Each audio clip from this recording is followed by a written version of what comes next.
Hello guys, welcome to Fiction Red Plus. So in this video, we will see, what if Harry found Salazar Slytherin's personal grimoire hidden under the floorboards at age 7. If you enjoy these kinds of stories, don't forget to show us some love by hitting the like button and subscribing to the channel. Your support means the world to us. Now, let's start the story. Chapter 1, The Book Beneath the Boards. The pipe burst on a Tuesday. Harry heard it first, a groan in the walls, then a wet, rushing sound that made him sit up on his thin mattress. Water seeped under the cupboard door before he could process what was happening, soaking through his blanket and pooling around his knees. "Boy!" Uncle Vernon's roar came from upstairs, followed by heavy footsteps. "What did you do?" Harry scrambled to his feet, pressing himself against the back wall of the cupboard as the door flew open. Vernon's face was purple in the dim hallway light, his mustache quivering with rage. "I didn't," Harry started. "Don't lie to me." Vernon grabbed his arm and yanked him out into the hallway, where water was spreading across the hardwood. "Every time something breaks in this house, it's you. Your freakishness." "Vernon, the carpet." Aunt Petunia shrieked from the stairs. "It's spreading to the sitting room." The next hour was chaos. A plumber was called. Harry was thrown back into the cupboard with a mop and bucket and told to clean up his mess, while the adults dealt with the real damage. The plumber found a corroded section of pipe, decades old, nothing to do with Harry at all, but no one apologized. No one ever did. Harry mopped the water in silence, wringing the dirty liquid into the bucket again and again. The cupboard had never been watertight. Moisture had been seeping through the floorboards for years, and now several of them had warped and buckled from the flood. He pressed his mop against a particularly swollen board, and it cracked. Harry froze, listening. The Dursleys were still arguing with the plumber in the kitchen. No one had heard. He knelt down, running his fingers along the broken wood. The board had split clean through, revealing a gap beneath. Not dirt or concrete, like he'd expected, but darkness. Space. Harry glanced at the cupboard door, still closed, and then carefully pried up the broken board. It came away easier than it should have, as if the wood had been waiting for this moment. Beneath the floorboards was a stone chamber, no larger than a shoebox. It had been carved directly into the foundation of the house, smooth and deliberate. And inside, wrapped in what looked like ancient leather, was a book. Harry's heart hammered against his ribs.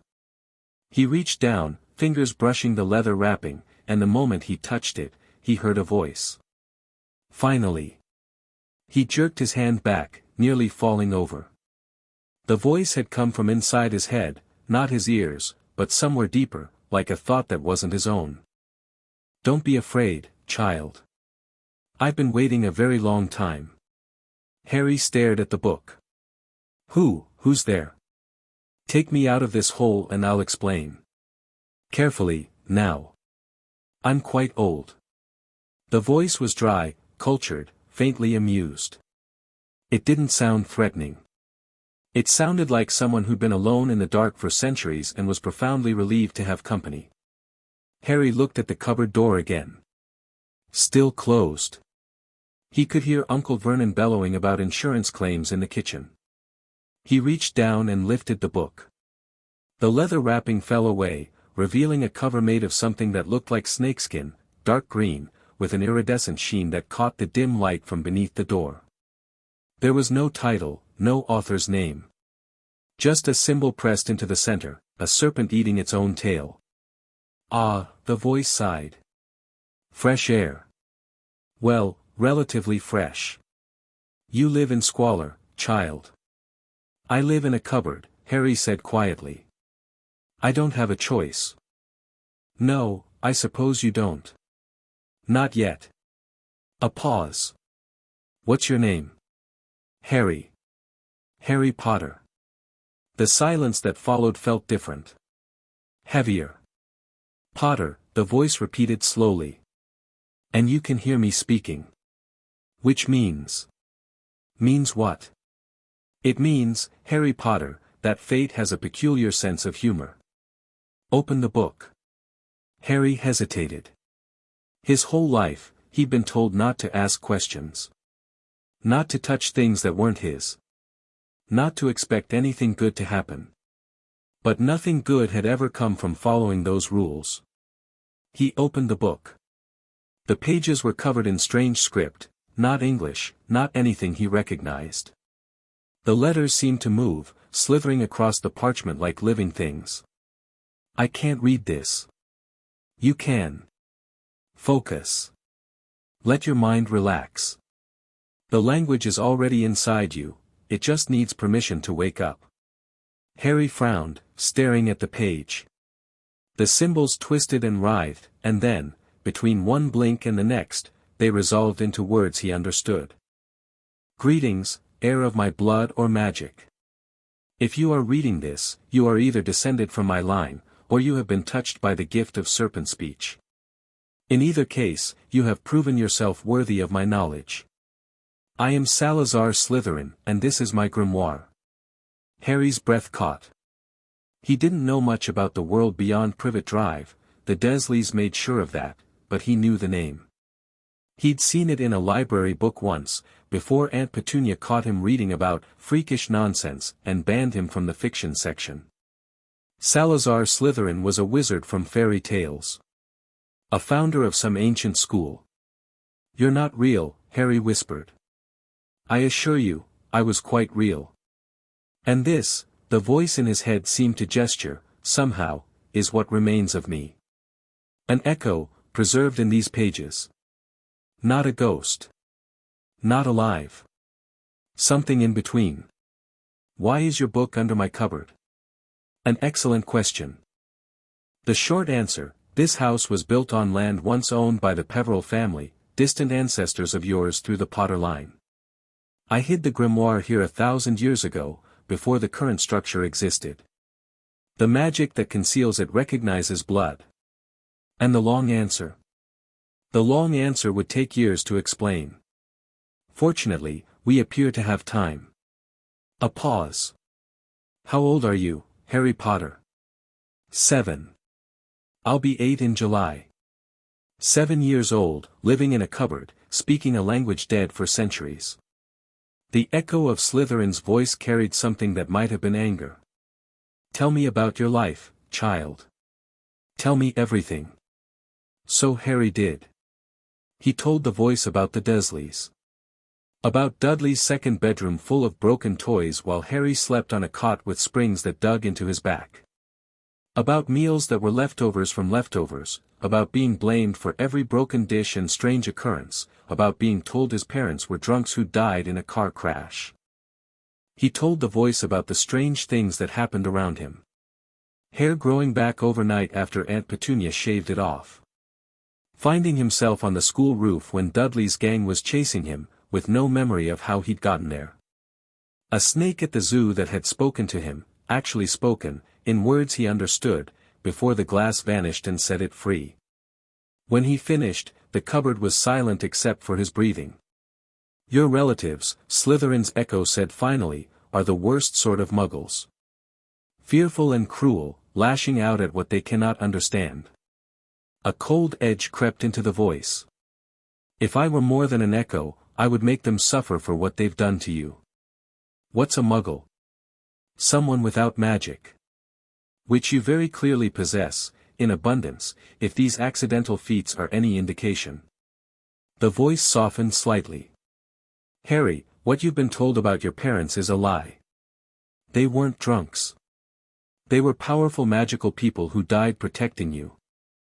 Harry's hands tightened on the book. Protecting me from what? From a dark wizard who feared what you might become. A wizard who, I'm sorry to say, claimed to be my heir, though he understood nothing of my true legacy. Slytherin's echo sighed. There is much I need to tell you. But first, I need to ask you something. What? What do you want, Harry Potter? If you could have anything in the world, what would it be? Harry thought about it. Not the quick answers, a real bedroom, enough food, parents who were alive. Those were dreams, not wants. What did he actually want, underneath all of it. I want to never be helpless again, he said quietly. I want to understand what's happening to me. And I want to be able to protect myself, so no one can ever treat me like this again. Good. The echo's voice carried approval. Those are worthy desires. Not revenge, not destruction, just the power to control your own fate. Can you help me? I can teach you, if you're willing to learn. Magic, yes, but also history, strategy, the ways of the world you've been hidden from. It won't be easy. It will take years. And there are things I must warn you about, dangers you'll face, people who will try to use you. I don't care. Harry's voice was steady. I'll learn. Whatever it takes. Then we begin tonight. But first, the voice grew serious, you need to hide me. Your relatives cannot know I exist. No one can, until you're ready. Where? They search the cupboard sometimes. Inside your pillow. I'll teach you a charm to create a hidden space within it. Your first lesson in practical magic. Harry looked at his flat, lumpy pillow. I don't have a wand. You don't need one. Wands are tools, useful, but not essential. True magic comes from will, focus, and understanding. A pause. Hold your hand over the pillow. Visualize a pocket forming inside it, a space that exists only for you. Feel your desire for secrecy, for safety. Then speak the words I'm about to give you. Harry positioned himself beside the cot, holding his palm over the pillow. His heart was racing. The incantation is in Parseltongue, the language of serpents. It will feel natural to you. Repeat after me, Hasheth Vazur. Hasheth Vazur, Harry whispered. Something shifted. He felt it more than saw it, a ripple in the air, a sensation of space folding. When he touched the pillow, his hand sank into it far deeper than the thin stuffing should have allowed. Excellent. Slytherin's echo sounded pleased. A perfect first casting. The space will hold me, and anything else you wish to hide. Only you can access it. Harry slid the grimoire into the impossible pocket, watching it disappear completely. The pillow looked exactly the same as before, flat, sad, unremarkable. That was magic, he breathed. That was the beginning.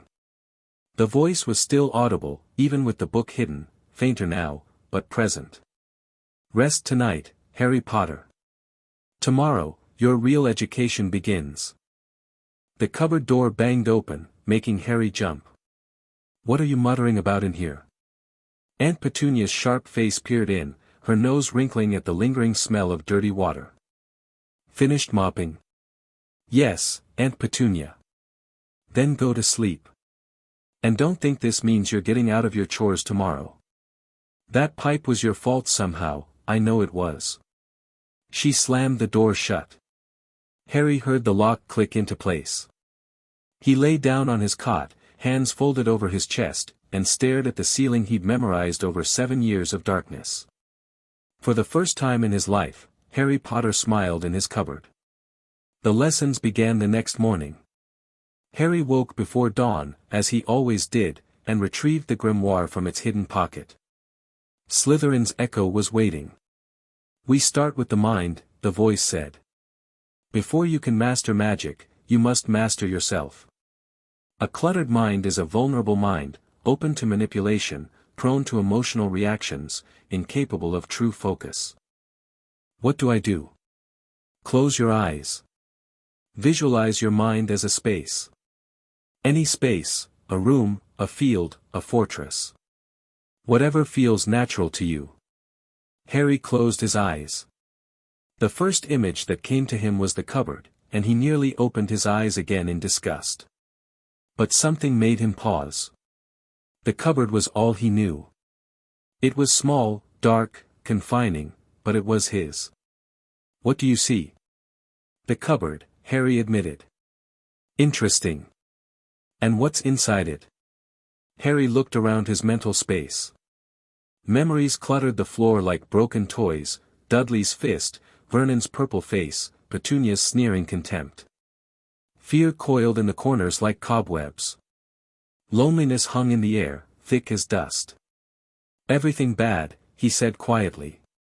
"Then clean it. This is your mind, Harry.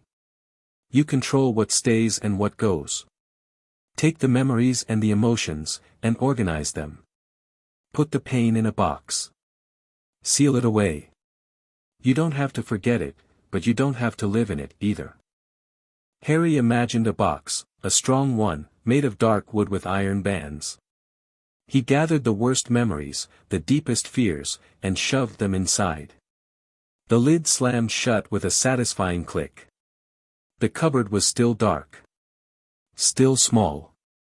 But it was cleaner now. Quieter. Good. Now expand the space. This is your mind, it doesn't have to be a cupboard. Push the walls back. Add rooms. Create something worthy of the wizard you're going to become. Harry pushed. It was harder than cleaning, the walls resisted, as if the cupboard didn't want to let go of him. But he was stubborn, always had been. He pushed until his head ached, and when he opened his eyes, gasping, something had changed. "You've created a second room," Slytherin's echo said approvingly. "Small, but real. The first expansion is always the hardest. With practice, you'll build a palace." "What's the point of this?" "The art is called occlumency, the magical defense of the mind. There are wizards who can read thoughts as easily as you read words. Without occlumency, your secrets will never be safe." A pause. "And there's another reason, specific to you." "What?" "You have a passenger, Harry. Something attached to your mind that doesn't belong there. I felt it the moment you touched the grimoire, a fragment of foreign magic, latched onto your consciousness like a parasite." Harry's blood ran cold. "What is it?" "I don't know yet. It's dormant, sleeping, but it's there. Your occlumency will keep it contained and prevent it from influencing you. Building mental walls is more than defense against external threats. It's quarantine." Harry thought about the scar on his forehead, the lightning bolt that Aunt Petunia refused to explain, that prickled sometimes for no reason at all. "Is it dangerous?" "Potentially. But not immediately. For now, focus on your defenses. We'll deal with the passenger when you're stronger." The days fell into a rhythm. Harry did his chores each morning, cooking breakfast, cleaning dishes, weeding the garden, while the Dursleys treated him with their usual contempt. But now there was a difference. Now, every moment of tedious labor was an opportunity. He practiced visualization while scrubbing floors, imagining his mental cupboard expanding room by room. He exercised his magical senses while cooking, feeling the subtle energies that flowed through everything around him. He learned to read the grimoire's ancient script in stolen moments, absorbing Slytherin's knowledge like water into parched earth. "Magic is not mysterious," the echo explained one evening, while Harry sat cross-legged on his cot with the book open on his lap. "It follows rules, just like everything else. The problem is that most wizards learn the rules by rote, without understanding why they work. They're mechanics, not engineers. What's the difference? A mechanic can fix a broken broom. An engineer can design a new one. When you understand the principles underlying magic, you can adapt, improvise, create. You're not limited to what someone else has already invented. So teach me the principles." "Gladly. Let's begin with the most fundamental truth: magic is intention given form. Your will shapes reality.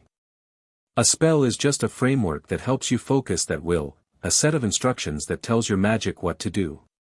But the words and wand movements aren't the magic themselves. They're training wheels." Harry thought about the space he'd created in his pillow, how he'd felt his desire for secrecy solidify into something real. Is that why accidental magic happens? Because we want something badly enough, and the magic just does it? Precisely. Accidental magic is raw will overwhelming your natural restraints. The goal is to achieve that same level of power deliberately, without the emotional crisis to trigger it. A pause. You have an advantage, Harry. You're a Parselmouth, a speaker of the serpent tongue. It's an exceptionally rare gift, and not just because it lets you talk to snakes. What else does it do? Parseltongue is older than Latin, older than any human language. It's the tongue of magic itself, the language in which reality was first described. Spells cast in Parseltongue are more potent, more flexible, and harder to counter than their common equivalents. Harry looked down at the grimoire, at the slithering script that had seemed so alien at first and now felt like a second mother tongue. Is that why your book is written in it? In part. I also wanted to ensure that only true heirs of my knowledge could access it. Slytherin's echo carried a note of old bitterness. I knew, even 1,000 years ago, that my legacy would be distorted. That my name would become synonymous with prejudice and cruelty. What do you mean? History remembers me as a villain, Harry.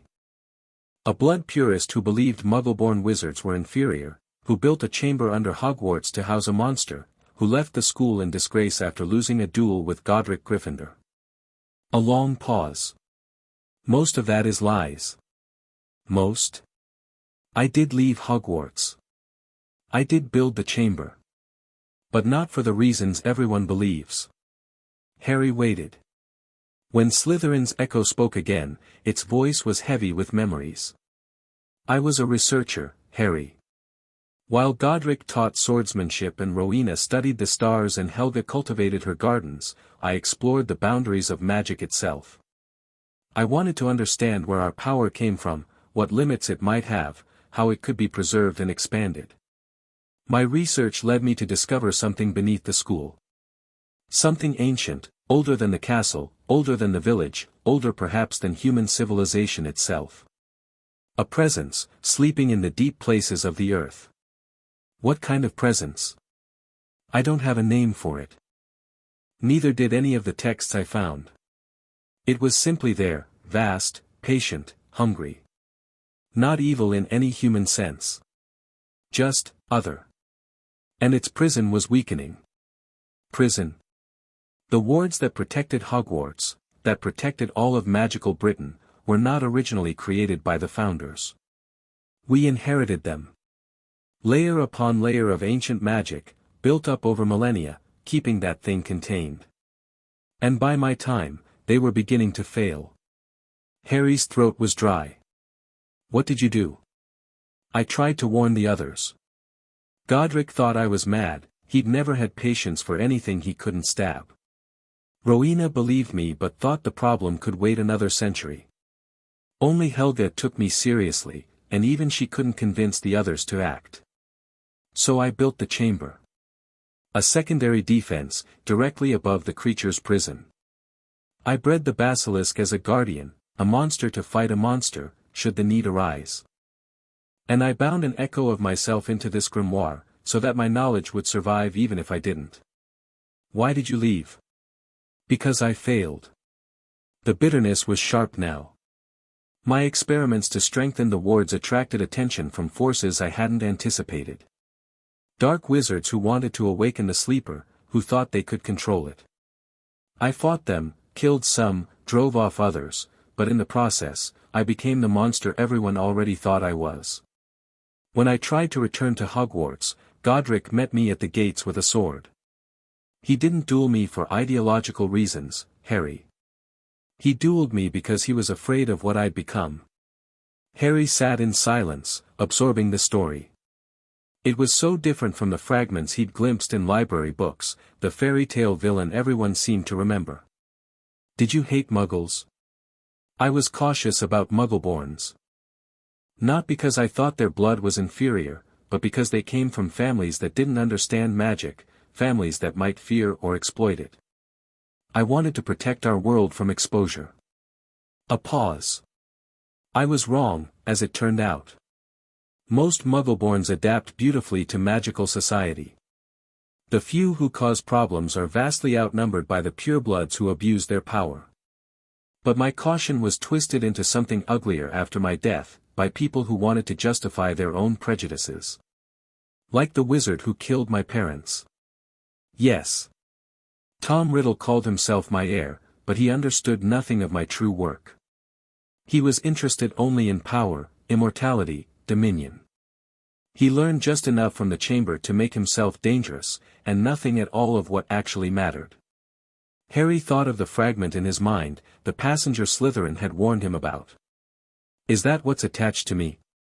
Part of him? I believe so. A piece of his soul, perhaps, anchored to you when you survived his attack. It explains your Parseltongue ability. That gift is indeed carried in my bloodline, and Riddle was a distant descendant. But his fragment didn't give you the ability. It merely woke what was already sleeping in your own heritage. I'm related to you. Through the Peverills, yes. Very distantly. The Potter line intersected with the Peveril line centuries ago, and the Peverills were connected to mine in the founding days. You're my heir not through direct descent, but through a web of ancient marriages and magical inheritances. Slytherin's echo sounded almost amused. Blood magic is complicated, Harry. The important thing is that you're capable of learning everything I know. The lineage is just the key that unlocked the door. Harry looked down at the grimoire, at the knowledge of 1,000 years waiting to be absorbed. Then teach me everything. With pleasure. The months became years. At 8, Harry could sense magic around him, the wards on Mrs. Figg's house, the remnants of old enchantments buried in the gardens of Privet Drive, the power that flowed through his own blood.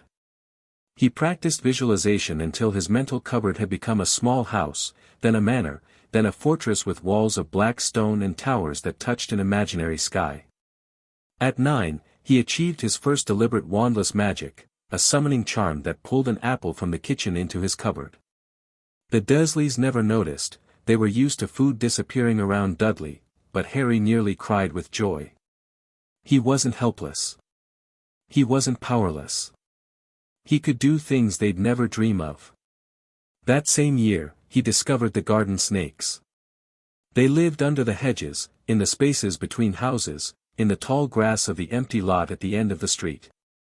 Harry spoke to them casually at first, practicing his Parseltongue, and was surprised to find them intelligent, not human level, but clever, observant, and desperately eager to please the wizard who treated them like equals. Build a network, Slytherin's echo suggested when Harry mentioned his new friends. Snakes see what humans miss.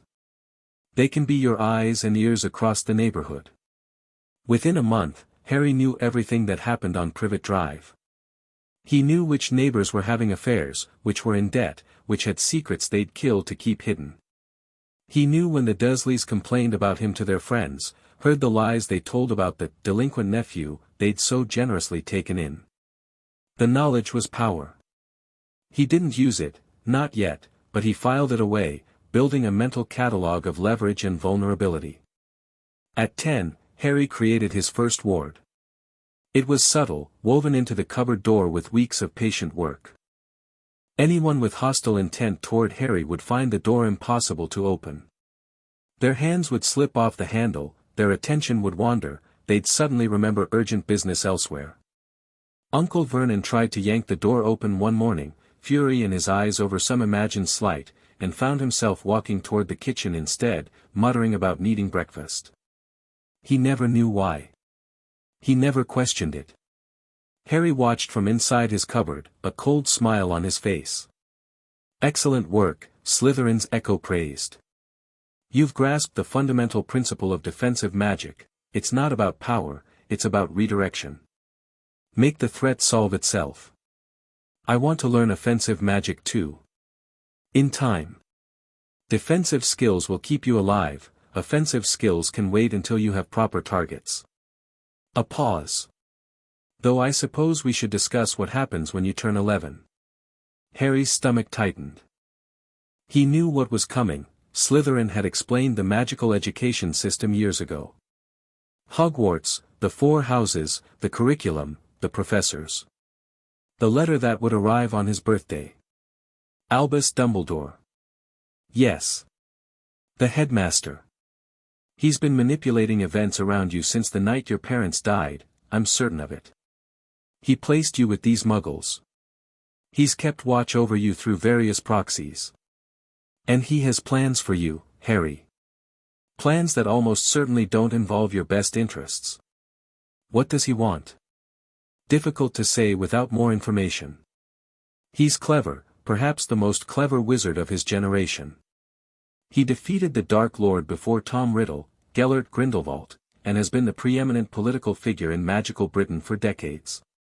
But clever isn't the same as good, and power doesn't ensure wisdom. Harry thought about this. So I can't trust him. You can't trust anyone completely. But Dumbledore is particularly dangerous because he believes he's righteous. He'll make decisions about your life without consulting you, convinced he's acting for your own good. That kind of certainty is impossible to argue with. Then I won't argue. I'll just be what he expects me to be. At least at first. A wise approach. Let him see a damaged child, eager for guidance. Learn what you can from his resources. Hogwarts has an exceptional library, while keeping your true capabilities hidden. Slytherin's echo sounded pleased. You're thinking like a Slytherin already. I thought Slytherins were supposed to be evil. Slytherins are supposed to be ambitious and cunning. The evil part is propaganda, spread by those who were outmaneuvered and needed someone to blame. A dry laugh. Though I'll admit, the house has attracted more than its share of dark wizards over the centuries. Tom Riddle didn't help matters. Which house will I be in? The Sorting Hat will give you a choice. It reads your mind, a primitive form of legilimency, and matches you to the house that fits your dominant traits. With your mind as well defended as it is, you should be able to influence its decision. Where should I go? That depends on what you want to achieve. Gryffindor would ally you with Dumbledore's faction, give you access to his trust. Ravenclaw would let you pursue knowledge without political entanglements. Slytherin. The echo paused. Slytherin would be the hardest path. The children of Death Eaters, the families that supported Tom Riddle, they'll be suspicious of you, hostile even. But it's also where you could do the most good. The next war is coming, Harry. The followers of Riddle are regrouping, waiting for his return. If you could turn even a few of them from that path. You think he's coming back? The wizard who killed my parents? I'm certain of it. A soul fragment doesn't attach itself to a living host unless the main soul is still anchored to the world somehow. Tom Riddle made himself nearly immortal through very dark magic. He'll return eventually, and when he does, you'll need every ally you can find. Harry stared at the ceiling of his cupboard, seeing past it to the fortress in his mind. Slytherin, then. Are you sure? The hardest path. You said it yourself, that's where I could do the most good. He smiled, thin and cold. Besides, imagine the look on everyone's face. The boy who lived, sorted into the house of the man who tried to kill him. Slytherin's echo laughed, a genuine laugh, surprised and delighted. Oh, I'm going to enjoy watching you grow, Harry Potter. The letter came on July 31st, carried by an owl that scared Aunt Petunia half to death. Harry was ready. He played his part, the confused child, overwhelmed by revelations, grateful for any scrap of information about the world that had been hidden from him. When Hagrid came to deliver the letter in person, after Uncle Vernon fled to a shack on a rock in the middle of the sea, a hilarious overreaction that Harry had been counting on, Harry let himself be shepherded through the motions of wonder and discovery. But inside, he was cataloguing everything. Hagrid's loyalty to Dumbledore was absolute, useful to know. The half-giant knew secrets about Hogwarts, about Harry's parents, about the night they died, information to extract carefully over time. And Hagrid was terrible at keeping those secrets, given even modest encouragement. Shouldn't have said that, Hagrid muttered for the 5th time, after revealing that the small package he'd retrieved from Gringotts Vault 713 was Hogwarts business, between Professor Dumbledore and Nicholas Flamel. Harry filed the name away. Nicholas Flamel. Research later. Diagon Alley was overwhelming even for someone who'd been studying magic for 4 years. Harry had read about the Wizarding World's center of commerce, but reading couldn't capture the chaos of it, the crowds of witches and wizards, the impossible shops crammed with impossible wares, the sheer density of magic in the air. "Breathe," Slytherin's echo advised. "Don't let them see you react." Harry schooled his expression into cautious wonder and followed Hagrid through the cobblestone streets. Gringotts came first. The Goblin Bank was built like a fortress, all white marble and bronze doors, with warnings about thieves carved into the entrance. Harry felt the wards the moment he stepped inside, layers upon layers of protective magic, some of which even Slytherin couldn't identify. "They've improved since my time," the echo noted with grudging respect. "Goblin magic is different from ours, more runic, more blood-based. Don't underestimate them." The goblin who led them to Harry's vault was named Griphook, a sneering creature who clearly thought little of wizards in general and Hagrid in particular. But when Harry met his eyes directly and inclined his head in a slight bow, a gesture of respect Slytherin had taught him, something shifted in the goblin's expression. "Your key, Mr. Potter," Griphook said, his tone marginally less hostile. The vault was smaller than Harry had expected, a pile of gold, silver, and bronze coins that looked impressive but wasn't truly vast by wizarding standards.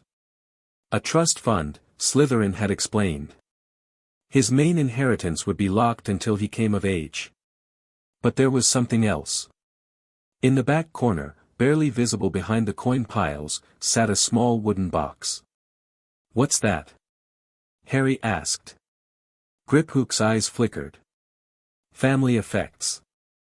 Left with instructions to be released upon your first visit." Harry retrieved the box while Hagrid shoveled coins into a bag. Inside was a letter in handwriting he didn't recognize. "Harry, if you're reading this, James and I are gone, and you've finally come to claim what's yours. I'm sorry we couldn't be there to give this to you ourselves. There are things about our family that we never got to tell you, secrets passed down through generations, waiting for the right heir. The Potter line is ancient, connected to the Peverils, and through them to powers most wizards have forgotten. Visit the inheritance office before you leave Gringotts. Tell them you wish to claim your full legacy. The goblins will know what to do.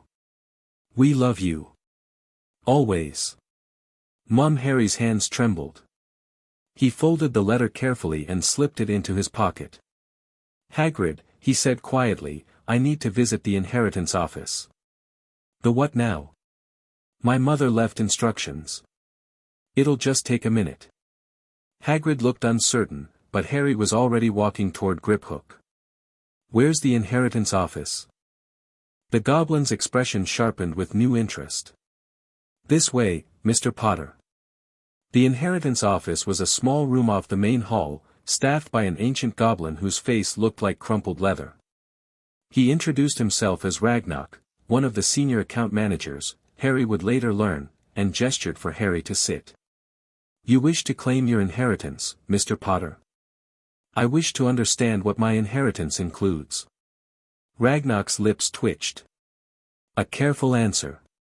"Very well." He produced a piece of parchment and a silver knife. 3 drops of blood on this document will reveal all vaults, properties, and titles connected to your bloodline. Harry glanced at Hagrid, who was examining a tapestry on the wall with forced casualness, clearly out of his depth. Then he pricked his finger and let 3 drops fall. The parchment glowed. Text appeared, line after line, and Ragnarok's expression shifted from professional neutrality to something approaching surprise. "Well," the goblin said slowly. "This is extensive." Harry leaned forward. The document listed the Potter family vault, the trust fund was separate, for his school years, the Potter family properties, a manor in Wales, a cottage in Godric's Hollow, and the Potter seat on the Wisengamot, currently held in trust by the chief warlock, Dumbledore. But that wasn't all. Through his grandmother Doria Black, Harry had a claim on the Black family inheritance, though it was currently contested, locked behind wards that wouldn't open until certain conditions were met. Through the Peveril connection, he had access to artifacts and texts that had been sealed for centuries. And at the bottom, in letters that seemed to shimmer, heir by conquest, House Slytherin, what does that mean? Harry asked, pointing to the last line. Heir by conquest. Ragnarok's eyes were very sharp. It means, Mr. Potter, that when the Dark Lord fell to you as an infant, you inherited his magical claims. Since he was the last recognized heir of Slytherin, that title passed to you. The goblin paused.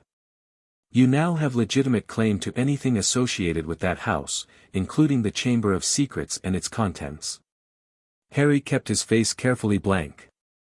Inside, Slytherin's echo was laughing. I'd like to keep that information private, Harry said. Of course.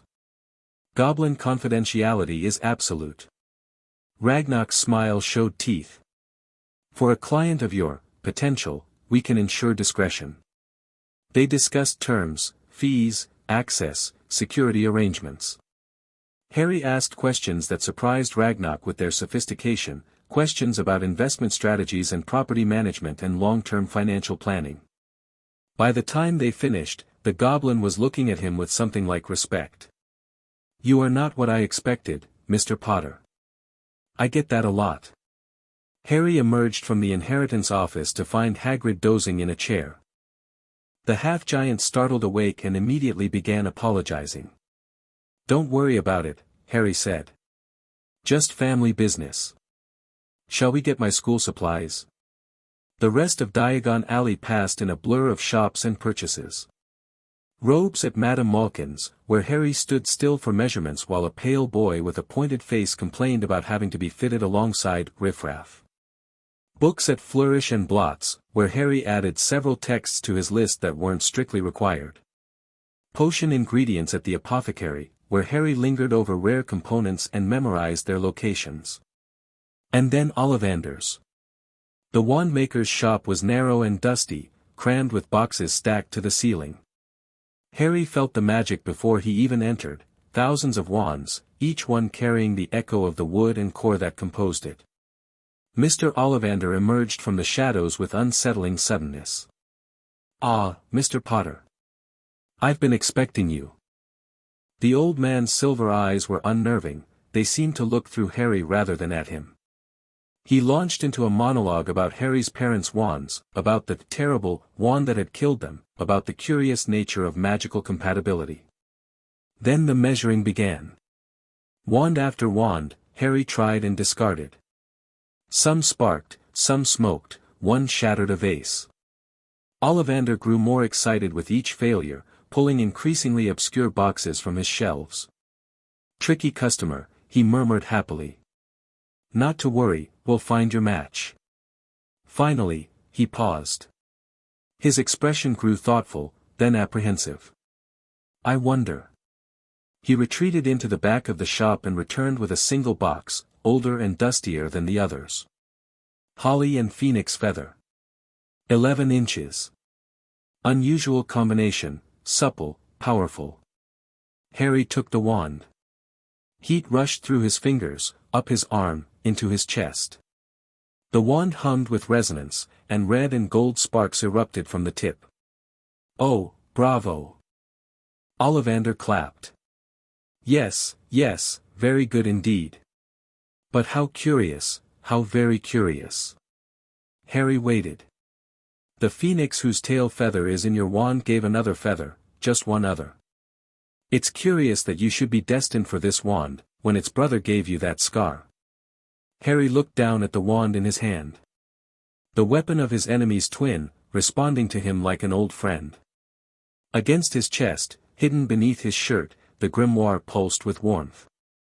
Wands are training wheels, Slytherin's echo reminded him. But this one will serve you well enough. The connection to Riddle could even prove useful, in time. That is curious, Harry said aloud, letting appropriate unease show on his face. What does it mean? The wand chooses the wizard, Mr. Potter. That much has always been clear to those of us who have studied wand lore. I think we must expect great things from you. After all, he who must not be named did great things, terrible, yes, but great. Harry paid for the wand and left the shop with Ollivander's words echoing in his mind. Great things. Terrible things. He'd aim for the former. But he wouldn't rule out the latter, if circumstances demanded. The Hogwarts Express gleamed scarlet against the grey September sky. Platform 9 3/4 was chaos, families saying goodbye, owls hooting, trunks being loaded, first-years looking terrified. Harry navigated the crowd with purpose, having memorized the platform layout from the Grimoire's descriptions. He'd said goodbye to the Dursleys at the barrier, not that they'd cared. Vernon had grunted, Petunia had looked relieved, and Dudley had been too absorbed in his handheld video game to even notice Harry leaving. It was exactly what Harry had expected, and he'd wasted no emotion on it. Focus on what comes next, Slytherin's echo advised as Harry boarded the train. You'll be observed from the moment you arrive. Every action, every word, will be analyzed and reported. Harry found a compartment near the middle of the train, not too close to where the prefects gathered, not too far back where the older students dominated. A strategic position. He was arranging his trunk when the door slid open and a round-faced boy peered in, looking nervous. Is it okay if I sit here? Everywhere else is full. Harry assessed him quickly, pure blood, the robes were good quality but unfashionable, nervous, the tremor in his voice, the way his eyes darted, probably from a respected family fallen on hard times, the trunk was expensive but worn. A follower, not a leader. Potentially useful. Of course, Harry said, gesturing to the seat across from him. I'm Harry. Neville. Neville Longbottom. The boy settled in, clutching a toad that looked equally nervous. Sorry about Trevor. He keeps trying to escape. It's fine. They sat in companionable silence as the train pulled away from the station.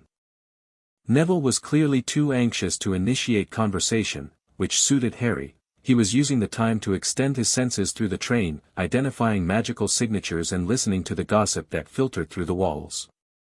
The door opened again. This time, a girl with bushy brown hair and prominent teeth looked in, already wearing her Hogwarts robes. Has anyone seen a toad? A boy named Neville's lost one, she stopped. Oh, you're Neville. And is that Trevor? Neville clutched his toad tighter. Yes, this is him. Well, crisis averted, I suppose. The girl looked at Harry with undisguised curiosity. I'm Hermione Granger. I've read all about you, you know. You're in modern magical history and the rise and fall of the dark arts and great wizarding events of the 20th century. I'm aware. Harry kept his tone neutral. The books aren't very accurate. How would you know? Were you even conscious when it happened? Harry blinked. It was a surprisingly sharp question for someone so young. Muggle-born, Slytherin's echo noted. Brilliant, probably. Overcompensating for her outsider status by demonstrating knowledge. Fair point, Harry acknowledged. But the books can't agree on basic facts, whether my parents died inside or outside the house, whether there was a magical explosion or not, what curse actually rebounded. When sources contradict each other that obviously, none of them are reliable. Hermione's eyes widened. She sat down without being invited, pulling out a notebook. That's actually a really good point. I noticed the inconsistencies too, but I thought I must be missing something. Have you tried to find primary sources? There aren't many. Most of the witnesses are dead or in prison. What about ministry records? Surely they investigated. Sealed. I checked. They looked at each other with new respect. Neville glanced between them, clearly lost. The conversation shifted to magical theory, and Harry discovered that Hermione Granger was exactly as brilliant as he'd guessed, and twice as lonely. She'd memorized every textbook, practiced every spell she could without a wand, researched the magical world with obsessive thoroughness. And she had no friends, because she didn't know how to talk to people without lecturing them. Harry could work with that. The practical application is different from the theory, he said, after she'd finished explaining the principles behind the levitation charm. "I've found that the key is intent. You have to really believe the object is going to move, not just hope it will." Hermione's brow furrowed. "How do you know that?" "We haven't had any classes yet." "I've practiced." Harry shrugged. "Growing up with Muggles, I had a lot of time alone. When I found out I was magical, I experimented." It was true enough, and vague enough to explain any competence he displayed without revealing the grimoire. The door slid open a third time. A pale boy with white blonde hair stood in the entrance, flanked by two larger boys who looked like bodyguards. Harry recognized him instantly from Madame Malkin's, and from Slytherin's descriptions of wizarding family politics. "Is it true?" the boy demanded. "They're saying all down the train that Harry Potter's in this compartment." "So it's you, is it?" "That's me." The boy swept into the compartment without invitation, his cronies taking up positions at the door. "I'm Malfoy. Draco Malfoy." Neville made a small sound, nerves or recognition or both. Hermione stiffened. "I've heard of you," Harry said calmly. "Your father was Lucius Malfoy, wasn't he? He testified at several Death Eater trials." Draco's expression flickered. "He was under the Imperius curse." "Of course he was." Harry's tone was perfectly neutral. "A lot of people were." The silence stretched. Draco was trying to regain control of the conversation. Harry could see, he'd come in expecting to dominate, and instead found himself on the defensive. "You'll find some wizarding families are better than others, Potter," Draco said finally. "You don't want to go making friends with the wrong sort. I can help you there." He extended his hand. Harry looked at it. He thought about Slytherin's advice, about building alliances, about the children of Death Eaters, about the next war that was coming. "I appreciate the offer," he said, not reaching out to shake. "But I prefer to judge people by their actions, not their family names. Perhaps we'll find common ground at school." It wasn't a rejection. It wasn't an acceptance. It was an open door, and a test. Draco's face went through several expressions before settling on grudging calculation. "Perhaps we will." He turned and left, his bodyguards trailing behind. Hermione let out a breath. That was intense. That was politics. Harry leaned back in his seat. "Welcome to the wizarding world." The castle emerged from the darkness like something out of a dream. Harry stood at the bow of the small boat, watching Hogwarts grow larger against the star-filled sky. Towers and turrets, windows glowing with warm light, ancient stone that hummed with accumulated magic. "Home," Slytherin's echo whispered. "Or it was, once. Did you miss it? Every day for 1,000 years. Even knowing what lurks beneath, even knowing how my name was twisted, it was the greatest work of my life. Our life. For friends who built something that would outlast empires." Harry felt the weight of that history settling around him. Not a burden, a foundation. The boats docked, and Professor McGonagall led the first years through massive oak doors into an entrance hall that could have housed the entire Dursley home. She delivered a speech about houses and points and family, then left them to wait in an antechamber while the great hall was prepared. Nervous chatter filled the room. Ghosts drifted through walls, prompting screams and nervous laughter. Draco Malfoy held court among a cluster of purebloods, shooting occasional glances at Harry. Hermione was muttering spells under her breath. Neville looked like he might be sick. Harry stood apart, breathing slowly, reviewing his plans. The doors opened. McGonagall returned. "They're ready for you." The great hall was everything the grimoire had described and more. For long tables stretched beneath a ceiling enchanted to mirror the night sky. Candles floated overhead. The staff table dominated the far end, and there, behind a silver podium, sat a tattered, ancient hat. The Sorting Hat, Slytherin explained unnecessarily. Enchanted by Godric, with contributions from all four founders. It can see into your mind. Will it see you? It will see my teachings. Whether it recognizes their source, we shall find out. Names were called alphabetically. Harry watched his classmates sorted, Hermione to Gryffindor, looking pleased, Neville to the same, looking terrified, Draco to Slytherin, looking smug. Potter, Harry. The hall went silent. 1,000 eyes turned toward him. Harry walked to the stool, sat down, and felt the hat descend over his eyes. Well, well, well. The hat's voice echoed in his mind, different from Slytherin's, rougher, more amused. What have we here? Harry Potter, the boy who lived, but there's so much more to you than that, isn't there? A clemency shields a master would envy. Knowledge that shouldn't exist in an 11-year-old head. And underneath it all. The hat paused. A serpent's echo. Oh, this is delicious. He never expected this. What do you mean? Salazar made me, you know. Part of me, at least. I recognize his voice, even fragmented as it is. The hat chuckled. He'd be furious if he knew where you were about to go. Gryffindor, obviously, you've got courage in spades, and a righteous streak that would make Godric weep with joy. No. No. But it would be so much easier. The golden boy of Gryffindor, beloved by Dumbledore, hero of the light.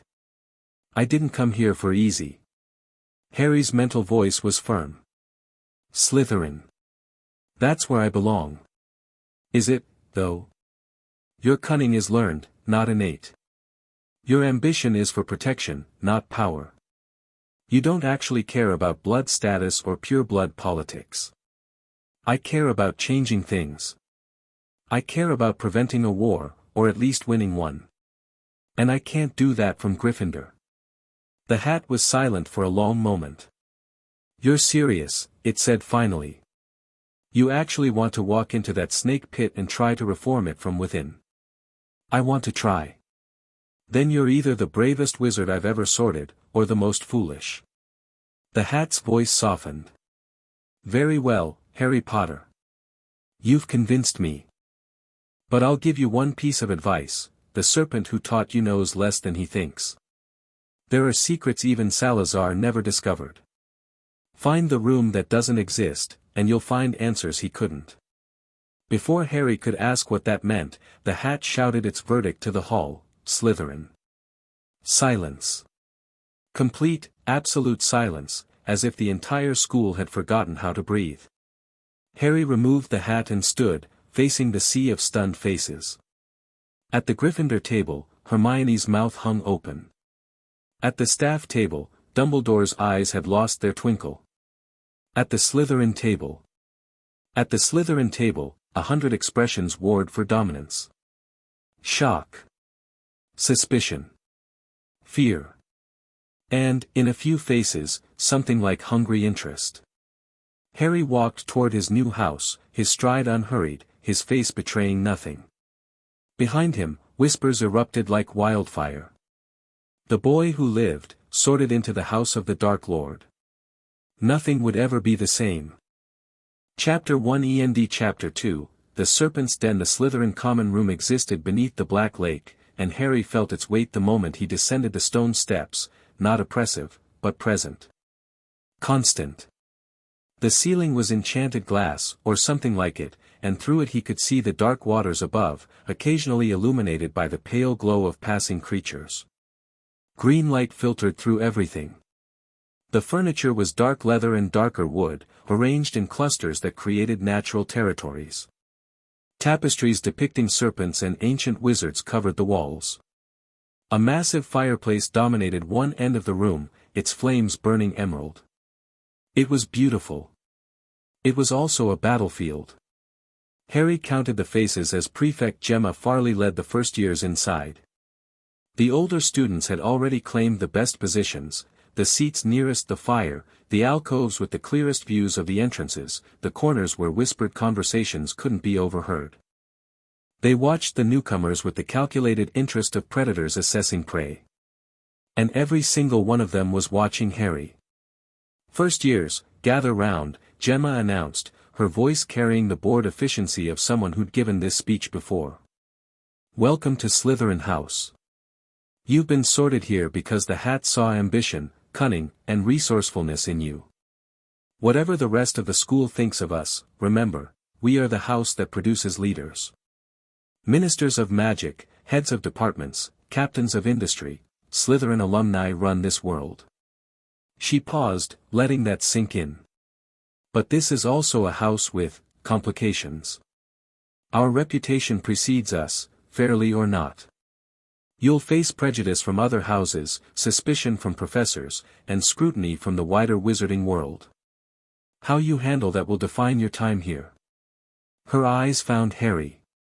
"Some of you will face more scrutiny than others." The first years shifted uncomfortably. Draco Malfoy stood near the front, his expression caught between smugness and uncertainty. He'd clearly expected to be the center of attention tonight, and Harry's sorting had stolen his thunder. "Dormitories are down the left corridor, girls on the right, boys on the left. Your belongings have already been delivered. Breakfast is at 7, and I suggest you don't be late. Professor Snape doesn't tolerate tardiness." Gemma's smile was thin. "Any questions?" "Yes." The voice came from a seventh-year lounging near the fireplace, a tall boy with sharp features and cold eyes. "I have a question for Potter." The room went still. Harry turned to face him. "Ask." The boy who lived, sorted into Slytherin. The older boy stood, unfolding himself with deliberate slowness. "The wizard who destroyed the Dark Lord, wearing our colors. Some might call that an insult. Some might call it a lot of things." Harry kept his voice level. "What do you call it?" "I call it suspicious."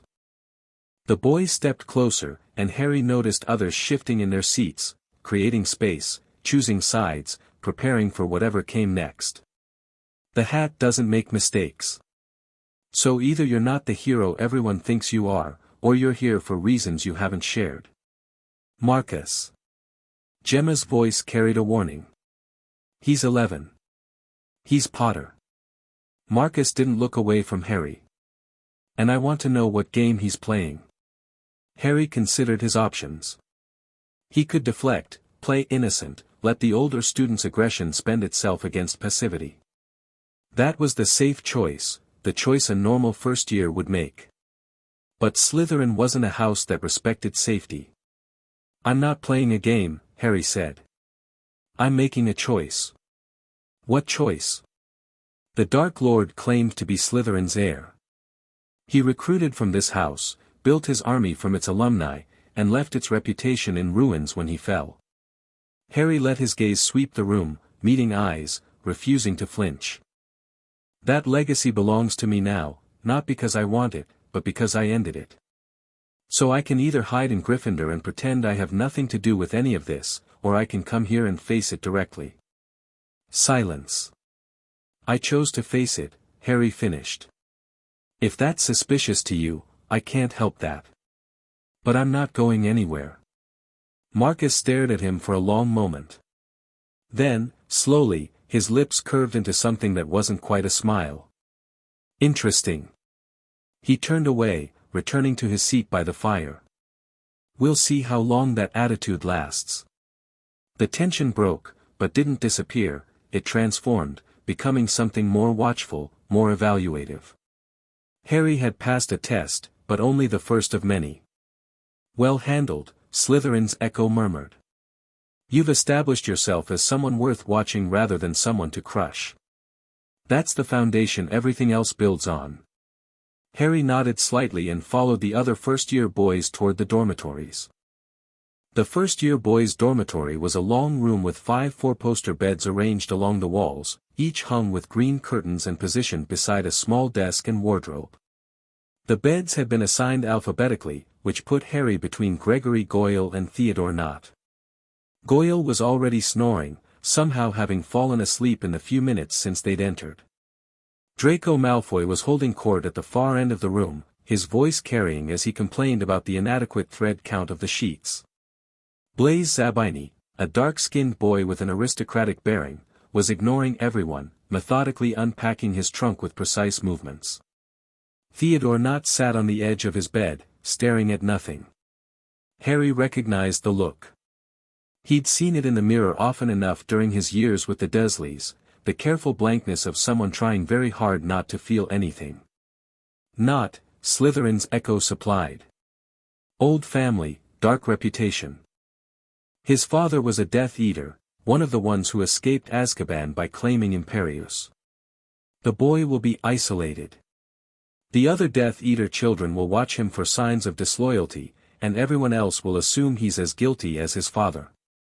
Harry finished arranging his trunk and sat on his own bed, close enough to speak quietly.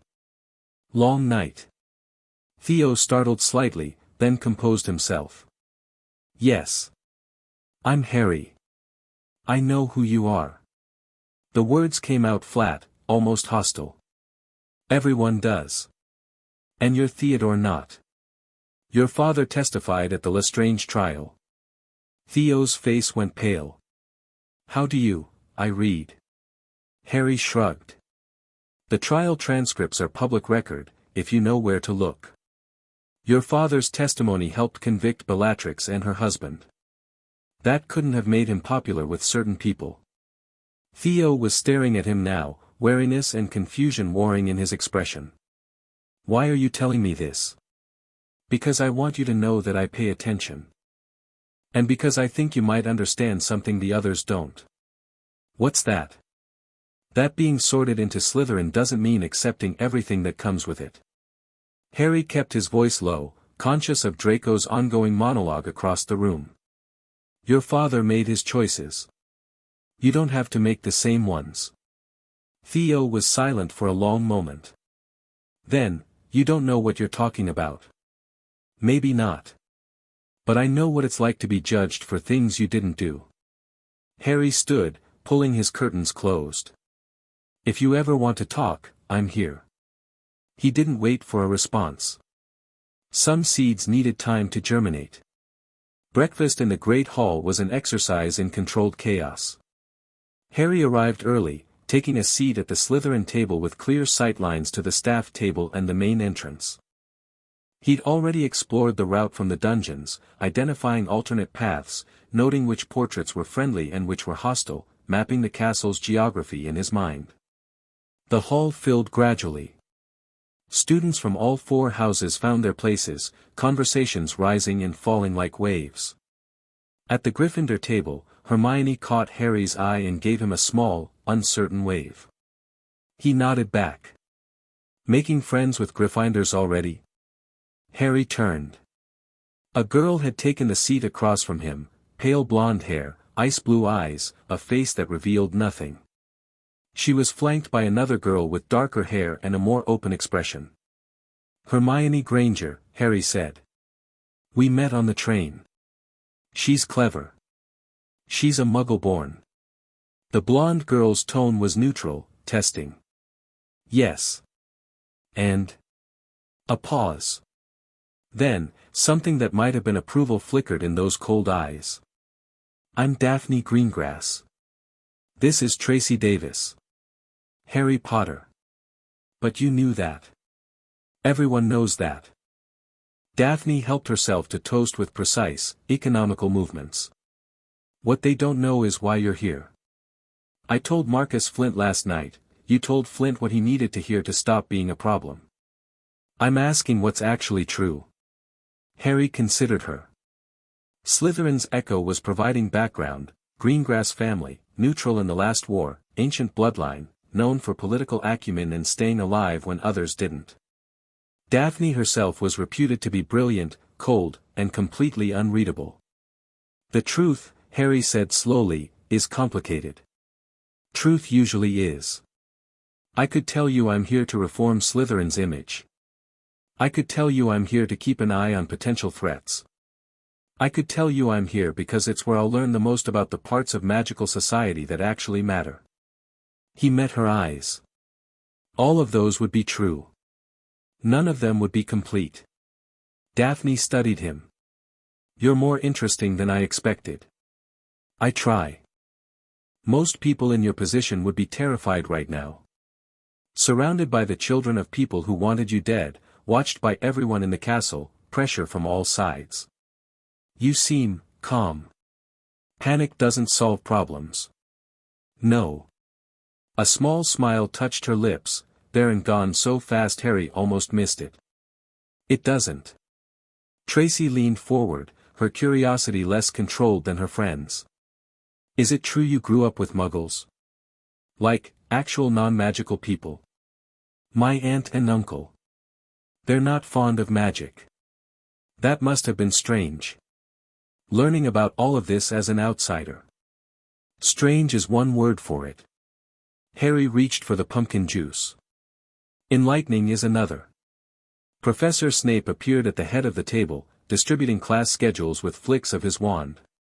When he reached Harry, he paused. Mr. Potter. The name came out like an insult. I trust you found your accommodations adequate. Very comfortable, sir. The underwater view is remarkable. Snape's eyes narrowed. He'd clearly expected something else, defiance, perhaps, or intimidation. Harry's polite composure seemed to throw him off balance. Your schedule. A parchment landed in front of Harry. I expect exemplary performance in my class. Whatever celebrity you may enjoy elsewhere, in my dungeon you are simply another student. I wouldn't have it any other way, Professor. Snape stared at him for a moment longer, then moved on. Harry examined his schedule, potions first, with the Gryffindors. Wonderful. He doesn't like you, Tracy observed. He doesn't know me. Harry folded the parchment and tucked it away. That's something different. The potions classroom was cold and dim, lit by torches that cast more shadow than light. Students filed in nervously, Slytherins claiming one side of the room, Gryffindors the other, as if an invisible line had been drawn down the center. Harry took a seat in the middle row, not hiding in the back, not drawing attention in the front. Daphne and Tracy sat nearby, along with Blaise Zabini. Across the aisle, Hermione was already arranging her textbooks and notes with nervous precision. The door slammed open and Snape swept in, his robes billowing behind him like wings. There will be no foolish wand-waving or silly incantations in this class, he began, not bothering with introductions. As such, I don't expect many of you to appreciate the subtle science and exact art that is potion-making. However, for those select few who possess the predisposition, I can teach you how to bewitch the mind and ensnare the senses. I can tell you how to bottle fame, brew glory, and even put a stopper in death. His eyes found Harry. Then again, maybe some of you have come to Hogwarts in possession of abilities so formidable that you feel confident enough to not pay attention. Harry met his gaze steadily. He'd been paying perfect attention, and they both knew it. Potter. Snape's voice cracked like a whip. What would I get if I added powdered root of asphodel to an infusion of wormwood? Hermione's hand shot up. Harry ignored it. The draught of living death, sir. A powerful sleeping potion. Snape's expression flickered, surprise, quickly hidden. And where would you look if I told you to find me a bezoar? The stomach of a goat. It's a stone that neutralizes most poisons. What is the difference between monkshood and wolfsbane? They're the same plant, sir. Also known as aconite. Silence. Hermione's hand slowly lowered. Snape's eyes bored into Harry's, and for a moment Harry felt something brush against his mental shields, light, probing, almost casual. The professor was testing his occlumency. Harry let him feel the walls. Smooth, impenetrable, giving nothing away. The pressure withdrew. Acceptable, Snape said finally, turning away. Perhaps there's hope for you yet, Potter. Though I wonder where a boy raised by muggles acquired such knowledge. Books, sir. I've been told I read too much. A snort from somewhere in the Gryffindor section, Ron Weasley, the red-haired boy who tried to befriend Harry on the train and been rebuffed by his sorting. Snape's head snapped toward the sound. Something amusing, Mr. Weasley. Perhaps you'd like to share your own expertise. What are the 12 uses of dragon's blood? Ron went red. I don't know, sir. Pity. One would think the Weasley family's association with dragon handlers might have provided some education. Snape's lip curled. 5 points from Gryffindor for disrupting my class. The lesson continued, but the tone had been set. Harry had proven himself competent without being threatening, and Snape, whatever his personal feelings, couldn't find fault with the performance. Meanwhile, the Gryffindors were learning that their potions professor played favorites, and those favorites wore green. He's testing you, Slytherin's echo noted as Harry carefully prepared his potion ingredients. Not just your knowledge, your reactions.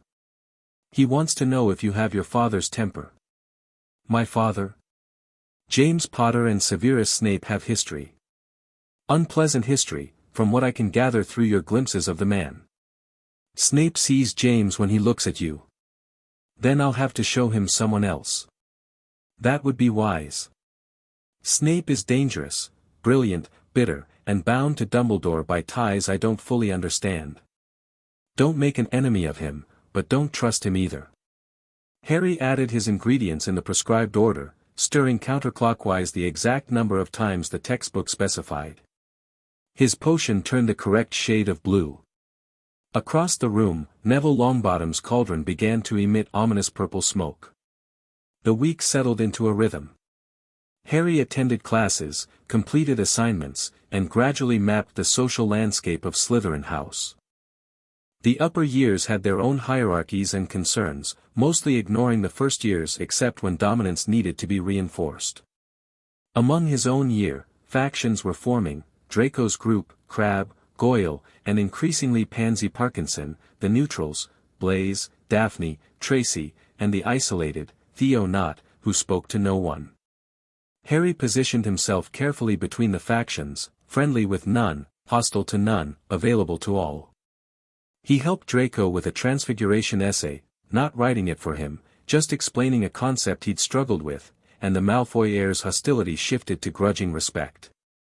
He partnered with Blaise in herbology, learning that the quiet boy had a surprising sense of humor and a mother who'd been married 6 times, each husband dying under mysterious circumstances. He sat with Daphne at meals, their conversations ranging from magical theory to political history to the subtle art of saying nothing while appearing to say everything. And he watched Theodore Knott slowly unravel. It was subtle at first: dark circles under his eyes, assignments turned in late, a tendency to flinch at sudden movements. The other Slytherins noticed but said nothing. Weakness in the snake pit was an invitation to attack, and Theo had no allies to defend him. 3 weeks into term, Harry found him in an empty classroom on the 3rd floor, staring at a letter in his hands. Not. Theo jerked, crumpling the letter reflexively. Potter. What are you doing here? Looking for a quiet place to study. Harry stepped inside, closing the door behind him. You. Same. The lie hung between them. Harry sat down across from Theo, setting his bag on the desk. Your father wrote to you. How do you? Theo stopped, his face closing off. It's none of your business. No, it isn't. Harry agreed. But I'm going to make it my business anyway. You look like hell, Not. Whatever's in that letter is eating you alive. Why do you care? Because you're a Slytherin. That makes you my housemate. And because I've seen that expression before. Harry kept his voice even. In the mirror. Theo stared at him. His composure cracked, just for a moment, showing something raw and desperate underneath. He wants information, Theo said quietly. About you. About Dumbledore. About which students might be sympathetic. Sympathetic to what? To the old ways. The Dark Lord's ways. Theo's laugh was bitter. He thinks the war isn't over. He thinks, he stopped, shaking his head. It doesn't matter what he thinks. It matters if you believe him. I don't know what I believe. The words burst out, louder than Theo intended. I don't know anything anymore. I thought Hogwarts would be different. Away from him, away from the house, I could figure out who I was. But he won't let go. He keeps writing, keeps demanding, keeps reminding me that I'm his son, his heir, that I have responsibilities. You're 11 years old. That doesn't matter to him. Harry was quiet for a moment. Then, what do you want, Theo? What? Not what your father wants. Not what Slytherin house expects. What do you want? Theo's hands tightened on the crumpled letter. I want to be left alone. That's not the same thing. What would you know about it? I know that being left alone isn't a goal, it's a hiding place. Harry leaned forward. I spent 7 years hiding. I learned to be invisible, to want nothing, to expect nothing. And it almost killed me. Not physically, but the person I could have been. That person was dying a little more every day. Theo was listening now, really listening. Then I found something that gave me a choice, Harry continued. Knowledge. Power. Not enough to escape, not yet, but enough to believe that escape was possible. That I didn't have to be what other people expected.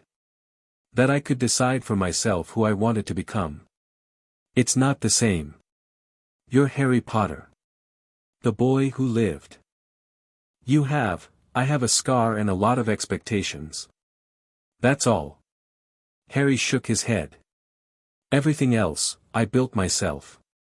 And so can you. The silence stretched. Theo smoothed out the crumpled letter, staring at his father's handwriting. He'll know if I don't respond, he said finally. He has ways of checking. Then respond. Tell him what he wants to hear, or enough of it to buy yourself time. That's lying to my father. That's survival. Harry stood, gathering his bag.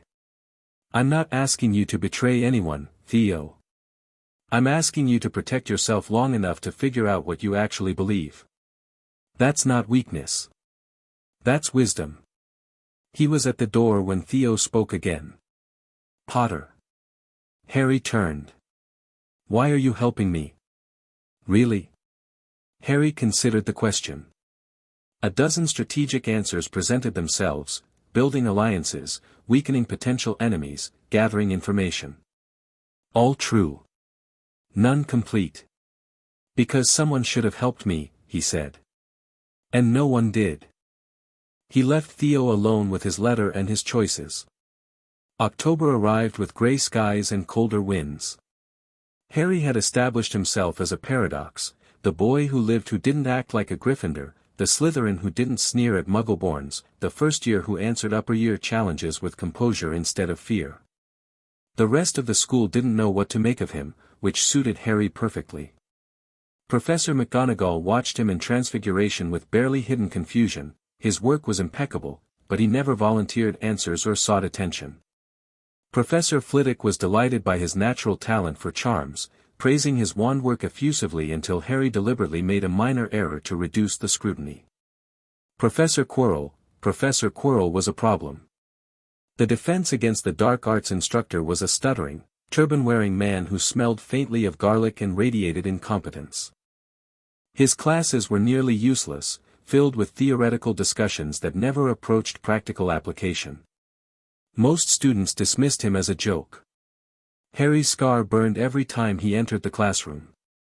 There's something wrong with him, Slytherin's echo confirmed after the third lesson. That stutter is an act.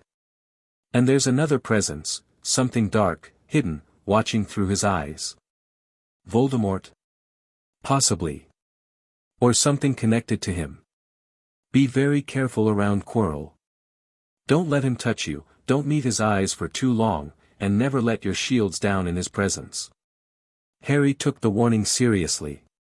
He sat in the back of defense classes, answered questions with deliberate mediocrity, and made sure to leave quickly when lessons ended. Quirrell watched him with an intensity that belied his fumbling exterior, hungry, calculating, patient. The trap was being set. Harry could feel it. What he didn't expect was the first move to come from Dumbledore. The summons arrived during dinner on October 30th. A first-year Hufflepuff approached the Slytherin table with wide eyes and a folded note. "Professor Dumbledore wants to see you in his office," the girl squeaked. Passwords, lemon drop. Harry pocketed the note and finished his meal without hurrying. Daphne raised an eyebrow. "The headmaster calls, and you don't rush?" "Rushing implies I'm worried." Harry took a last sip of pumpkin juice. "I'm not." He found the stone gargoyle guarding Dumbledore's office and spoke the password, riding the spiral staircase to the heavy oak door above. He knocked once. "Come in, Harry." The headmaster's office was cluttered with silver instruments that whirred and puffed, portraits of former heads who pretended to sleep, and a magnificent phoenix perched near the window. Dumbledore himself sat behind a massive desk, his half-moon spectacles reflecting the candlelight. "Ah, Harry. Thank you for coming." "Lemon drop?" "No, thank you, Professor." "Pity." "They're quite good." Dumbledore popped one into his own mouth. "Please, sit." Harry took the offered chair, keeping his posture relaxed, his shields firmly in place.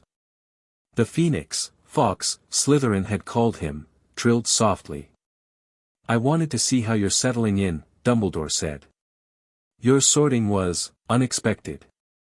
I imagine the transition has been difficult." "Less than you might think, sir." "Indeed?" The blue eyes twinkled. "You've adapted remarkably well.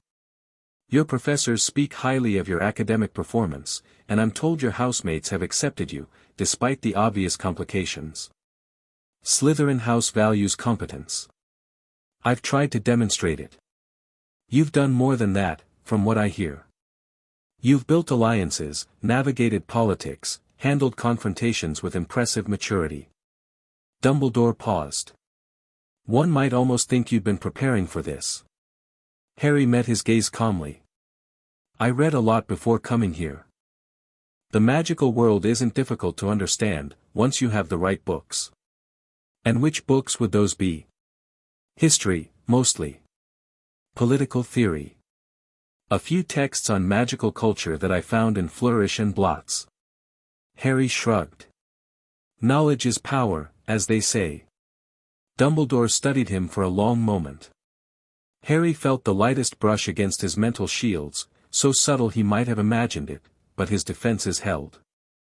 "You remind me of someone," Dumbledore said finally. "My father?" "No." A shadow crossed the old man's face. "No, not James. Someone else entirely." Harry waited, but Dumbledore didn't elaborate. "I asked you here for another reason as well." The headmaster's tone shifted, becoming more serious. "There are matters concerning your safety that you should be aware of." "My safety?" "The one who killed your parents is not truly gone, Harry.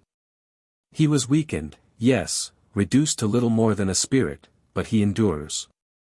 And there are those who seek to aid his return." Harry let appropriate concern show on his face. "How do you know this?" "I have my sources. What matters is that you understand the danger you face, even here at Hogwarts.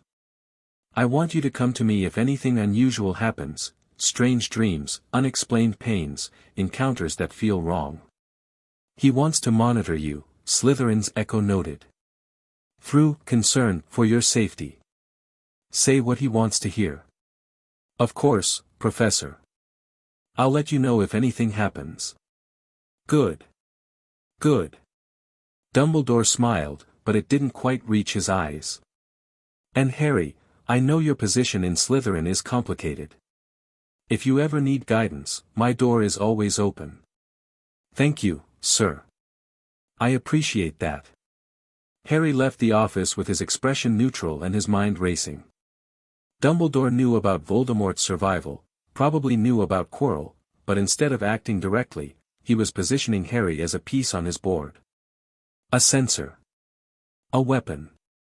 "He's testing the third-floor corridor as a trap," Slytherin's echo concluded. "Using the Philosopher's Stone as bait, waiting for Quirrell to make his move. And he wants you caught in the middle of it. Then we need to understand what we're dealing with before he springs it. Agreed. Tomorrow is Halloween. The castle will be distracted. It's the perfect time to investigate. Halloween morning dawned gray and cold. Harry attended his classes with outward normalcy while his mind worked through scenarios. The third-floor corridor, forbidden, guarded by something that made the portraits whisper, held answers he needed. But going alone was risky, and he didn't fully trust anyone enough to involve them. The feast began at 7. The Great Hall had been transformed, floating jack-o'-lanterns, live bats, decorations that writhed and moaned. Students gorged themselves on sweets and seasonal dishes while ghosts performed aerial acrobatics overhead. Harry ate sparingly, his attention divided between the staff table and his internal calculations. Quirrell seemed nervous, more so than usual, his turban slightly askew. Snape watched the defense professor with barely concealed suspicion. Something was going to happen tonight. Harry could feel it. Halfway through the feast, the doors burst open. Professor Quirrell sprinted into the hall, his face white with terror, his turban unwinding. "Troll!" he screamed. "Troll in the dungeons. Thought you ought to know." He collapsed in a dead faint. Pandemonium erupted. Students screamed, jumping to their feet, some running for the doors while others froze in place. Dumbledore's voice cut through the chaos like thunder. Silence. The hall went still. "Prefects, lead your houses back to the dormitories immediately. Teachers, follow me to the dungeons." "The Slytherin common room is in the dungeons," Harry noted silently. "Yes. An interesting oversight by the headmaster." Harry moved with his housemates toward the door, but his mind was elsewhere. The troll was a distraction, it had to be. Quirrell's feint had been theatrical, his terror unconvincing to anyone watching closely. He's going for the stone tonight. The Slytherin prefects were leading the first years down the corridor toward the dungeon stairs when Harry made his decision. "I need to use the bathroom," he told Daphne, who was walking beside him. "Now. There's a troll, it's in the dungeons. The bathroom's on this floor. I'll catch up." Before she could argue, he slipped away, disappearing into a side corridor as the green-robed crowd continued past. He wasn't going to the bathroom. The third-floor corridor was empty, the usual enchantments that deterred students suspended in the chaos of the troll attack. Harry moved quickly, his footsteps silent on the stone floor. The door at the end of the corridor was massive, ancient, and unlocked. "Interesting," Slytherin's echo observed. "Either Quirrell has already been through, or someone left it open deliberately." Harry pushed the door open and stepped inside. The room was enormous, dominated by a three-headed dog that made Hagrid's stories about dangerous creatures seem like understatement. Each head was the size of a car, each mouth filled with teeth like daggers. The beast was asleep, a harp playing softly in the corner, enchanted music, keeping it docile. A trapdoor sat beneath its massive paws. Cerberus, Slytherin identified. One of Hagrid's pets, most likely. Music soothes it. The harp will stop eventually, we need to move. Harry approached carefully, keeping one eye on the sleeping monster. The trapdoor was simple enough, a ring to pull, no obvious lock, but what lay beneath could be anything. He was reaching for the ring when he heard footsteps behind him. "Potter." Harry spun. Hermione Granger stood in the doorway, her face flushed from running, her wand clutched in one hand.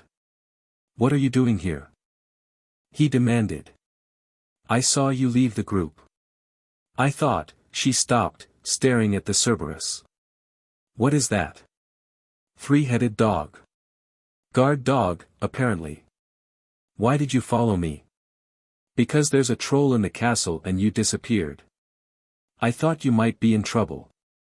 Her expression hardened. "What are you really doing here?" Harry weighed his options. Hermione was brilliant, observant, and tenacious. If he tried to lie, she'd see through it eventually. And she was already here, already involved.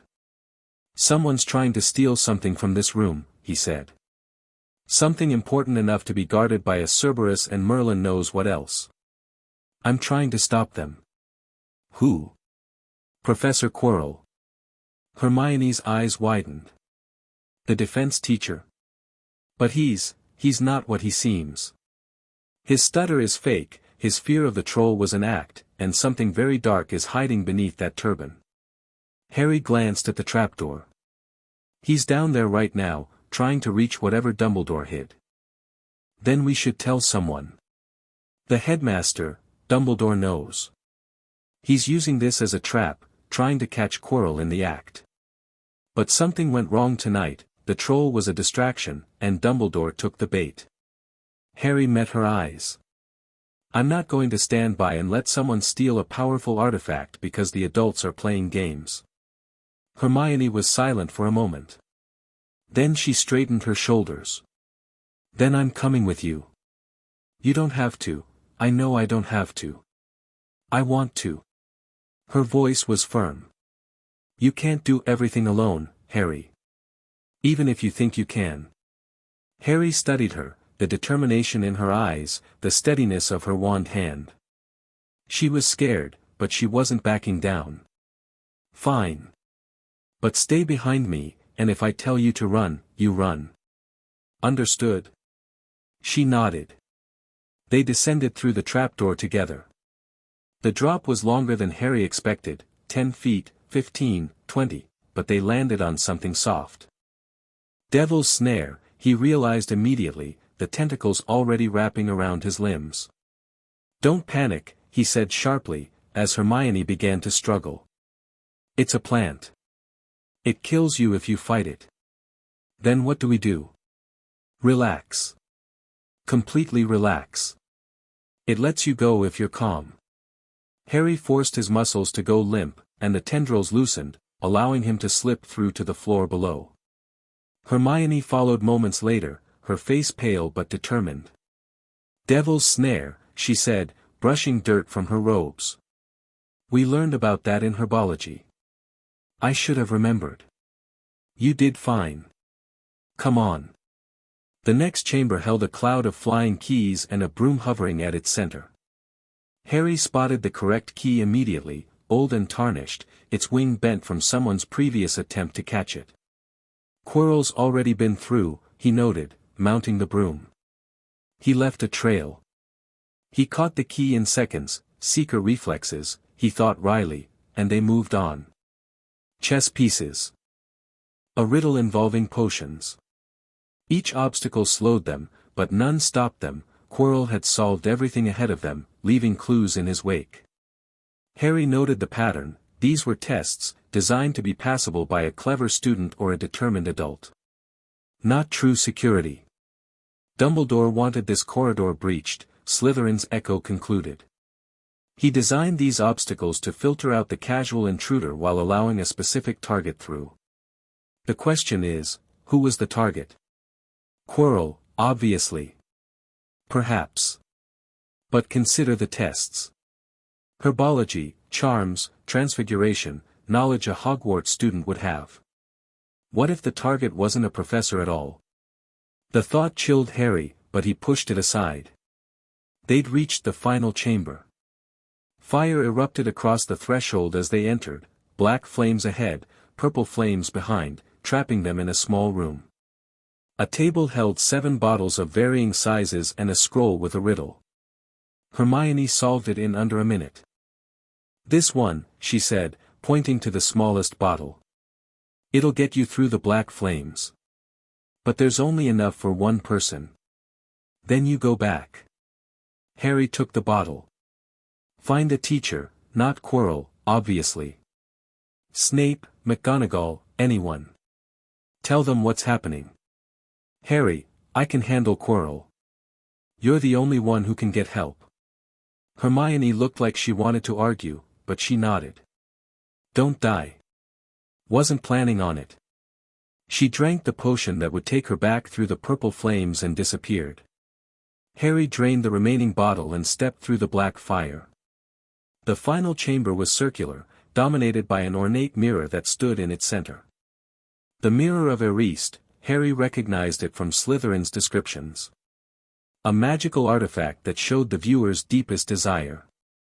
And standing before it, his turban removed to reveal a grotesque second face on the back of his skull, was Professor Quirrell. "I was wondering when you'd arrive," said the face. Harry's scar exploded with pain. "Harry Potter," Voldemort whispered. "We meet again." Chapter 2 END Chapter 3, Voices in the Dark. The pain was extraordinary. Harry had experienced suffering before, the Dursleys had made certain of that, but this was different. This was his scar trying to split open, his skull attempting to crack, his very thoughts fragmenting under the assault of Voldemort's proximity. He didn't fall. He didn't scream.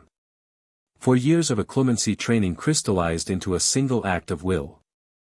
Harry seized the pain, acknowledged it, and compartmentalized it, shoving it into a mental box and slamming the lid shut. The agony didn't disappear, but it became manageable. Background noise instead of overwhelming static. "Impressive," Voldemort said, his ruined face twisting into something like a smile. "Most would be writhing on the floor by now. You've learned to control your mind." "I've learned a lot of things." Harry's voice was steady. "You're possessing Quirrell. A temporary arrangement. The fool sought me out in Albania, hoping to prove himself worthy. He's proven useful, if nothing else."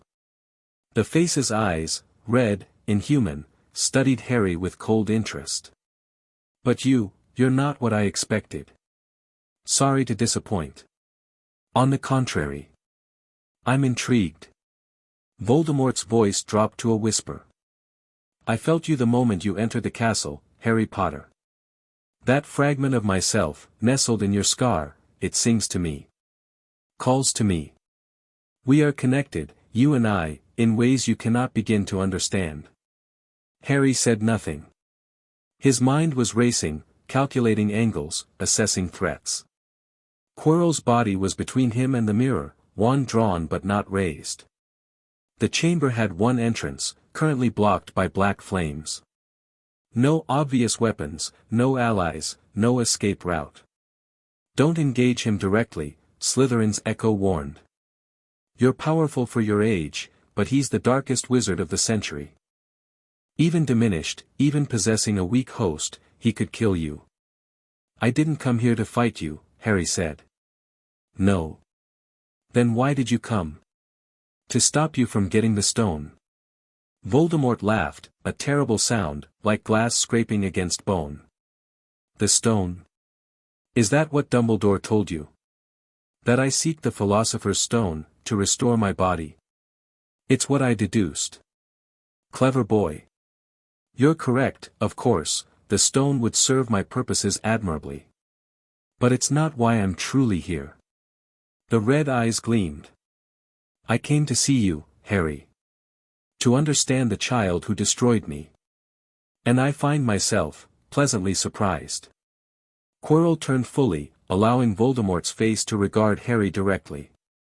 The defense professor's features were slack, empty, a puppet whose strings were held by something far worse.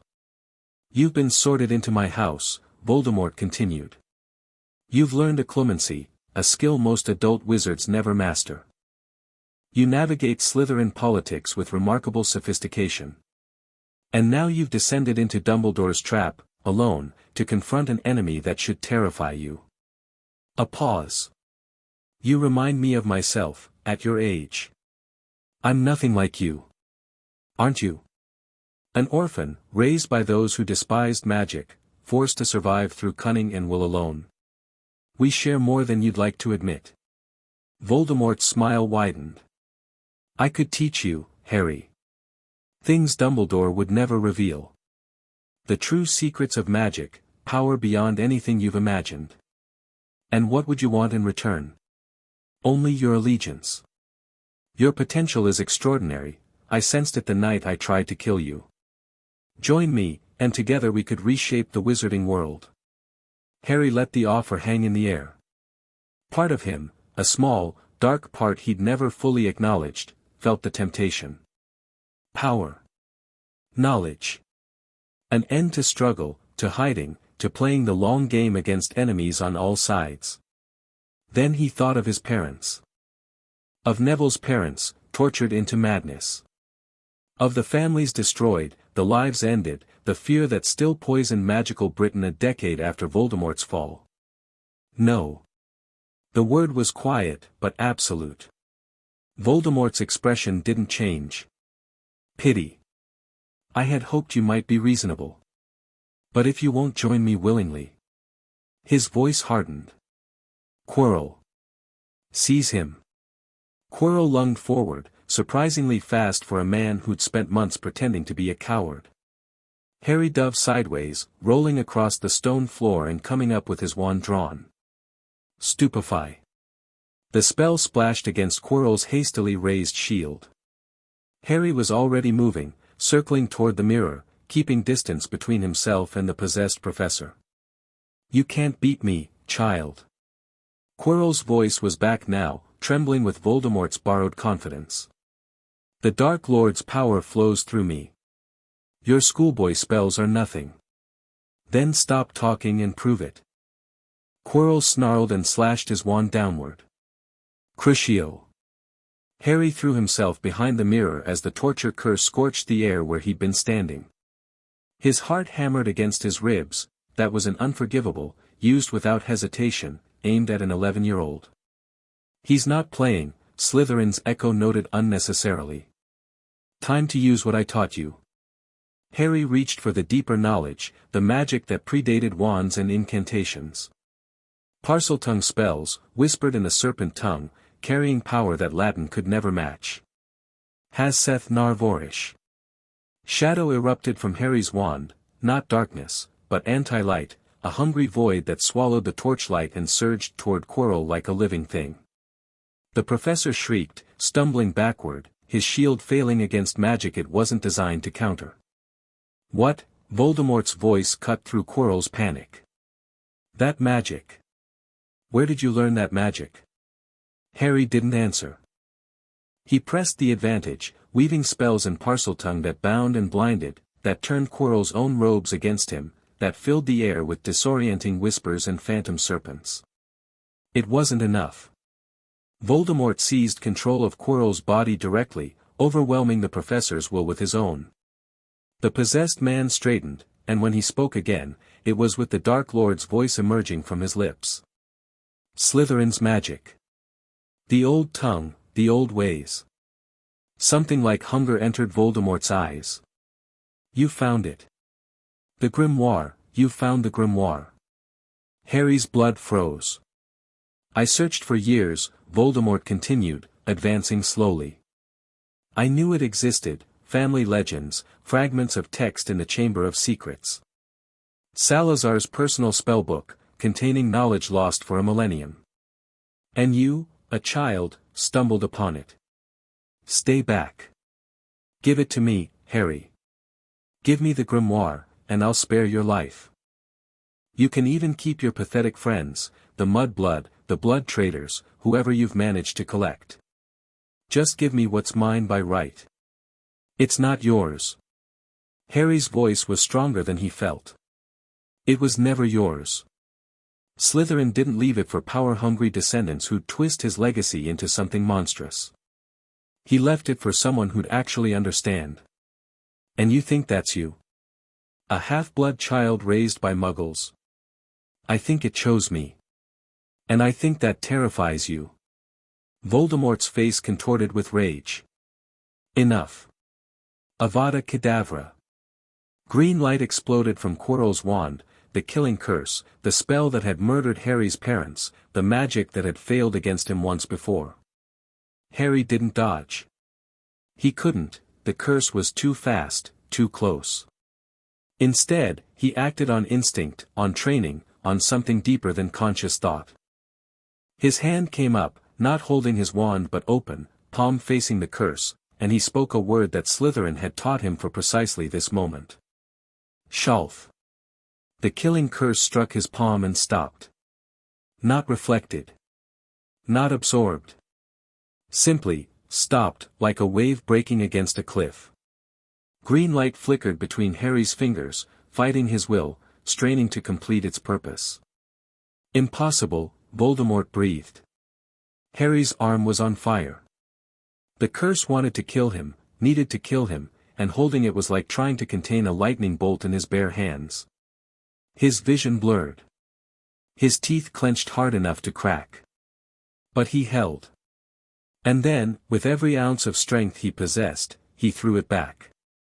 The curse didn't return to Quirrell, it was too diffused for that, its killing intent scattered by Harry's interference. But the magical backlash hit the possessed professor like a physical blow, throwing him backward into the mirror. Glass shattered. Quirrell screamed, Quirrell's own voice this time, not Voldemort's, filled with genuine agony. The professor collapsed against the mirror's broken frame, blood streaming from wounds caused by the shards. And something emerged from the wreckage. A face made of shadow and hate, Voldemort's spirit tearing free of its dying host. It hung in the air for a moment, regarding Harry with eyes that promised vengeance. This isn't over, boy. I will return. And when I do, I will tear that grimoire from your cold, dead hands. The spirit fled, passing through the chamber wall and vanishing into the darkness beyond. Harry felt it go, felt his scar burn one final time, then fall silent. Quirrell lay motionless among the broken mirror. Harry approached cautiously, wand raised, half expecting the professor to leap up for one final attack. But Quirrell wasn't moving. Wasn't breathing. He was dead. Harry stared at the body, the first person he'd ever killed, even indirectly. He waited for guilt, for horror, for some emotional response that matched the magnitude of what had just happened. What he felt was tired. You didn't kill him, Slytherin's echo said quietly. Voldemort killed him. The possession was destroying his body from the inside.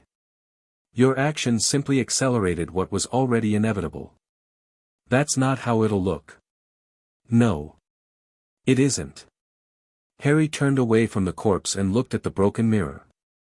Among the shattered glass, something glinted red, a small stone, palm-sized, that had fallen from the frame when Quirrell collided with it. The Philosopher's Stone. Harry picked it up, feeling its weight in his hand. Power to create gold. Power to create the elixir of life. Power that had tempted wizards for centuries. He tucked it into his pocket and started back through the chambers. Hermione had found Professor McGonagall. Harry emerged from the third-floor corridor to find a small crowd waiting, McGonagall looking pale, Snape with his wand drawn and his expression unreadable, and behind them, moving faster than his apparent age should allow, Albus Dumbledore. Harry. The headmaster's voice was calm, but his eyes were sharp. What happened? Professor Quirrell is dead. Harry kept his voice steady. He was possessed by Voldemort. They tried to steal the Philosopher's Stone. I stopped them. The adults exchanged glances. McGonagall pressed a hand to her mouth. Snape's eyes narrowed. The stone, Dumbledore said. Where is it now? Harry reached into his pocket and produced the red gem. Here. The silence that followed was absolute. You retrieved it from the mirror. Dumbledore's tone had shifted, still calm, but with an undercurrent of something Harry couldn't identify. It fell out when Quirrell hit the mirror. He was trying to get it, but he couldn't figure out how. Then Voldemort, the spirit possessing him, decided I was more interesting than the stone. Harry met Dumbledore's gaze. He offered me an alliance. I refused. He tried to kill me. I defended myself. And Quirrell? Dead. The backlash from my defense hit him. Or maybe Voldemort leaving his body killed him. I'm not sure. Dumbledore studied Harry for a long moment. Then, slowly, he reached out and took the stone. You've done remarkably well, Harry. Far better than anyone could have expected. The twinkle was back in his eyes, but it seemed forced now. Miss Granger tells me you deduced Quirrell's treachery on your own. He wasn't subtle. The stutter, the fear, it was all performance. And my scar hurt every time I got near him. Your scar? Dumbledore nodded thoughtfully. Yes, that would make sense. The connection between you and Voldemort would respond to his presence. He paused. We should get you to the hospital wing. You've been through an ordeal. I'm fine. Nevertheless. It wasn't a request. The hospital wing was empty except for Madame Pomfrey, who fussed over Harry with a combination of maternal concern and professional efficiency. She healed the minor burns on his palm, checked for curse damage, and pronounced him miraculously healthy considering what that fool Dumbledore allowed to happen. The headmaster pretended not to hear that. I need to ask you some questions, Harry, Dumbledore said, settling into a chair beside the bed. About tonight, and about how you came to possess the skills you demonstrated. I answered questions earlier. And your answers raised more questions. Dumbledore's voice was gentle but persistent. The magic you used against Quirrell, against Voldemort, was not anything taught at Hogwarts. Professor Snape describes it as ancient beyond recognition. Where did you learn it? Harry had prepared for this moment. He'd known, from the second he decided to confront Quirrell, that his secrets couldn't remain completely hidden. The question was how much to reveal. I found something, he said carefully. Before Hogwarts. A book that taught me things, history, languages, magical theory. I've been studying it for years. What kind of book? An old one. Very old. Dumbledore's eyes sharpened. Harry, if you've discovered a dark artifact, it's not dark. Harry kept his voice firm. The magic isn't about hurting people. It's about understanding how magic works, where it comes from, how to use it more effectively. The book chose me. It wouldn't respond to anyone else. Chose you. It tests the reader. If you're not worthy, you can't read it. If you are. Harry shrugged. You can learn. The half-truth hung between them. Dumbledore was suspicious. Harry could see it in the tension around his eyes, the careful neutrality of his expression, but he didn't push further. Not yet. We'll discuss this more when you've recovered, the headmaster said finally. For now, rest. You've earned it. He left, and Harry lay in the darkened hospital wing, staring at the ceiling. That was dangerous, Slytherin's echo observed. He knows you're hiding something. He was always going to know. Tonight just accelerated things. True. But now he'll be watching you more closely. Every move you make, every spell you cast, he'll be analyzing, searching for clues. Let him search. Harry closed his eyes. By the time he figures it out, I'll be ready. The school year ended with a whimper rather than a bang. Dumbledore announced Quirrell's death as an accident, a failed attempt to breach the third-floor corridor that triggered the magical defenses. No mention of Voldemort, no mention of Harry's involvement. The official story was clean, simple, and completely false.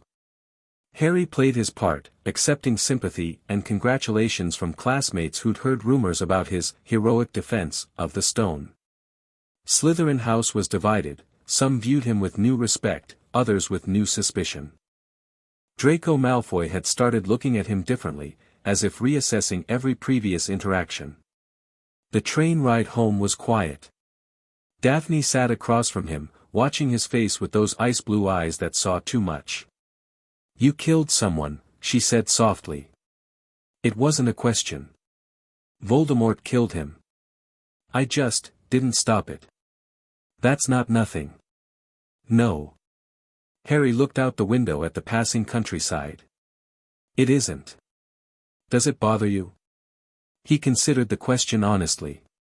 It should. I keep waiting to feel guilty, or traumatized, or whatever I'm supposed to feel after someone dies because of me. But mostly I just feel tired. Maybe that's normal. Maybe there's no right way to feel. Maybe. He turned back to face her. Thank you. For what? For not looking at me like I'm broken.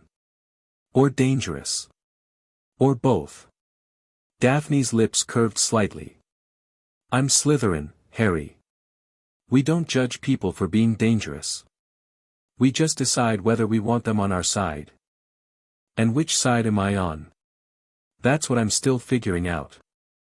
The train carried them toward London, toward summer, toward whatever came next. Harry watched the world blur past and thought about the year ahead. Voldemort was still out there. Dumbledore was watching. The Grimoire's secrets remained largely unexplored. And beneath Hogwarts, something ancient was stirring. He had work to do. Summer at Privet Drive was different this year. The Dursleys had learned to fear Harry, not consciously, but in the way animals fear predators. They gave him space, asked no questions, demanded no chores. The wards he'd placed on his cupboard had been upgraded to a full bedroom on the second floor, Dudley's former second room, which his cousin had vacated without prompting. Harry spent his days studying the Grimoire, practicing magic in careful isolation, and planning for the challenges ahead. The encounter with Voldemort had revealed dangerous gaps in his abilities. He could defend himself, but offense remained limited. He could shield his mind, but couldn't effectively attack others. He knew theory but lacked practical experience against truly powerful opponents. You did well, Slytherin's echo reminded him during one particularly frustrating practice session. Better than any first year has a right to. But Voldemort was using a dying host, barely a fraction of his true power. When he returns properly. I know. I need to be stronger. Stronger, yes. But also smarter. You can't match him in raw power, not yet, possibly not ever. You need to outthink him, outplan him, arrange circumstances so that direct confrontation becomes unnecessary. And Dumbledore? The same principle applies. Both of them are master manipulators who've spent decades playing this game. You're 11 years old. Your advantage is that they underestimate you, and that you can see angles they've become blind to. Harry returned to Hogwarts in September with a list of priorities: deepen his magical knowledge, expand his alliance network, investigate the threat Slytherin had warned him about, Voldemort's return, the failing wards, the thing sleeping beneath the castle. The thing beneath the castle. He'd felt it, during the confrontation with Voldemort, a distant presence, vast and patient, stirring in response to the magical combat above. Slytherin had explained its nature in general terms, but the Grimoire contained more specific information that Harry had only begun to decode. The sleeper had been imprisoned before human civilization. The founders hadn't created the wards that held it, they'd inherited them, reinforced them, built their school on top of the prison as a disguise and a defense. But the wards were failing, had been failing for centuries, and Slytherin's own calculations suggested they had perhaps 2 decades before the containment cracked entirely. 2 decades. That sounded like plenty of time. But Harry had learned not to trust such estimates. Second year began with a warning. Harry was in his bedroom at Privet Drive, packing his trunk for the return to Hogwarts, when the house elf appeared. It materialized with a soft crack, a small creature with enormous ears, bulging eyes, and a body covered in what appeared to be a dirty pillowcase. It wrung its hands nervously, bouncing on its feet. Harry Potter must not return to Hogwarts. Harry's wand was in his hand before the elf finished speaking. Who are you? Dobby, sir. Dobby the house elf. The creature's eyes widened further at the sight of the wand. Dobby has come to warn Harry Potter. Terrible things are planned for Hogwarts this year. Harry Potter must stay where it is safe. Safe. Harry glanced around his room, the barred window, the locks on the door, the scars that still marked his childhood. This place isn't safe. It's just a different kind of dangerous. But Hogwarts, what terrible things, Dobby. What's being planned? The elf's face contorted with anguish. Dobby cannot say. Dobby is bound, Dobby must not tell his master's secrets. He began hitting himself on the head with alarming force. "Stop that." Harry's voice was sharp.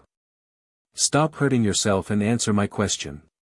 Not the details, just tell me who your master is." Dobby froze mid-strike. "Dobby cannot. You're wearing their crest on your pillowcase. House elves don't choose their own clothing." Harry studied the faded emblem. "That's the Malfoy serpent, isn't it? You belong to Lucius Malfoy." The elf's wail confirmed it. "So Lucius Malfoy is planning something terrible for Hogwarts." Harry's mind raced through possibilities. "Something bad enough that you'd risk punishment to warn me. Something connected to Voldemort's first rise to power, given your master's history." Dobby was trembling now, unable to speak but unable to deny. "Thank you, Dobby. I appreciate the warning." Harry lowered his wand. "I'm still going back to Hogwarts. But I'll be careful. Harry Potter is too noble. Too brave. Dobby must stop him, no." Harry's voice carried a thread of command. "You came here to help me. The best way to help is to let me make my own choices. And if you can give me any more information, anything at all, I'll find a way to repay you." The elf stared at him with something like awe. "Harry Potter speaks to Dobby like an equal. No wizard has ever. I'm not like other wizards." Harry met the elf's eyes.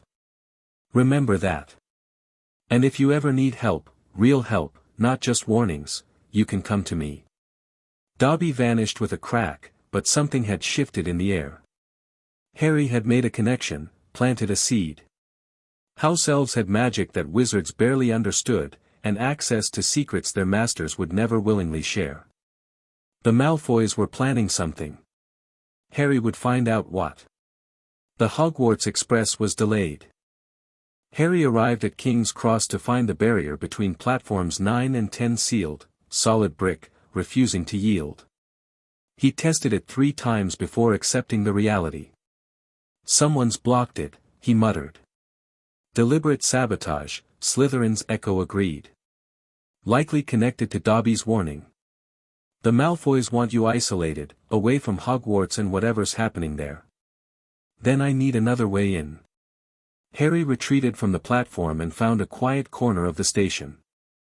He'd spent the summer studying magical transportation, and while apparition was beyond his current abilities, there were alternatives. The night bus answered his summons with a violent lurch, a purple triple-decker that careened through Muggle traffic as if the laws of physics were suggestions. Harry paid his fare, requested Hogsmeade, and spent the journey planning his approach.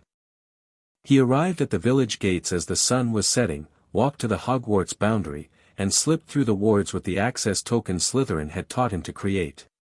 The castle loomed against the darkening sky, its windows beginning to glow with welcoming light. The feast was already underway when Harry entered the Great Hall. Every head turned as he walked to the Slytherin table, his robes dusty from travel, his expression revealing nothing. "Potter." Draco's voice carried across the table. "We thought you'd missed the train. The barrier was blocked. I found another way." Harry took his seat beside Daphne. "What did I miss?" "New defense, Professor. Some fool named Lockhart wrote a bunch of books about fighting dark creatures. Looks like he's never fought anything more dangerous than a paper cut." Daphne's tone was dismissive. "Also, there's a rumor that something happened to the Weasleys' car." "Their car?" "Apparently the youngest Weasley boy and his family's enchanted Ford Anglia had an incident with the Whomping Willow. The tree's furious. The car's probably dead. The Weasley is definitely in trouble." Harry filed this away. Ron Weasley wasn't his concern, but the coincidence of 2 platform-related problems on the same day was suspicious. The feast continued. Harry ate, exchanged pleasantries, and observed. Professor Lockhart was exactly as Daphne had described, all flash and no substance, his smile too bright, his stories too polished. The other professors watched him with barely concealed disdain. And Snape was watching Harry with something new in his eyes. Not just suspicion now, but calculation. As if he was seeing Harry for the first time and reassessing everything he'd previously assumed. He knows something, Slytherin's echo warned. About last year, about the magic you used. Be careful around him. Harry nodded slightly and finished his meal. The attacks began in October. Mrs. Norris was first, the caretaker's cat, found hanging from a torch bracket, stiff and unmoving. The words on the wall were written in what looked like blood, "The Chamber of Secrets has been opened. Enemies of the air, beware." Harry stood at the edge of the crowd that gathered, watching Filch's hysterical response and Dumbledore's careful examination. His scar didn't burn, this wasn't Voldemort's work, but something else prickled at the edges of his awareness. Something familiar. "The chamber," Slytherin's echo said quietly. "Someone has found the entrance. You said the basilisk was a guardian. That you bred it to protect the school." "I did. But 1,000 years of isolation can drive even the wisest creature mad. And if someone has found a way to control it, they could turn your guardian into a weapon." "Yes." Harry retreated from the crowd, his mind racing. The Chamber of Secrets was real, he'd always known that, from Slytherin's own descriptions. The basilisk inside was real too, and deadly. And someone had found a way inside. The Malfoy connection clicked into place. Lucius, planning something terrible. Dobby's warning about danger at Hogwarts. The barrier blocked at platform 9 3/4. Draco Malfoy had been particularly smug this year. And he'd been spending time with a first-year girl, a Weasley, of all people, who seemed oddly attached to a small black diary. Harry needed more information. The investigation took weeks. Harry tracked the attacks as they continued, a Gryffindor first-year named Colin Creevey, petrified with his camera melted. A Hufflepuff second-year and a Ravenclaw prefect, found together near the library. Each time, the same message appeared, "Enemies of the air, beware." The school was terrified. Students traveled in groups, professors escorted classes, and wild theories spread like wildfire. Harry Potter was a suspect to some, what better cover than being sorted into Slytherin, hiding among the snakes while hunting Muggleborns? Harry ignored the whispers and focused on facts. The attacks followed no obvious pattern. Victims were random in terms of house and year, connected only by their blood status, Muggleborn or, in the prefect's case, half-blood with a Muggle mother. The petrification was consistent with basilisk exposure, but none of the victims had died, which meant they hadn't looked directly at the serpent's eyes. Reflections, Slytherin's echo explained. Looking at a basilisk's reflection petrifies but doesn't kill. The victims must have seen it through water, or mirrors, or Colin's camera. The Hufflepuff was found near a puddle of water. The prefect had her compact mirror out. Then the basilisk is being careful. It's not trying to kill, just incapacitate. Which means someone is controlling it precisely, directing it toward specific targets. The diary. Harry had been watching Ginny Weasley since he'd noticed her odd behavior. The first year was withdrawn, pale, and seemed to be losing weight. She clutched the small black diary like a lifeline, writing in it constantly, talking to it when she thought no one was watching. The diary was possessing her. Harry recognized the signs because he'd felt something similar, the passenger in his own mind, the fragment of Voldemort that had attached to him as an infant. But Ginny's possession was more active, more invasive. The diary wasn't just watching, it was controlling. He needed to get that diary. But approaching Ginny directly would spook whoever was watching, and the Weasleys already suspected him of dark intentions. He needed a subtler approach. He needed allies. "You want to do what?" Theo Knott stared at Harry across the empty classroom they'd claimed for private conversations. The other boy had changed since first year, still quiet, still watchful, but there was steel in him now that hadn't been there before. "I need you to befriend Ginny Weasley," Harry repeated. "A Weasley?" The family that hates everything my family stands for. She's being controlled, Theo. Possessed by a dark artifact that someone, probably your father's old friends, planted on her. If we don't help her, she's going to do something terrible, or something terrible is going to be done through her. Theo was silent for a long moment. Why me? Because you understand what it's like to be used by people who don't care about you. Because you're smart enough to approach her without making it obvious. And because. Harry hesitated. Because I trust you. The words hung in the air. Theo's expression flickered, surprise, then something warmer, quickly hidden. What do I do? Get close to her. Be friendly, sympathetic, tell her you know what it's like to have everyone assume the worst about you because of your family. Once she trusts you, find out about the diary. What it does, where she got it, how deeply it's controlling her. And then? Then we take it from her. Save her life. And destroy whoever gave it to her. Theo nodded slowly. I'll do it. But Harry, if this goes wrong, if my father finds out. If your father finds out, you tell him I forced you. You tell him I used magic, threats, whatever you need to say. I'll back up your story. Harry met his eyes. You're not alone in this, Theo. Not anymore. The weeks passed in a rhythm of investigation and tension. Theo made contact with Ginny, approaching her in the library when no one else was watching. Their conversations were brief at first, sympathetic words, shared complaints about unfair assumptions, but gradually Ginny opened up. She told him about the diary, about how it listened to her troubles, about how it made her feel understood.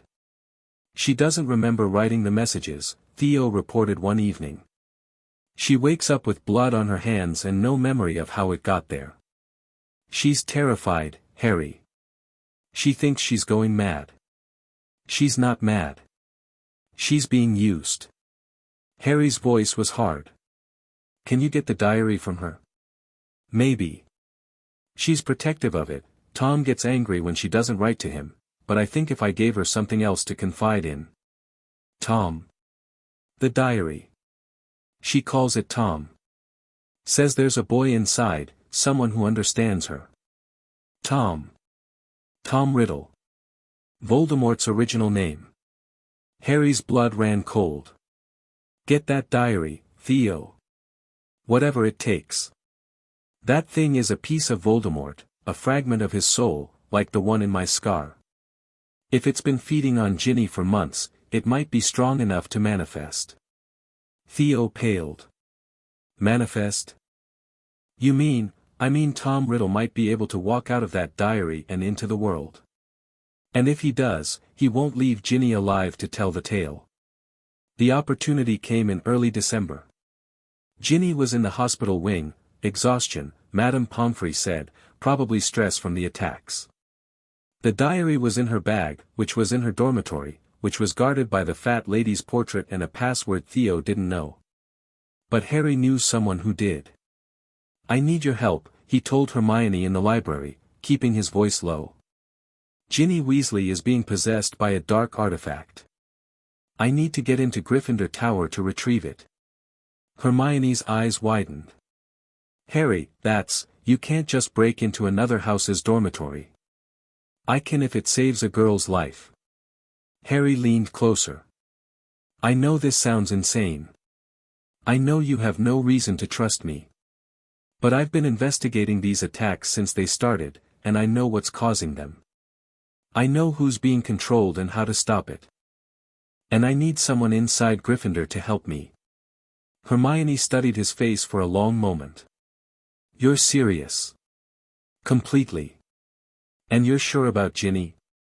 A friend has been watching her for weeks. She's possessed, Hermione.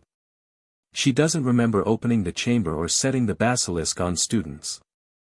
She's losing time, losing herself, and the thing inside the diary is getting stronger every day. A basilisk. Hermione's voice was barely a whisper. That's what's been petrifying people. Yes. But the attacks will stop once we destroy the diary. The basilisk can only be controlled by a parselmouth, someone who speaks to snakes. Without the diary to direct it, it'll go dormant again. Hermione was silent, processing. Then, how do you know all this? I have sources. Knowledge from before I came to Hogwarts. I can't explain everything right now, but I promise you, Hermione, I'm trying to help.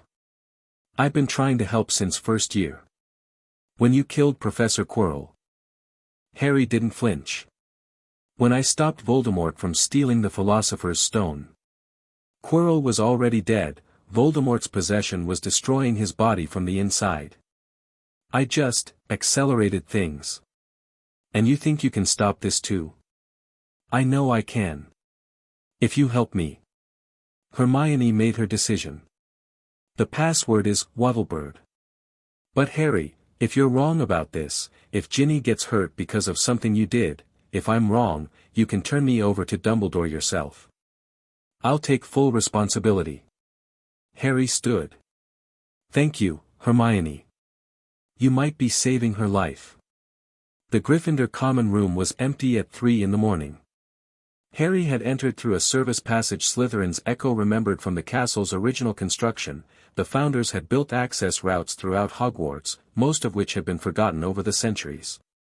He emerged behind a tapestry near the fat lady's portrait, whispered the password, and slipped inside. The girls' dormitories were up a spiral staircase that turned into a slide when boys tried to climb it. Harry had prepared for this, a levitation charm on himself, cast in Parseltongue for extra power, lifting him over the trapped steps and depositing him gently at the top. Ginny's bed was easy to find, she was the only first-year girl not sleeping peacefully, her face twisted with nightmares even in the hospital wings in forced rest. Her bag sat beside her empty bed, and inside it, wrapped in a school scarf, was the diary. Harry picked it up. The moment his fingers touched the leather cover, he felt it, a presence, dark and cold, reaching out toward the fragment in his own mind. Recognition passed between them like a shock of electricity. You, something whispered. You're the one who destroyed me. Harry's shield slammed into place, severing the connection before it could fully form. But the diary was awake now, pulsing with malevolent energy, and he needed to move. He retreated through the passage, the diary tucked inside his robes, and made his way to the room of requirement, a space Slytherin's echo had told him about, a room that appeared when you needed it most. He walked past the blank wall 3 times, thinking of his need, and a door appeared. Inside was a stone chamber, bare except for a pedestal in the center. Harry set the diary on the pedestal and drew his wand. Don't destroy it yet, Slytherin's echo warned. It's a Horcrux, a vessel for a fragment of Voldemort's soul. If you destroy it without understanding how it works, you might not be able to destroy the others. Others? If Riddle made one Horcrux, he made more. It's not a magic you use once and abandon, it's a path, an obsession. He would have created multiple anchors, multiple insurance policies against death. Harry stared at the diary. How many? Unknown. But the fragment in your scar suggests at least 2 beyond this one. We need to study the diary's enchantments, understand how Horcruxes function, before we destroy it. And while we're studying, it's reaching out to me. Trying to form a connection. Your shields will hold. And the knowledge we gain could be the key to destroying Voldemort permanently. Harry didn't like it. But he understood the logic. Fine. We study it. But the diary stays here, in this room, locked away where it can't hurt anyone else. Agreed. The next weeks were a delicate balance. Harry visited the room of requirement each night, studying the diary's magic with Slytherin's echo guiding his analysis. The Horcrux was a masterwork of dark magic, a soul anchor woven into an enchanted object, designed to preserve a fragment of the creator's essence indefinitely. The magic was old, predating Riddle by centuries, drawn from sources Harry hadn't known existed. The ritual requires murder, Slytherin explained. The act of killing tears the soul, and that torn fragment can be bound to a vessel. The diary was created using the death of a girl named Myrtle, a Hogwarts student Tom Riddle killed in his 5th year. Moaning Myrtle. The ghost in the second-floor bathroom. Yes. She's connected to the diary, though she doesn't know it. Her death created it, and some part of her essence was trapped in the binding. Meanwhile, Ginny was recovering. Without the diary's constant drain, she slept better, ate more, regained her color. She was confused about her memory gaps, guilty about things she couldn't quite remember, but Theo was there, supportive, understanding, asking no questions she couldn't answer. She thinks she lost the diary, Theo reported. She's relieved, actually. She said it was starting to scare her, the things Tom said. What kinds of things? Things about blood purity. About the Chamber of Secrets, the heir of Slytherin. About Harry Potter. Theo's expression was troubled. He was obsessed with you, Harry. The diary, Tom, kept asking Ginny about you. What you did, who you talked to, whether you were really on Slytherin's side. Voldemort's been watching me through her. Looks like. Harry filed this away. The diary was contained, but the intelligence it had gathered might have already been transmitted somehow, to the main Voldemort consciousness, or to the other Horcruxes, or to Death Eaters who remained loyal. His cover was compromised, possibly beyond repair. He needed to accelerate his timeline. The Christmas holiday brought an unexpected visitor. Harry was in the room of requirement, analyzing the diary's outermost enchantments, when the door opened and a figure stepped inside. Corvinus Gaunt. Harry's wand was up instantly, but the stranger made no aggressive move. He was old, older than Dumbledore, with a face like crumpled parchment and eyes that burned with dark intelligence. He wore robes that might have been fashionable a century ago, and he moved with the careful economy of someone conserving strength. Peace, young Potter. His voice was dry, cultured, faintly amused. I haven't come to fight. Who are you? My name is Corvinus Gaunt. I am, or was, the younger brother of Marvolo Gaunt, who was the grandfather of the wizard who killed your parents. A thin smile. In simpler terms, I'm Tom Riddle's great-great-uncle. Harry didn't lower his wand. I've read the genealogies. Corvinus Gaunt died in 1943. Corvinus Gaunt entered magical stasis in 1943. There's a difference. The old man settled into a chair that hadn't been there moments before, the room providing for its visitors. I woke recently, when my grandnephew's Horcrux attached itself to a living soul. Your soul, specifically. The blood magic stirred connections I'd thought severed forever. What do you want? To meet you. To understand you. Corvinus's burning eyes studied Harry with uncomfortable intensity. And to warn you about what's coming. Harry said nothing. You've discovered the Grimoire, Corvinus continued. Salazar's personal spellbook, the repository of his life's research. You've been learning from it, growing in power. And you've stumbled into a conflict that's been brewing for over 1,000 years. The Sleeper. Corvinus's expression sharpened. You know about that. Excellent. Then you understand why I'm here. I understand that you're a Gaunt, the family that produced Voldemort, the family that spent generations obsessing over Slytherin's legacy. Why should I trust anything you say? Because I don't care about Tom Riddle's petty war for magical supremacy. Corvinus's voice carried an edge of contempt. My grandnephew was always a disappointment, brilliant but short-sighted, powerful but crude.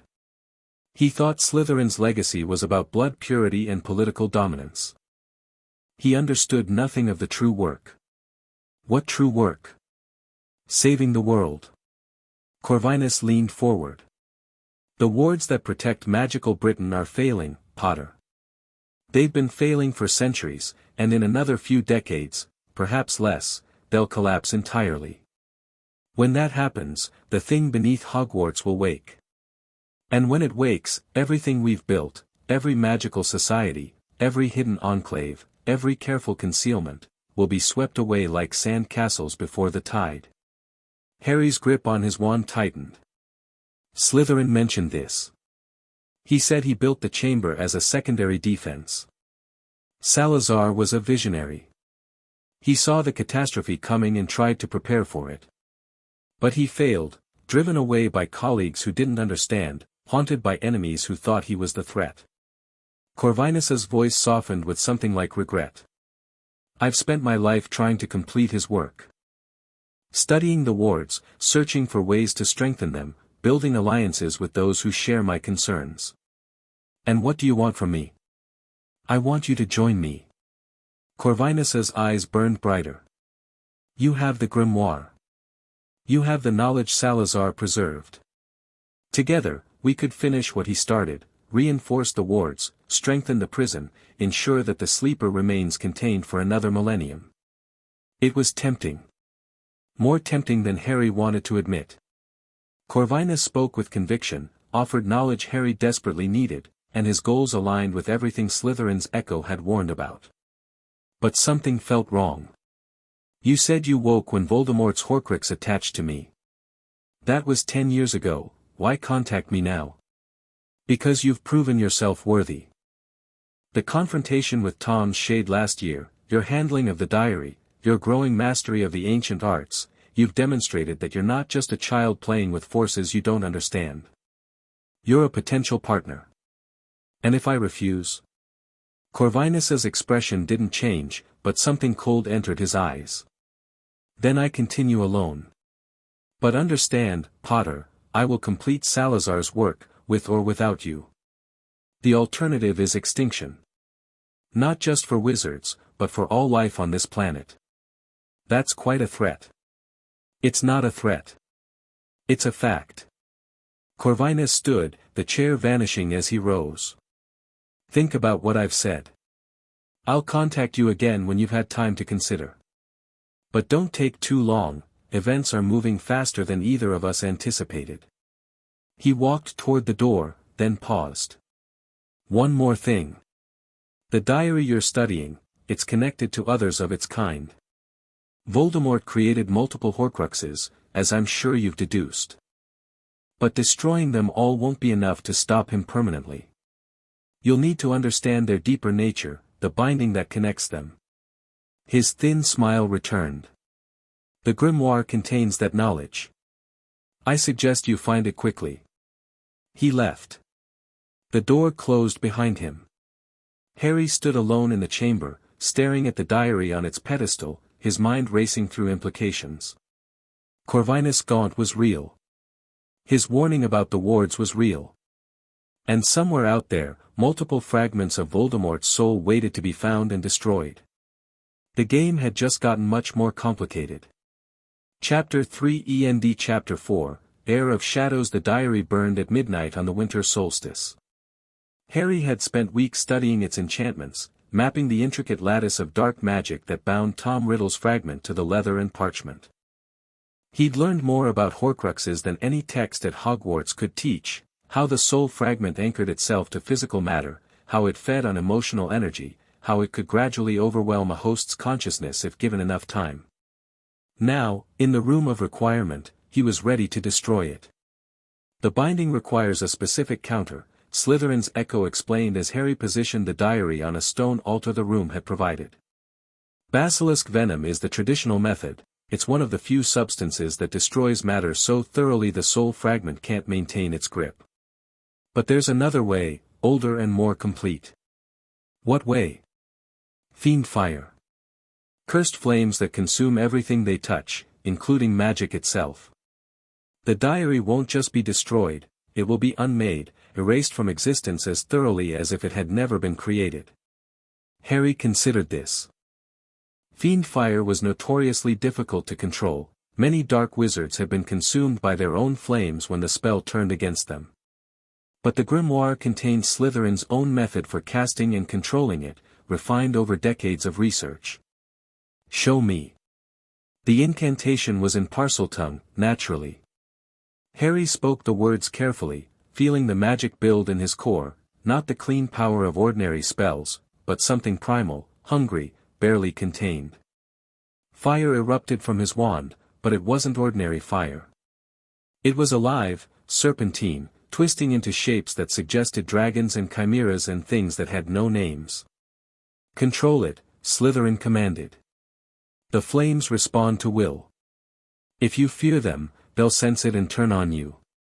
If you dominate them, they'll obey." Harry didn't fear the fire.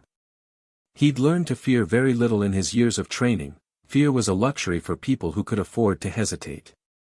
He imposed his will on the writhing flames, shaping them, directing them, and then he released them at the diary.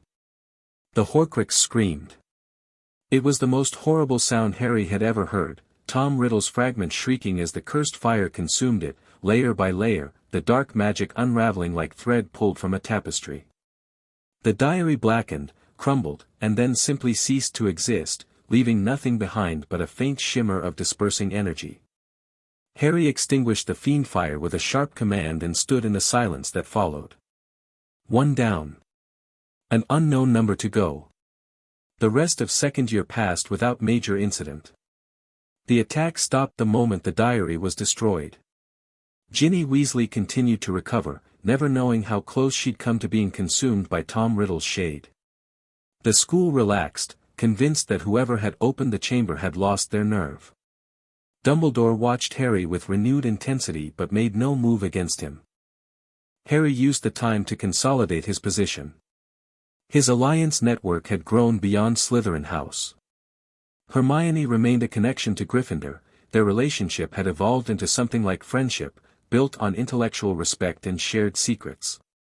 Neville Longbottom, surprisingly, had begun seeking Harry out after defense classes, asking questions about practical magic that Lockhart was too incompetent to answer.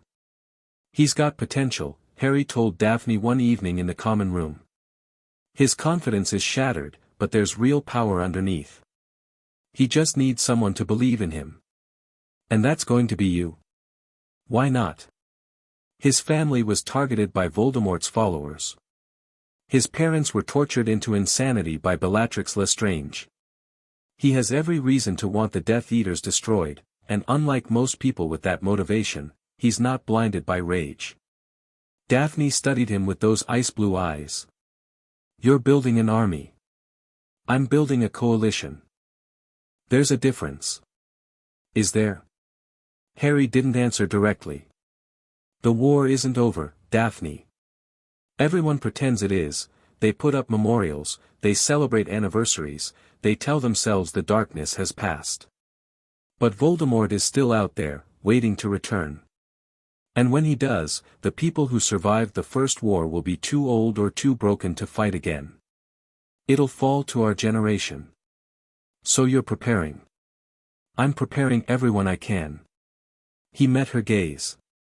"Including you, if you're willing." Something shifted in Daphne's expression, a crack in the ice, quickly sealed. "What exactly are you proposing?" "Training. Real training, not the garbage Lockhart peddles. Combat magic, defensive wards, tactical thinking. A group of students who can actually fight, not just wave wands and hope for the best." That sounds like something Dumbledore would disapprove of. Dumbledore disapproves of anything he doesn't control. That's not a reason to leave ourselves defenseless. Harry leaned closer. "I'm not asking you to join some secret society or swear oaths of loyalty. I'm asking if you want to learn how to survive." Daphne was quiet for a long moment. Then, "When do we start?" Summer brought changes. Harry returned to Privet Drive but spent little time there. The Dursleys had become background noise, obstacles to manage rather than threats to fear. He'd established communication networks with his allies, met with Theo and Daphne in secret locations around magical Britain, and continued his study of the Grimoire's deeper secrets. The Horcrux research consumed much of his attention. Slytherin's echo had been right, Voldemort had created multiple soul anchors. The Grimoire contained theoretical frameworks for detecting them, methods Salazar had developed for tracking dark magic signatures across distances. Harry adapted these techniques, refined them, and began searching. The fragment in his scar was the complication. It resonates with the others, Slytherin explained during one of their late-night sessions. When you concentrate on the connection, you can feel faint echoes, directions, distances, sometimes emotional impressions from the fragments themselves. So I can use myself as a tracking device. In theory. The danger is that the connection works both ways. If you reach out to the Horcruxes, Voldemort might sense you reaching. He might even be able to use the connection to locate or influence you. Harry had already experienced this. In moments of exhaustion or emotional vulnerability, he sometimes caught flickers of Voldemort's consciousness, cold satisfaction, burning rage, patient calculation. The fragment in his head was a window that looked both ways. Then I need to learn to control the connection. Open it when I choose, close it when I don't. That will require pushing your occlumency to new levels. The mental architecture you've built is impressive, but it's still fundamentally defensive. You need to develop offensive capabilities, the ability to project through the connection without losing yourself in it. The training was brutal. Harry spent hours in meditative states, probing the edges of the connection, learning its texture and limitations. He discovered that strong emotions amplified the link. Voldemort's rage made the scar burn, while Harry's own anger sometimes drew the Dark Lord's attention. He learned to keep his emotions cold. By the end of summer, he could consciously activate the connection for brief periods, gathering impressions before withdrawing behind his shields.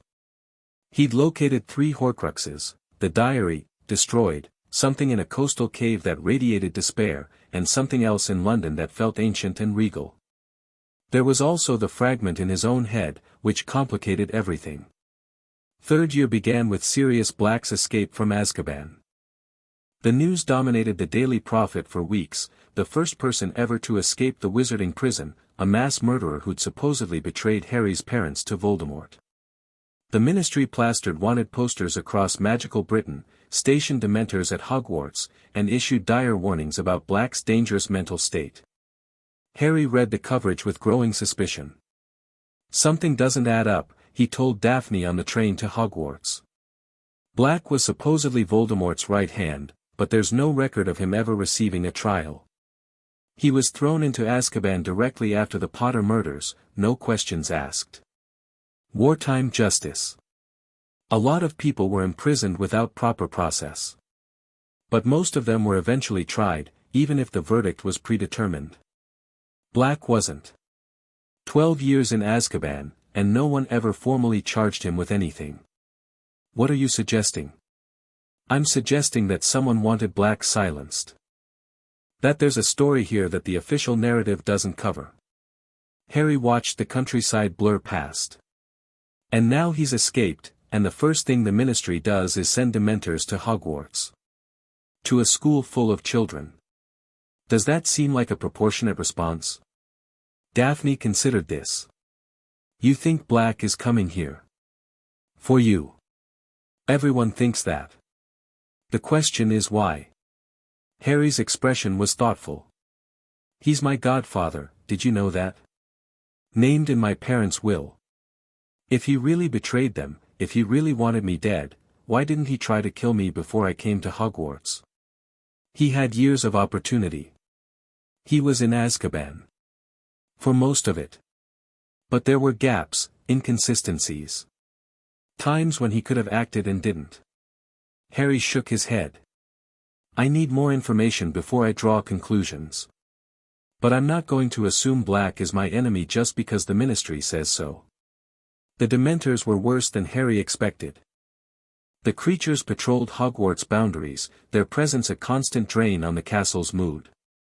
Students walked through corridors with hollow eyes and slumped shoulders. Laughter became rare, smiles rarer still. The Dementors fed on happiness, and they were feeding well. Harry felt their influence more acutely than most. It's the fragment, Slytherin's echo explained after Harry nearly collapsed during a particularly strong Dementor patrol near the Quidditch pitch. Your soul is fractured, part of it belongs to Voldemort. The Dementors sense that damage and are drawn to it. Can I shield against them? The Patronus charm is the traditional defense. It's advanced magic, most adult wizards can't cast it reliably, but given your other abilities, you should be able to manage. Harry researched the charm extensively. The Patronus required a powerful happy memory, a moment of pure joy that could fuel the protective magic. This was complicated. Harry's childhood hadn't exactly been filled with happiness, and his years since finding the grimoire had been consumed by training and preparation. But there were moments. Finding the book itself, realizing he wasn't alone. The first time he'd cast wandless magic successfully. The look on Daphne's face when she'd agreed to train with him. The first time someone had treated him like he mattered. He cast the Patronus on his third attempt. A silver serpent erupted from his wand, coiling through the air with fluid grace before dissipating. It wasn't a full corporeal Patronus, those required even more emotional investment, but it was enough to drive back the Dementors. Interesting form, Professor Lupin observed. Harry turned, wand still raised. The new defense professor stood in the doorway of the empty classroom Harry had been using to practice, a tired-looking man with graying hair and kind eyes that held shadows. Professor. I didn't hear you come in. Clearly. Lupin entered, studying the fading traces of silver mist. A serpent Patronus. That's unusual for someone your age. Is it? The Patronus often reflects aspects of the caster's personality, their nature, their connections, their sense of self. Lupin's tone was neutral, but his eyes were sharp. A serpent suggests Slytherin traits, obviously. But it also suggests transformation, hidden depths, the ability to shed old skins and emerge renewed. You know a lot about patron uses. I've had reason to study them. Lupin's smile was thin. I'm not your enemy, Harry. Whatever rumors you may have heard about my condition. I'm here to teach, not to threaten. Harry processed this. Condition. The way Lupin flinched when someone mentioned the full moon. The scars that marked his face and hands. You're a werewolf. Lupin went still. Who told you that? No one. The signs are obvious if you know what to look for. Harry lowered his wand. I don't care, Professor. I judge people by their actions, not their circumstances. Something in Lupin's expression shifted, surprise, then cautious hope. That's unusually mature of you. I've had an unusual upbringing. Harry tucked his wand away. If you're here to teach defense, I'd like to learn from you. The last two professors were either possessed or incompetent. I'm hoping you'll break the pattern. Lupin laughed, a genuine sound, startled out of him. I'll do my best, Harry. And if you want extra tutoring on the Patronus charm, my door is open. The Dementors seem to affect you particularly strongly. I'd appreciate that. It was the beginning of an unexpected alliance. The confrontation with Sirius Black came in January. Harry had been tracking the escaped prisoner's movements through a combination of newspaper reports, intelligence from his snake network, and the occasional flash of insight through his Voldemort connection. Black was getting closer to Hogwarts, evading Ministry patrols with an ease that suggested insider knowledge or significant magical ability. When the alarm sounded at 3 a.m, Black had breached the castle, attacked the fat lady's portrait, been sighted in Gryffindor Tower. Harry didn't join the panicked rush to the Great Hall. Instead, he slipped through the hidden passages Slytherin had mapped, following a hunch that had been building for weeks. He found Black in the Shrieking Shack. The escaped prisoner was barely recognizable from his wanted posters, gaunt, feral, his eyes sunken in a face that looked like a skull covered in skin. He crouched in the corner of the decrepit building, muttering to himself, clutching something against his chest. Sirius Black. The man's head snapped up. For a moment, raw madness burned in his eyes. Then recognition dawned, and the madness was replaced by something almost worse, desperate hope. Harry. The word came out as a croak. Harry, you have to listen to me. I didn't, I would never, James was my brother. My brother in everything but blood. I know. Black stared at him, No. I know you weren't the secret keeper. Harry kept his voice calm, his wand ready but not raised. I know Peter Pettigrew betrayed my parents, not you. I know you've been wrongly imprisoned for 12 years. How? The word was barely a whisper. Research. Deduction. The official story never made sense, too many gaps, too many convenient assumptions. Harry studied the broken man before him. What I don't know is why you escaped now. What drove you out of Azkaban after all this time? Black's hand tightened on whatever he was holding. Slowly, he uncurled his fingers to reveal a tattered newspaper clipping, a photograph of the Weasley family in Egypt, with a rat perched on Ron Weasley's shoulder. Pettigrew, Black said, his voice hardening. The rat. He's been hiding as the Weasley boy's pet for years. I saw the photo in the Prophet, and I knew he was still alive, still free, while I rotted in that hellhole for his crimes. Harry looked at the photograph. The rat did seem oddly alert, oddly intelligent. You can prove this? That the rat is Pettigrew? He's missing a toe. Cut it off himself when he faked his death, left it behind as evidence while he transformed and escaped into the sewers. Black's laugh was bitter. Brilliant, really. Everyone thought I'd killed him. They found the finger, assumed the rest had been vaporized, and threw me away without a second thought. Why didn't you tell anyone? Demand a trial, present evidence. They didn't want evidence. They wanted someone to blame. Black's eyes were haunted. Crouch was running the DMLE back then. He threw Death Eaters into Azkaban by the dozen, no trials, no appeals, no mercy. I was just another name on his list. Harry processed this.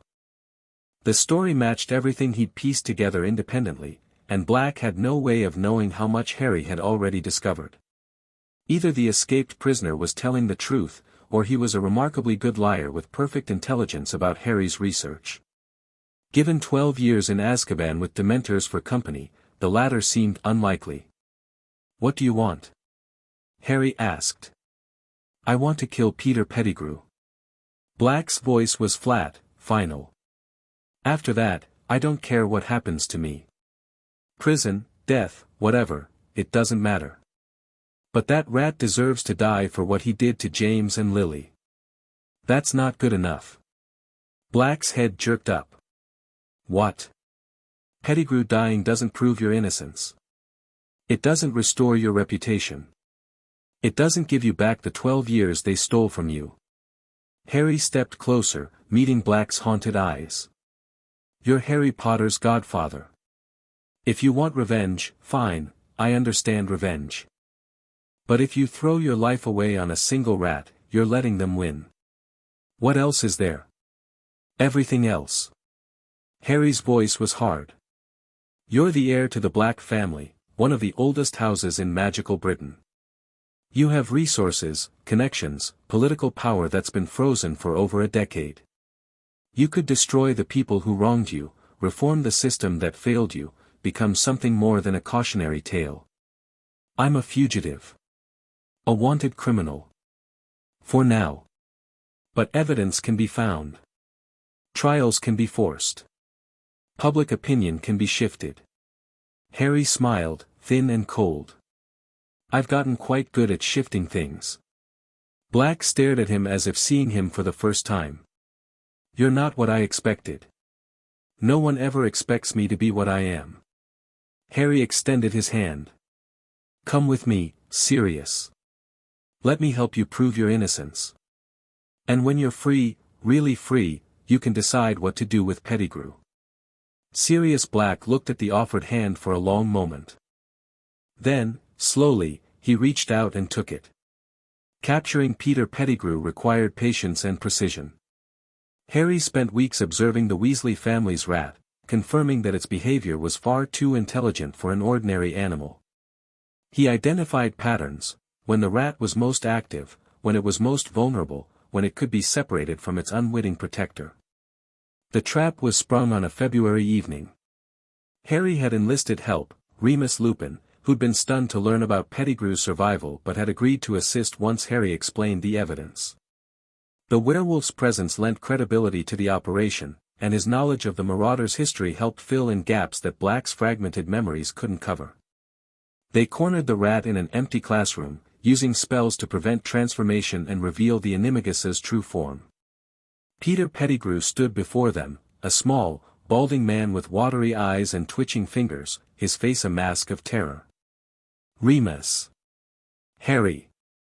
Please, you don't understand, the Dark Lord, he would have killed me, I had no choice, you had every choice, Lupin said quietly. You chose to betray your friends. You chose to let Sirius take the blame. You chose to hide for 12 years while an innocent man suffered. I'm not innocent either, Sirius growled from the shadows. But at least I never sold my family to a murderer. The confrontation was brief. Pettigrew tried to escape, transforming despite the supposedly binding spells, his desperation lending him strength, but Harry had anticipated this. A Parseltongue binding, spoken too quickly for the rat to evade, wrapped Pettigrew in chains of magical force. Dumbledore, Harry said, when the prisoner was secured. We take him to Dumbledore, in front of witnesses. The headmaster won't be able to suppress this if enough people see it. You think he'd try to suppress it? Lupin looked troubled. I think Dumbledore has spent 12 years believing a convenient lie. He might not welcome the truth. Harry's expression was grim. But we're not going to give him a choice. The trial of Peter Pettigrew was front-page news for a month. Under Veritaserum, the rat confessed everything, his recruitment by Voldemort, his betrayal of the Potters, his framing of Sirius Black. The wizarding world reeled. The Ministry scrambled to contain the damage, throwing bureaucrats to the wolves while insisting that proper procedures had been followed. Sirius Black was exonerated. The Freedom Ceremony was small, private, just Sirius, Harry, Lupin, and a few Ministry officials who'd been cornered into participating. But the implications were enormous. Sirius was no longer a fugitive. He could claim his inheritance, take his seat on the Wisengamot, and begin rebuilding his life. He was also Harry's legal guardian. If you want, Sirius said awkwardly, after the ceremony. I mean, you don't have to, the Dursleys are your family, technically, but I thought, yes.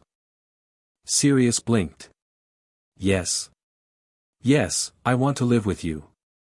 Yes, I want you as my guardian. Yes to everything. Harry's composure cracked slightly, showing something young and vulnerable underneath. I've been waiting for someone to ask me that question for 11 years. Sirius pulled him into a hug, the first real hug Harry could remember receiving. The escaped prisoner was crying, and Harry found that he was too. They had both been prisoners, in their own ways. Now they were free. Summer at Grimmauld Place was a revelation. The Black family townhouse was grim and dusty, filled with dark artifacts and darker memories. But it was also spacious, private, and warded so heavily that even Dumbledore would have difficulty entering uninvited. Harry claimed a room on the 3rd floor and set about making it his own. Sirius was not a conventional guardian. He slept odd hours, ate irregularly, and sometimes disappeared into melancholy silences that could last for days. 12 years with Dementors had left scars that wouldn't heal quickly. But he was trying to cook meals, trying to have conversations, trying to be present in ways that the Dursleys had never bothered with. Harry appreciated the effort more than he could express. Your mother would be proud of you, Sirius said one evening, after Harry had demonstrated some of the magic he'd learned from the Grimoire. She was brilliant, Lily. Best in our year at Charms, top marks in everything except divination. She'd have loved seeing what you've become. And my father? Sirius's expression softened. James would have been terrified. You're so much more controlled than he ever was. He was all impulse and instinct, brilliant on a broomstick, hopeless at planning ahead. You're the opposite. You think things through, prepare, strategize. Is that bad? No. It's different. Sirius leaned back in his chair. James would have charged into danger without thinking.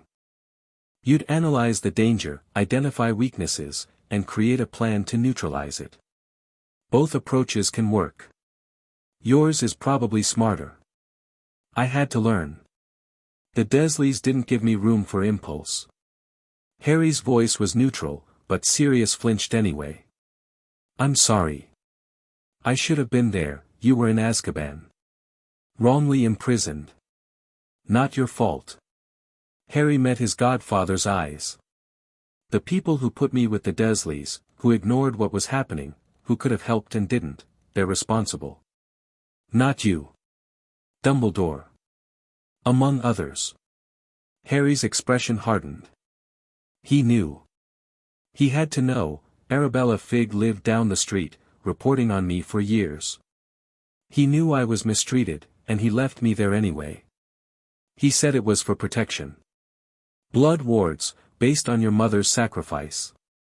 Blood wards work both ways. They protect against hostile magic, but they also strengthen when blood is spilled.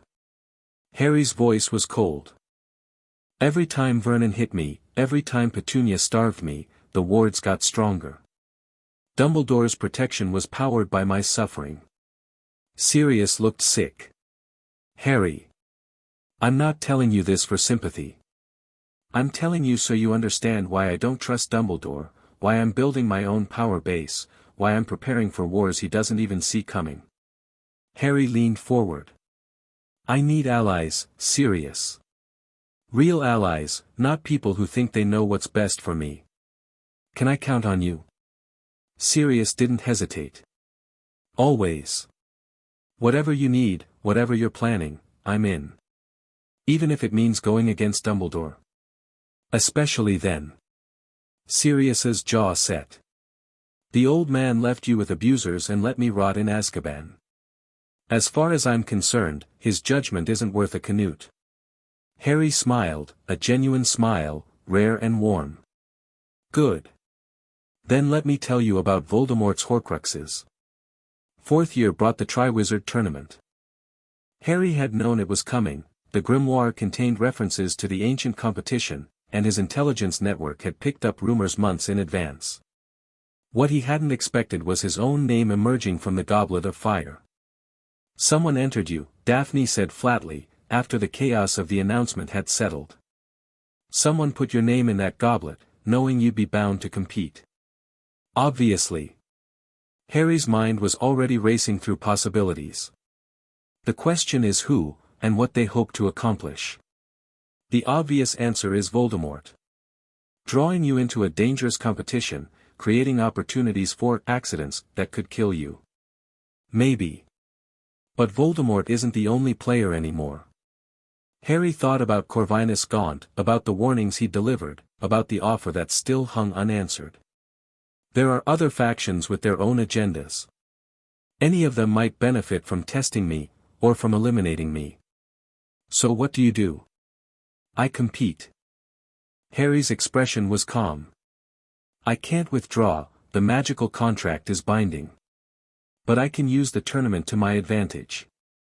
Demonstrate abilities that establish my reputation, gather intelligence on the other champions and their sponsors, and keep my enemies guessing about what I'm really capable of. The first task was dragons. Harry had weeks to prepare, weeks to research, weeks to develop strategies that didn't rely on the obvious approaches. When he finally faced the Hungarian Horntail, he didn't summon a broomstick or attempt to outmaneuver the creature. Instead, he spoke to it. Not Parseltongue, dragons weren't serpents, but something older, a language of magic that predated species distinctions. Slytherin had theorized that all magical creatures shared a common root, a primal tongue that could bridge the gaps between minds. Harry had spent 3 years testing that theory.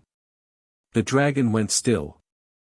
40,000 spectators watched in stunned silence as Harry Potter walked past the most dangerous creature in the arena, collected the golden egg from its nest, and walked back out without a single defensive spell being cast. What the bloody hell was that? Someone in the stands demanded. Harry didn't answer.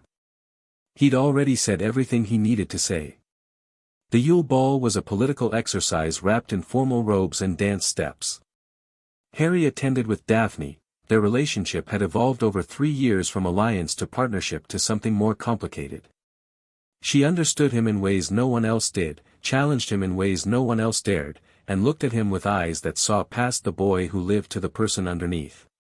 They moved through the ball like pieces on a chessboard, speaking with delegates, gathering intelligence, presenting a united front that suggested power and competence. "Victor Crumb keeps watching you," Daphne murmured during a slow dance. "He's trying to figure out how I handled the dragon. His approach was brute force, stunning spells and agility. He's never seen anything like what I did. Neither has anyone else. You're going to have to explain eventually." "No, I don't." Harry's voice was firm. "Let them wonder. Let them speculate. Mystery is a form of power. And when Dumbledore asks, I'll tell him what I tell everyone, that I've been studying unusual magical traditions since before Hogwarts. He already suspects I have hidden knowledge. Confirmation won't change anything." Daphne was quiet for a moment, her body warm against his as they turned across the floor. "You're playing a dangerous game, Harry. Keeping secrets from the most powerful wizard in Britain. Dumbledore's power is political as much as magical. He controls information, shapes narratives, decides what the public believes. If I give him full access to my abilities, he gains leverage over me. If I maintain uncertainty, I maintain independence. And if he decides you're a threat, then we'll deal with that when it happens." Harry met her eyes. "I'm not going to live my life waiting for Dumbledore's permission. I've spent too long being other people's chess piece. Now I make my own moves." Daphne's lips curved slightly. "That might be the most attractive thing you've ever said. Noted for future reference." She laughed, a rare sound, precious and genuine, and Harry felt something shift in his chest. Not the cold calculation that usually guided his choices, but something warmer. Something human. He stored the feeling away and kept dancing. The second task took place in the Black Lake. Harry's treasure turned out to be Daphne herself, suspended in enchanted sleep beneath the waves. The tournament organizers had clearly intended to create emotional pressure, rescue the person you'd most miss, under a time limit, surrounded by Grindylows and worse. Harry didn't panic. He'd learned to breathe underwater months ago, a Parseltongue charm that transformed his lungs temporarily, allowing him to extract oxygen from water as easily as from air. He'd mapped the Black Lake's geography through conversations with the giant squid. He'd identified the merpeople's village and negotiated safe passage in advance. When the starting signal sounded, Harry descended into the depths with calm precision. The other champions struggled with their approaches. Cedric Diggory used a bubblehead charm, Fleur Delacour attempted partial transformation, Victor Crumb managed a more complete shark form. All of them fought the environment, battling currents and creatures and the cold. Harry swam past them like he belonged there. He reached the hostages first, found Daphne suspended among the others, and cut her free with a conjured blade. She woke the moment they broke the surface, gasping and shivering but alive. "You're late," she managed, her teeth chattering. "I stopped to have a conversation with the Mare people. They had interesting things to say about the tournament's organizers." "Of course you did." But she was smiling as she said it, and her hand found his beneath the water. Harry won the second task by a margin of 20 minutes. The judges awarded him full points, and the crowd's cheering carried something new, not just excitement, but genuine awe. The boy who lived was becoming something more than a symbol. The maze was a trap. Harry had known it from the moment the third task was announced. A labyrinth full of obstacles, with the Triwizard Cup at the center, too perfect an opportunity for anyone planning violence. The tournament had been compromised from the start, and whatever lay at the end of the maze wasn't going to be a simple victory ceremony. He prepared accordingly. "If I don't come back within an hour, send help," he told Daphne before entering. "Not to the maze, to wherever I've been taken." Use the tracking charm we developed. Taken. The cup is a portkey. I'm almost certain of it. Someone wants me removed from Hogwarts, taken somewhere they control. Harry's expression was grim. I'm going to spring the trap deliberately, but I want backup in place. Harry, that's insane, it's strategic. If I avoid the trap, they'll try again, probably in a way I can't predict. Better to face it now, on my terms, with preparations in place. He squeezed her hand. Trust me. The maze was easier than it should have been. Harry navigated the twisting passages with Slytherin's guidance, bypassed obstacles that seemed designed to challenge other champions, and reached the center in record time. Cedric Diggory was already there, reaching for the cup. Wait, Harry called out. Don't touch it, but Cedric's fingers had already closed on the handle. Harry lunged forward, grabbing Cedric's arm as the portkey activated. The maze dissolved around them, replaced by the sickening wrench of magical transportation, and then they were falling through darkness toward an unknown destination. They landed in a graveyard. Harry rolled to his feet immediately, wand drawn, taking in his surroundings with tactical precision. Old tombstones, a massive cauldron, a hooded figure waiting in the shadows. And beyond them, bound to a massive headstone, Cedric, run. Harry threw himself sideways as green light blazed toward them. The killing curse missed by inches, scorching the earth where he'd been standing. Cedric didn't run. He raised his own wand, facing the hooded figure with Gryffindor courage that Harry had to admire even as he cursed it. What is this place? What's happening? It's a trap. Voldemort's followers, probably a ritual site. Harry was already weaving defensive shields, creating barriers between them and the attackers. We need to get to the cup, use it to escape, kill the spare, said a cold voice from the shadows. The hooded figure raised his wand. Avada Kedavra. Harry moved without thinking. He tackled Cedric, driving them both to the ground as the killing curse passed through the space where the other champion had been standing. They hit the dirt hard, and Harry was already rolling, coming up firing, Has-Seth Narvorish. Shadow exploded from his wand, consuming the hooded figure, who screamed and fell back. Harry grabbed Cedric's arm and pulled him toward the cup, Petrificus Totalis. Cedric went rigid beside him, frozen by a spell from a second attacker Harry hadn't seen. More figures were emerging from behind tombstones, forming a circle around them. Death Eaters, their masks gleaming in the moonlight. Enough, said that cold voice again. A figure stepped into the center of the graveyard, a pale, snake-like face that Harry recognized from nightmares and visions. Lord Voldemort, restored to a body through some dark ritual Harry had interrupted. The Dark Lord looked incomplete. His body was functional but twisted, his movements slightly awkward, his magic radiating in unstable waves. The ritual had been rushed, forced to conclusion before all elements were in place. Harry Potter, Voldemort said, his lipless mouth curving into something like a smile. We meet again. You look terrible. Voldemort's eyes flashed with rage, but his voice remained controlled.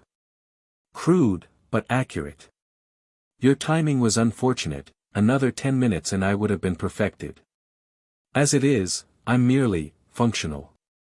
Functional enough to murder children. Functional enough to finish what I started 14 years ago. Voldemort raised his wand. But first, a demonstration. My followers need to see that Harry Potter is nothing special, just a boy with a famous scar and more luck than sense. Then let's demonstrate. Harry attacked first. The duel was brutal, vicious, and ultimately inconclusive. Voldemort was more powerful, more experienced, more versed in dark magic than Harry could match directly.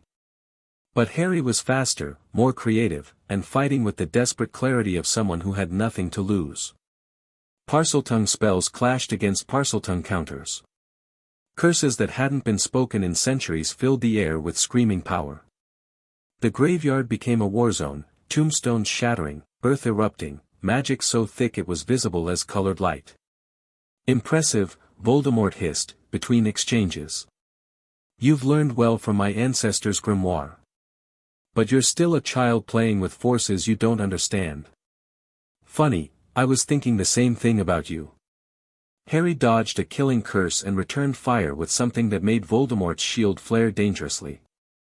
You made Horcruxes without understanding the consequences. You fractured your soul so badly you can't even feel human emotions anymore. You're not a Dark Lord, you're a cautionary tale. Voldemort's response was a barrage of curses that pushed Harry back step by step. The Dark Lord's rage was lending him strength, overwhelming the careful control that had characterized his earlier attacks. Harry let him come. Let the rage build, let Voldemort overextend, Shalf. The word of power that had stopped the killing curse in first year. But this time, Harry didn't catch the spell, he redirected it, bending the curse's trajectory with pure will, sending it arcing back toward one of the Death Eaters in the circle.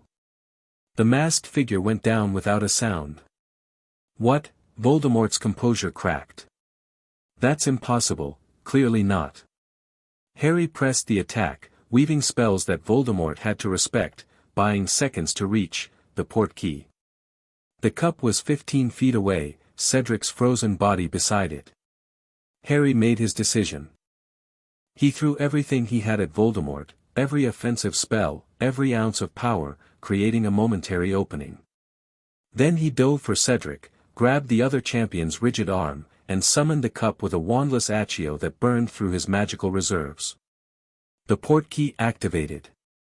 The graveyard dissolved, replaced by screaming colors, and Harry held on to Cedric with all his strength as they were pulled back toward Hogwarts. They landed on the Quidditch pitch, surrounded by screaming crowds and flashing cameras. Harry released Cedric's arm and collapsed onto the grass, his body shaking with exhaustion. Harry. Daphne was there, pushing through the crowd, her face white with fear. Are you, what happened, Voldemort? Harry managed. He's back. Incomplete, but functional. We need to, Dumbledore appeared, his expression grave. Harry. Tell me everything. For once, Harry didn't consider withholding information. Graveyard. Death Eaters. Ritual resurrection, I interrupted it, but he's still alive. The cup was a portkey. Someone inside Hogwarts helped set the trap. The headmaster's eyes went hard. Who? I don't know yet. But I'm going to find out. Around them, the wizarding world was about to change forever. Voldemort had returned, the war was beginning again, and Harry Potter stood at the center of it all. He was ready. Chapter 4 END Chapter 5, The Gathering stormed the summer after Voldemort's return was chaos wrapped in denial. The Ministry refused to acknowledge what had happened in the graveyard. Cornelius Fudge, terrified of the political implications, launched a campaign to discredit Harry's account, calling him attention-seeking, unstable, a puppet of Dumbledore's machinations. The Daily Prophet fell into line, publishing increasingly vicious attacks on Harry's character and sanity. Harry let them talk. You're not going to respond? Sirius asked, watching Harry read the latest Prophet headline, Boy Who Lied, Potter's Desperate Bid for Attention. Responding gives them legitimacy. It turns their narrative into a debate instead of a smear campaign. Harry set the paper aside. Besides, the truth doesn't need defending. It needs time. Time for what? Time for Voldemort to make his presence undeniable. He's rebuilding his forces, recruiting Death Eaters, establishing infrastructure. Eventually, he'll have to act, and when he does, the Ministry's denial will collapse under the weight of reality. Harry's expression was cold. I'm not going to waste energy fighting propaganda when there's actual work to be done. The actual work was extensive. Harry had refused to return to Privet Drive. The blood wards were no longer necessary now that Voldemort had used Harry's blood in his resurrection ritual. Instead, he'd claimed Potter Manor, the ancestral estate his family had owned for centuries, and spent weeks reinforcing its defenses with knowledge drawn from the Grimoire. The manor became a headquarters. Sirius moved in, along with Remus Lupin and a rotating cast of allies who'd pledged themselves to Harry's cause. Daphne visited frequently, as did Theo, Hermione, and Neville. The group had no official name. Harry resisted anything that smacked of Dumbledore's Order of the Phoenix, but their purpose was clear. Prepare for war. Train for combat. Hunt Voldemort's Horcruxes. The locket is in a cave on the coast, Harry explained during one of their planning sessions.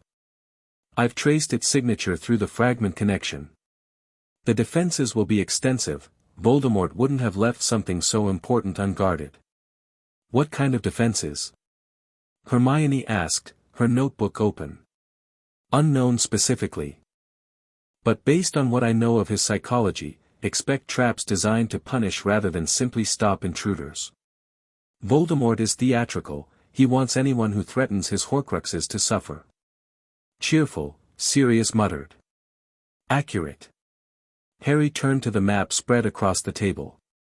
The cave entrance is here, accessible only by boat or swimming. I'll go in alone, no. The word came from multiple voices at once. Daphne's was the loudest. You're not going alone, she said flatly. You've spent years building this alliance, Harry. Use it. The defenses will be easier to overcome with backup. You taught us that yourself. Daphne's eyes were ice and fire. We're not children you need to protect anymore. We're your partners. Start treating us like it. Harry looked around the table, at the faces of people who'd chosen to stand beside him, who trained and bled and sacrificed to be ready for this moment. They weren't the frightened first years he'd met on the Hogwarts Express. They were warriors. Fine, he said. We go together. But we go prepared. The cave was worse than Harry's projections.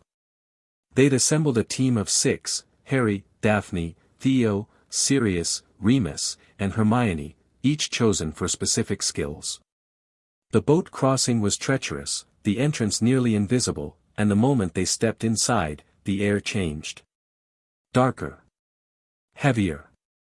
Saturated with malevolent magic. Inferi, Remus said quietly, his werewolf senses picking up what others couldn't. Dozens of them, maybe hundreds. In the water around the island. Don't touch the water. Harry led them forward, following the pulse of the Horcrux through the oppressive darkness. The bodies will only activate if disturbed. The island sat in the center of a vast underground lake, accessible only by a hidden chain that pulled a small boat through the waters. They crossed in pairs, the boat groaning under even minimal weight, and assembled on the rocky shore. The basin dominated the island, a stone pedestal holding a shallow bowl filled with glowing green liquid. And at the bottom of that liquid, barely visible, rested a golden locket. The potion can't be vanished, can't be scooped away, can't be siphoned, Harry said, his analysis confirming what the Grimoire had suggested. The only way to remove it is to drink it. Drink it? Hermione's voice was sharp. What does it do? Based on the magical signatures, induces despair. Forces the drinker to relive their worst memories, amplified beyond natural intensity. It's designed to break the will, to make the victim beg for death before they can reach the Horcrux. Then let me drink it, Sirius said immediately. I've already survived Azkaban. Another round of despair won't, no. Harry's voice was flat. The potion targets psychological weakness. You've spent 12 years with Dementors feeding on your trauma. Your mind is stronger than most, but it's also scarred in ways that make you vulnerable to exactly this kind of attack. Then who? Harry looked at the basin. At the potion that would break whoever consumed it. At the Horcrux that needed to be destroyed. I'll do it. Harry, Daphne started. My acclimancy is the strongest. I can compartmentalize the trauma, keep functioning even when the potion tries to shut me down. He met her eyes. And I have motivation the rest of you don't. Every memory of suffering that potion forces me to relive, I've already survived it once. I can survive it again. The argument was short but fierce. In the end, logic prevailed. Harry's mental defenses were genuinely superior, and his familiarity with his own traumas gave him an edge no one else could match. He drank the potion. The first swallow hit like a physical blow. Suddenly he was back in the cupboard under the stairs, small and hungry and alone. Vernon's fist connecting with his face. Petunia's voice shrieking about freaks and burdens. The crushing certainty that no one would ever want him, that he would die in that house without anyone caring. Harry swallowed again. Now he was in the graveyard, watching Cedric almost die, feeling Voldemort's curse tear through his shields. The smell of blood and dark magic. The knowledge that he'd walked into a trap and nearly killed an innocent person through his own arrogance. And again. His parents' deaths, not memories but visions, the Grimoire's power showing him what he'd never witnessed. His mother's scream. His father's desperate battle. The green light that ended everything. Harry. Harry, stay with me. Daphne's voice, distant through the fog of despair. Her hand on his arm, grounding him to reality. He forced another swallow down, and another, and another. The memories kept coming. Every failure, every fear, every moment of weakness he'd ever experienced. The potion was relentless, designed to overwhelm any defense, to drown the drinker in their own suffering. But Harry had built his defenses for exactly this purpose. His mind wasn't a fortress, it was a machine. Each trauma was acknowledged, processed, and filed away with mechanical precision. The emotions were real, but they didn't control him. They informed him, reminded him why he was fighting, and then they were gone, replaced by the next wave. The basin emptied. Harry collapsed against the pedestal, shaking, tears streaming down his face. But his hand closed around the locket, and when he looked up, his eyes were clear. Got it. Harry. Daphne was beside him, her own eyes wet. You absolute idiot. You glorious, stubborn, terrifying idiot. He managed a weak smile. Worked, didn't it? The inferi attacked as they were leaving, corpses rising from the lake, reaching with skeletal hands, their dead eyes fixed on the living. But Harry had prepared for this too. Fiend fire erupted from his wand, serpentine and hungry, consuming the undead horde and lighting the cavern with hellish brilliance. They escaped with the Horcrux and without casualties. One more fragment of Voldemort's soul, ready to be destroyed. Fifth year began with Dolores Umbridge. The Ministry's response to Voldemort's return, or rather, their refusal to acknowledge it, had taken institutional form. Umbridge was installed as defense against the dark arts professor with a mandate to suppress any discussion of the Dark Lord's resurrection and to bring Hogwarts under direct Ministry control. Harry recognized the threat immediately. She's not here to teach, he told his allies during their first private meeting. She's here to monitor, control, and ultimately neutralize anyone who might oppose the Ministry's narrative. That includes us. So what do we do? Neville asked. He'd grown significantly since first year, taller, more confident, his grandmother's disappointment slowly giving way to grudging respect. We adapt. Publicly, we comply with her ridiculous restrictions. No discussion of Voldemort in class, no practical defense instruction, no challenges to Ministry authority. Harry's expression hardened. Privately, we accelerate our training. The DA becomes a real combat unit, not a study group, not a club, but a fighting force capable of holding the line when everything else falls apart. The DA, Dumbledore's army, as Ginny Weasley had named it, had evolved significantly since its informal founding the previous year. What had started as extra defense practice had become a structured training program, with Harry leading sessions on combat magic, tactical thinking, and survival skills. Umbridge's restrictions only strengthened their resolve. They met in the Room of Requirement, which had become their unofficial headquarters within Hogwarts. The room provided whatever they needed, training dummies, obstacle courses, libraries of defensive magic. Harry pushed them hard, harder than any professor would have dared, because he knew what was coming.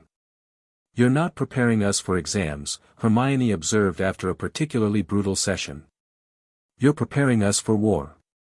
Yes. Most of us are 15 years old. Tom Riddle was 16 when he made his first Horcrux. Age is irrelevant, capability matters. Harry helped her to her feet. I'm not going to send you into battle unprepared. I'm not going to let you die because someone decided you were too young to learn how to fight.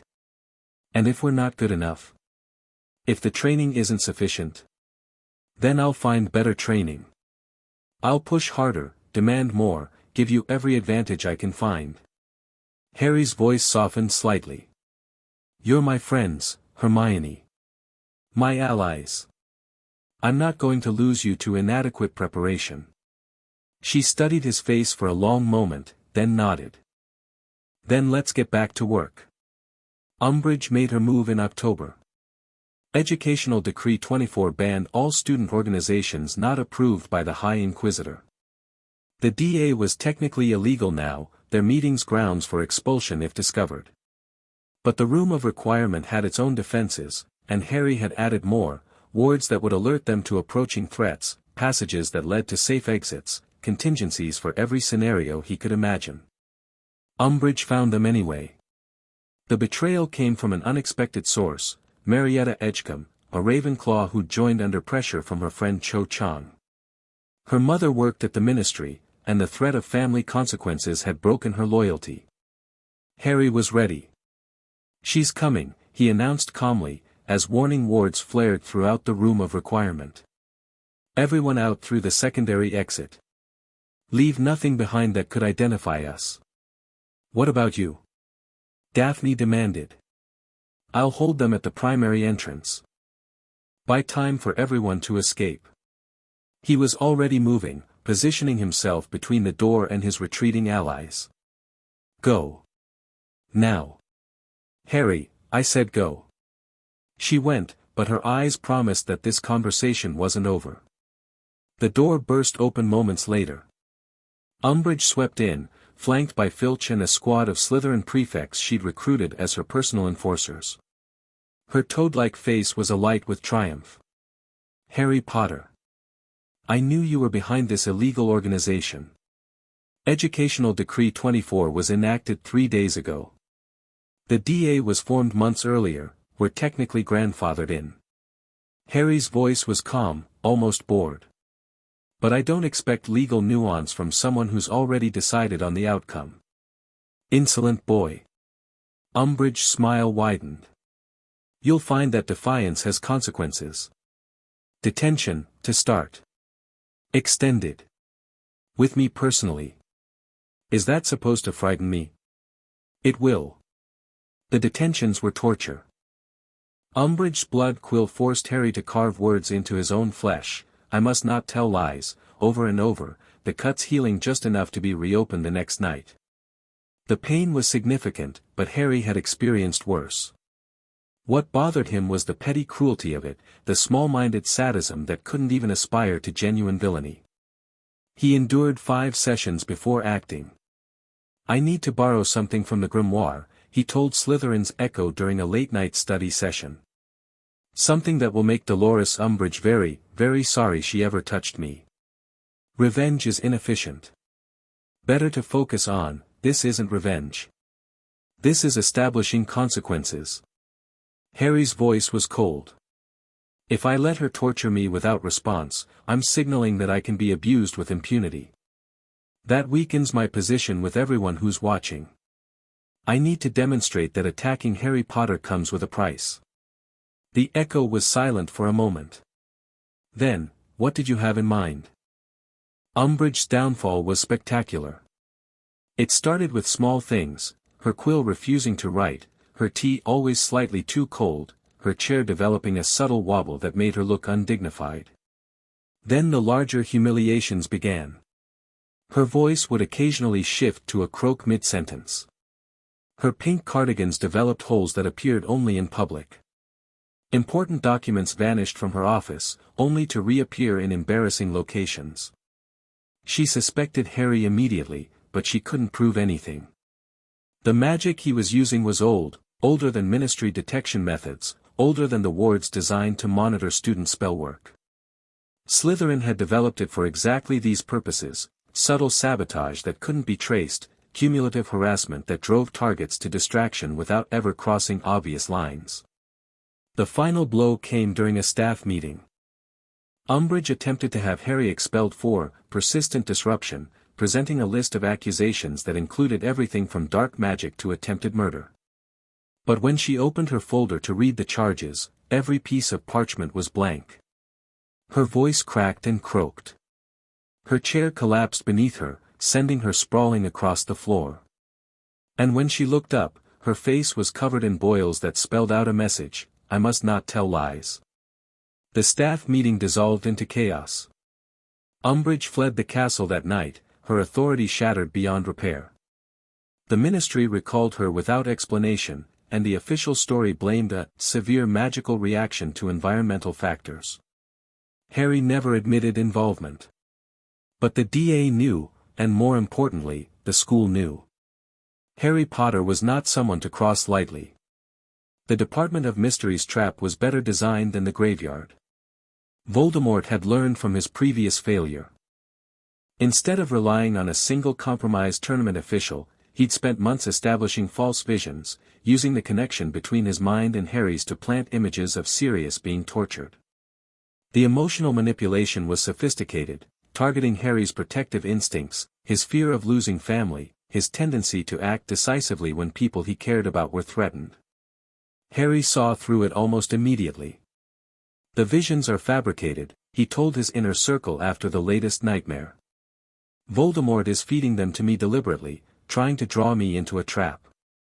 He wants me at the Department of Mysteries, probably to retrieve something he can't access himself. The prophecy, Hermione said. There's been speculation about a prophecy concerning you and Voldemort, something neither of you has heard in full. The Department of Mysteries contains the Hall of Prophecy. So he wants me to retrieve my own prophecy for him. Harry's lips curved slightly. Clever. He can't take it himself, only the subjects of a prophecy can remove it from the shelves, so he needs me to do it. Then we don't go, Sirius said firmly. We ignore the visions, keep you safe, and let Voldemort stew. That's one option. The cautious option. Harry's expression was thoughtful. But there's another possibility. What if we spring the trap deliberately, on our terms, with our preparation, and use it to damage Voldemort's forces? The argument that followed was intense. Sirius was vehemently opposed, traumatized by the very idea of Harry walking into danger. Daphne saw the strategic logic but worried about unforeseen complications. Hermione wanted more information before committing to any plan. In the end, Harry's reasoning prevailed. Voldemort expects me to come alone or with a handful of students, he explained. He's prepared for a frightened teenager making a desperate rescue attempt. He's not prepared for a coordinated assault by trained fighters who know exactly what they're walking into.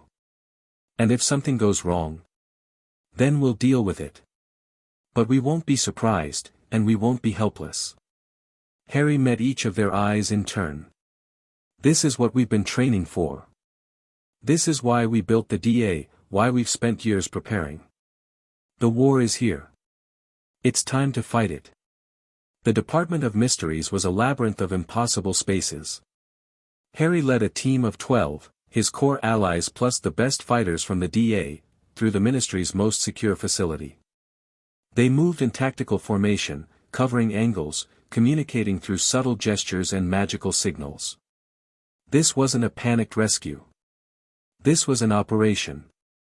The Death Eaters were waiting in the Hall of Prophecy. Potter. Lucius Malfoy emerged from the shadows, his mask absent, his smile confident.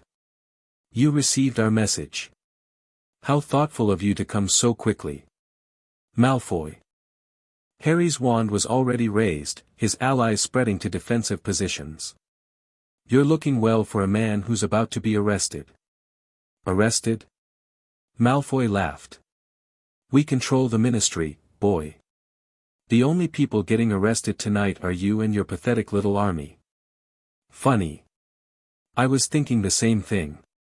The battle erupted. Death Eaters poured from concealment, dozens of them, far more than intelligence had suggested. But Harry had prepared for this too, had positioned his people to create crossfire zones and fallback points, had drilled them until tactical movement was instinct. The DA held the line. Daphne fought like a winter storm, cold, precise, devastating. Her spellwork was elegant even in combat, each curse finding its mark with mechanical accuracy. Theo covered her flank, his defensive magic creating barriers that Death Eater curses couldn't penetrate.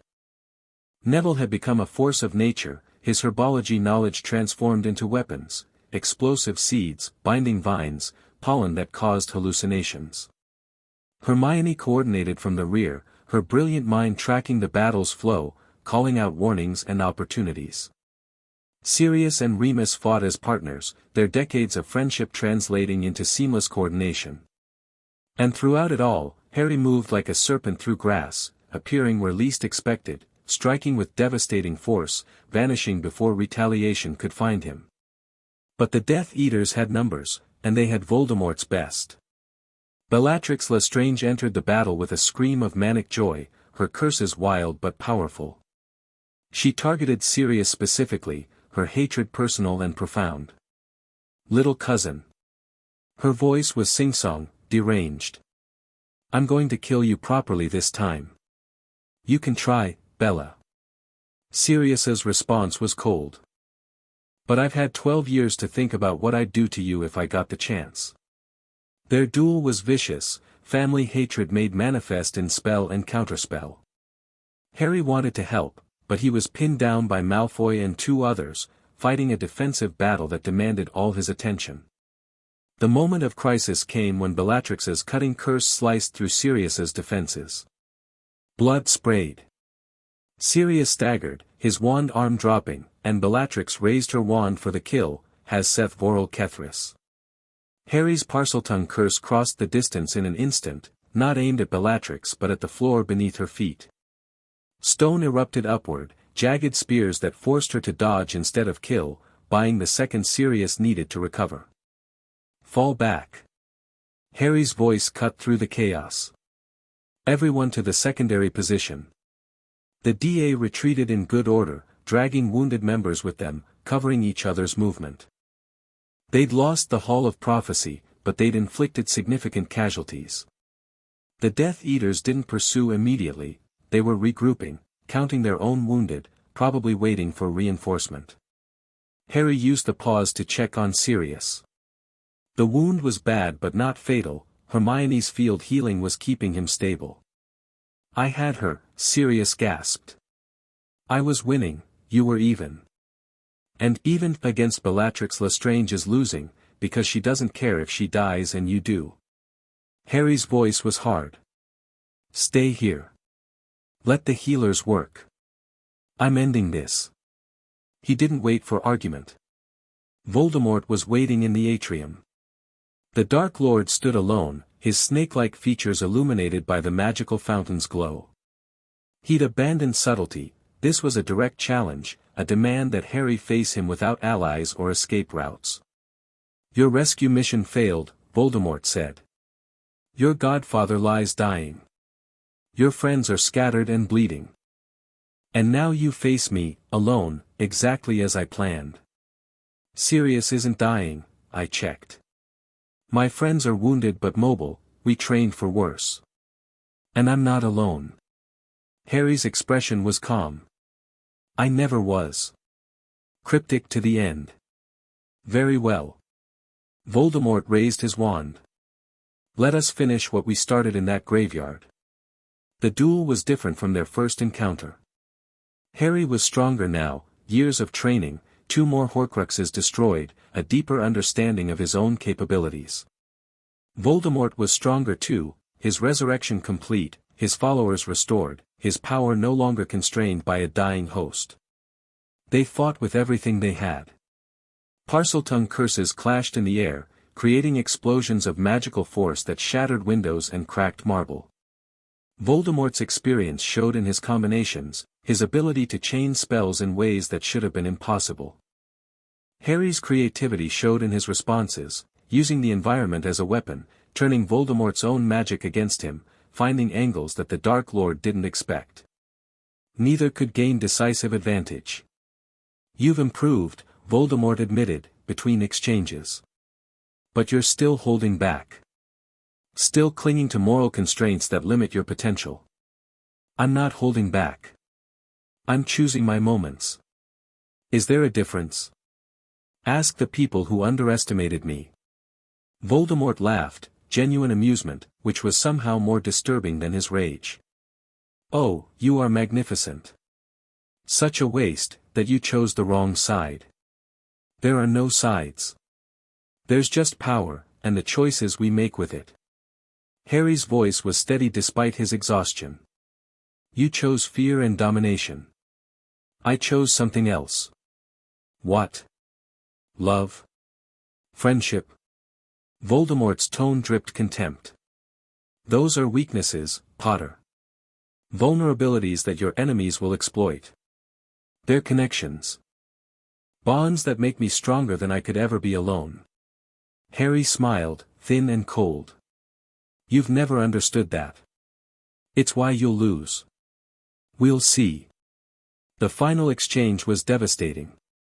Voldemort unleashed the killing curse, not one, but 3 in rapid succession, a fan of green death that should have been impossible to avoid. Harry didn't try to avoid it. Instead, he reached deep into his core, drew on power he'd been holding in reserve, and spoke a word that made the air itself scream. Salthr. The killing curses stopped. All 3 of them, frozen in midair, their green light flickering as Harry's will contested Voldemort's magic. "Impossible," Voldemort breathed. "You keep saying that." Harry's voice was strained, sweat pouring down his face, but his will didn't waver. "And I keep proving you wrong." He turned the curses, bent them sideways, dispersed them into harmless energy, and used the momentary distraction to launch his own attack, a parseltongue binding that wrapped around Voldemort like chains of light. The Dark Lord broke free in seconds, but those seconds were enough. Dumbledore had arrived. The headmaster stood at the atrium entrance, the Order of the Phoenix spreading out behind him. Aurors were appearing through Floo connections, responding to alarms that Harry's battle had triggered. Voldemort was surrounded, outnumbered, in a position where even his power couldn't guarantee escape. "Tom," Dumbledore said quietly. "It's over." Voldemort's red eyes blazed with fury, at Harry, at Dumbledore, at the situation that had turned against him. For a moment, Harry thought the Dark Lord would attack anyway, would burn everything down rather than admit defeat. Then Voldemort smiled. "Not over," he said. "Merely postponed." He vanished, apparition that shouldn't have been possible through Ministry wards, but Voldemort had always been exceptional at the impossible. In the silence that followed, Harry lowered his wand and let himself breathe. The aftermath was complicated. The Ministry could no longer deny Voldemort's return, dozens of witnesses, Auror testimony, the Dark Lord himself appearing in the atrium of their headquarters. Cornelius Fudge was removed from office in disgrace, replaced by Rufus Scrimgeour, who immediately began reorganizing for war. Dumbledore was restored to his positions, his warnings vindicated, his leadership once again recognized. He tried to meet with Harry privately, to discuss strategy and coordination. Harry refused. "I don't trust you," he said bluntly, when Dumbledore finally cornered him in the hospital wing where his allies were recovering. "You've spent years manipulating my life, keeping secrets that affected my survival, making decisions about my future without consulting me. That's not going to change just because we have a common enemy. Harry, I've always had your best interests, you've had the wizarding world's best interests. My interests were secondary, when they were considered at all." Harry's voice was hard. "I'm not your soldier, headmaster. I'm not your weapon. I'll fight Voldemort because he needs to be stopped, not because you tell me to." "Then how do you propose we proceed?" "Separately. Your order handles the political and defensive aspects, protecting targets, gathering intelligence, supporting the Ministry's efforts. My people handle the offensive operations, finding and destroying Horcruxes, striking at Voldemort's infrastructure, eliminating key followers. You know about the Horcruxes. I've known for years. I've destroyed 2 already, the diary and the locket. There are more, and I intend to find them. Dumbledore's expression was unreadable. You've been keeping secrets of your own. I learn from the best. Harry met his gaze without flinching. We can work as allies, headmaster, but not as master and servant. Not as manipulator and pawn. If you can accept that, we have a chance to win this war. If you can't. If I can't. Then I'll win it without you. The silence stretched between them. Finally, Dumbledore nodded. Very well, Harry. We'll try it your way. His eyes held something that might have been respect, or might have been concern. But I hope you know what you're doing. So do I, Harry admitted. But I'd rather fail on my own terms than succeed on yours. The summer after 5th year was preparation for the storm that everyone knew was coming. Harry's network expanded rapidly. The DA had proven itself in combat, and word of their performance at the ministry spread through Hogwarts and beyond.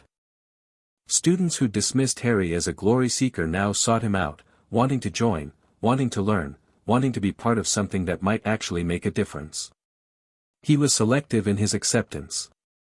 We're not building an army of bodies, he explained to Daphne, who was helping manage the recruitment process. We're building a network of capabilities. Every person we add needs to contribute something specific, skills, knowledge, connections, resources. And if they can't, then we help them find other ways to contribute. Logistics, intelligence, support functions. Not everyone has to fight on the front lines. The Horcrux hunt continued. Harry had identified the remaining anchors through careful analysis of his Voldemort connection, the ring in the Gaunt Shack, the cup in Bellatrix's vault, the diadem hidden somewhere at Hogwarts, and something involving Nagini that he couldn't quite pin down. Plus the fragment in his own head, which remained the most complicated problem of all. You could remove it, Slytherin's Echo said during one of their late-night sessions. The process would be dangerous, but not impossible. The Grimoire contains rituals designed for exactly this purpose. What are the risks? Significant. The fragment has been part of you for 15 years, it's integrated with your magical core, your personality, your very sense of self. Removing it might damage those connections. You could lose capabilities, memories, aspects of who you are. And if I don't remove it? Then Voldemort maintains a window into your mind. A connection he could potentially exploit when his other anchors are destroyed. The Echo paused. There's also the question of what happens if you die with the fragment still attached. It might anchor his soul, prevent his final destruction.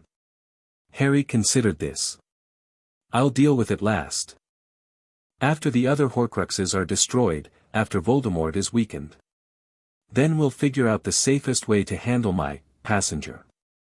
Sensible. In the meantime, focus on what you can control. What Harry could control was substantial. He destroyed the ring that autumn, during a carefully planned operation at the Gaunt Shack. The defenses were lethal, a curse that would have killed Dumbledore if the old wizard had tried to claim the ring alone. But Harry had Slytherin's knowledge, had spent weeks analyzing the curse's structure, had developed counters that neutralized the threat without triggering the backup traps. The resurrection stone hidden within the ring was a surprise. Interesting, Harry murmured, examining the cracked gem after fiendfire had consumed the Horcrux. One of the Deathly Hallows, bound to a piece of Voldemort's soul. He didn't even know what he had. The stone can summon shades of the dead. Not true resurrection, echoes, memories, impressions. Slytherin's voice carried an unusual weight. It's a dangerous artifact. The temptation to use it, to speak with those you've lost. I won't use it. Harry tucked the stone away. The dead should stay dead. Dragging them back serves nothing but grief. But he kept the stone. Destroyed or not, it was a deathly hallow, and Harry had learned never to discard power unnecessarily. Sixth year brought Corvinus Gaunt back into focus. The old wizard had been quiet since their initial meeting, watching, Harry assumed, waiting to see how events developed. But as Harry's war against Voldemort accelerated, Corvinus made contact again. The meeting happened at the edge of the Forbidden Forest, neutral territory protected by ancient wards that prevented violence. "You've been busy," Corvinus observed. He looked stronger than before, less desiccated, more vital, as if he'd been feeding on something that restored his power. "So have you, apparently." Harry studied the old man's improved condition. "What happened?" "Find a new source of magical energy. The failing wards. As they weaken, they release power that those who know how can harvest." Corvinus smiled thinly. "I've been using that power to continue my research. The work Salazar began, that I've dedicated my life to completing. The work of strengthening the wards.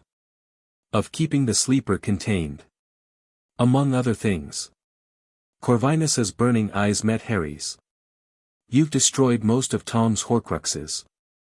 Another few months and the Dark Lord will be mortal again." "That's the plan." "And then what?" "You kill him, claim victory, return to your normal life as if nothing happened."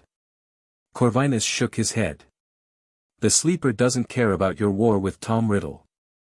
It's been waking slowly for centuries, and the recent magical conflicts have only accelerated the process. Every major spell, every burst of combat magic, sends vibrations through the wards that weaken them further. So what do you suggest?" "The same thing I suggested before. Alliance. Join your knowledge to mine, combine Salazar's grimoire with my own research, and work together to reinforce the containment. It's the only way to prevent catastrophe." Harry was quiet for a long moment. Corvinus's goals aligned with everything Slytherin had warned about, the importance of the wards, the danger of the sleeper, the need for action before it was too late. But Corvinus's methods remained troubling. "How did you restore yourself?" Harry asked. "The power you're feeding on, where does it come from specifically?" "The wards, as I said, the wards are protective magic. They don't release energy passively. Something has to be drawing it out, converting it into a form you can absorb." Harry's eyes narrowed. "What have you been doing, Corvinus?" The old man's expression flickered, just for a moment, but Harry caught it. Something dark underneath the reasonable exterior. Something hungry. Necessary things. The same kind of necessary things Salazar did when he created the chamber, when he bred the basilisk, when he made choices that others found distasteful. Corvinus's voice hardened. "You want to save the world with clean hands, Potter. It doesn't work that way. Sometimes salvation requires sacrifice." "Whose sacrifice? Does it matter?" "The lives of a few versus the survival of everyone. The mathematics are simple. The mathematics are irrelevant if the few don't consent to being sacrificed." Harry's voice was cold. "You've been killing people. Using their deaths to power rituals that harvest energy from the failing wards. Muggles, mostly. Criminals, the homeless, people who wouldn't be missed." Corvinus seemed genuinely confused by Harry's reaction. "It's not as if they matter in the larger picture." "They matter to me." "Then you're a fool." Corvinus's patience visibly frayed. "I'm trying to prevent the extinction of all life on this planet, and you're worried about the ethics of my methods? When the sleeper wakes, there won't be ethics.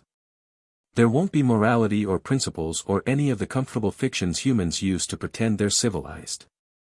There will be a hungry void that consumes everything it touches. Then we'll find another way.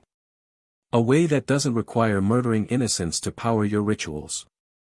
There is no other way. I've spent decades searching, decades studying, decades sacrificing everything that made life worth living, and this is the only path that leads to survival." Corvinus's composure shattered completely, revealing the zealotry underneath. "You think Salazar was different? You think the founders were paragons of virtue? They did terrible things to build those wards. They made choices that haunt the foundations of this world.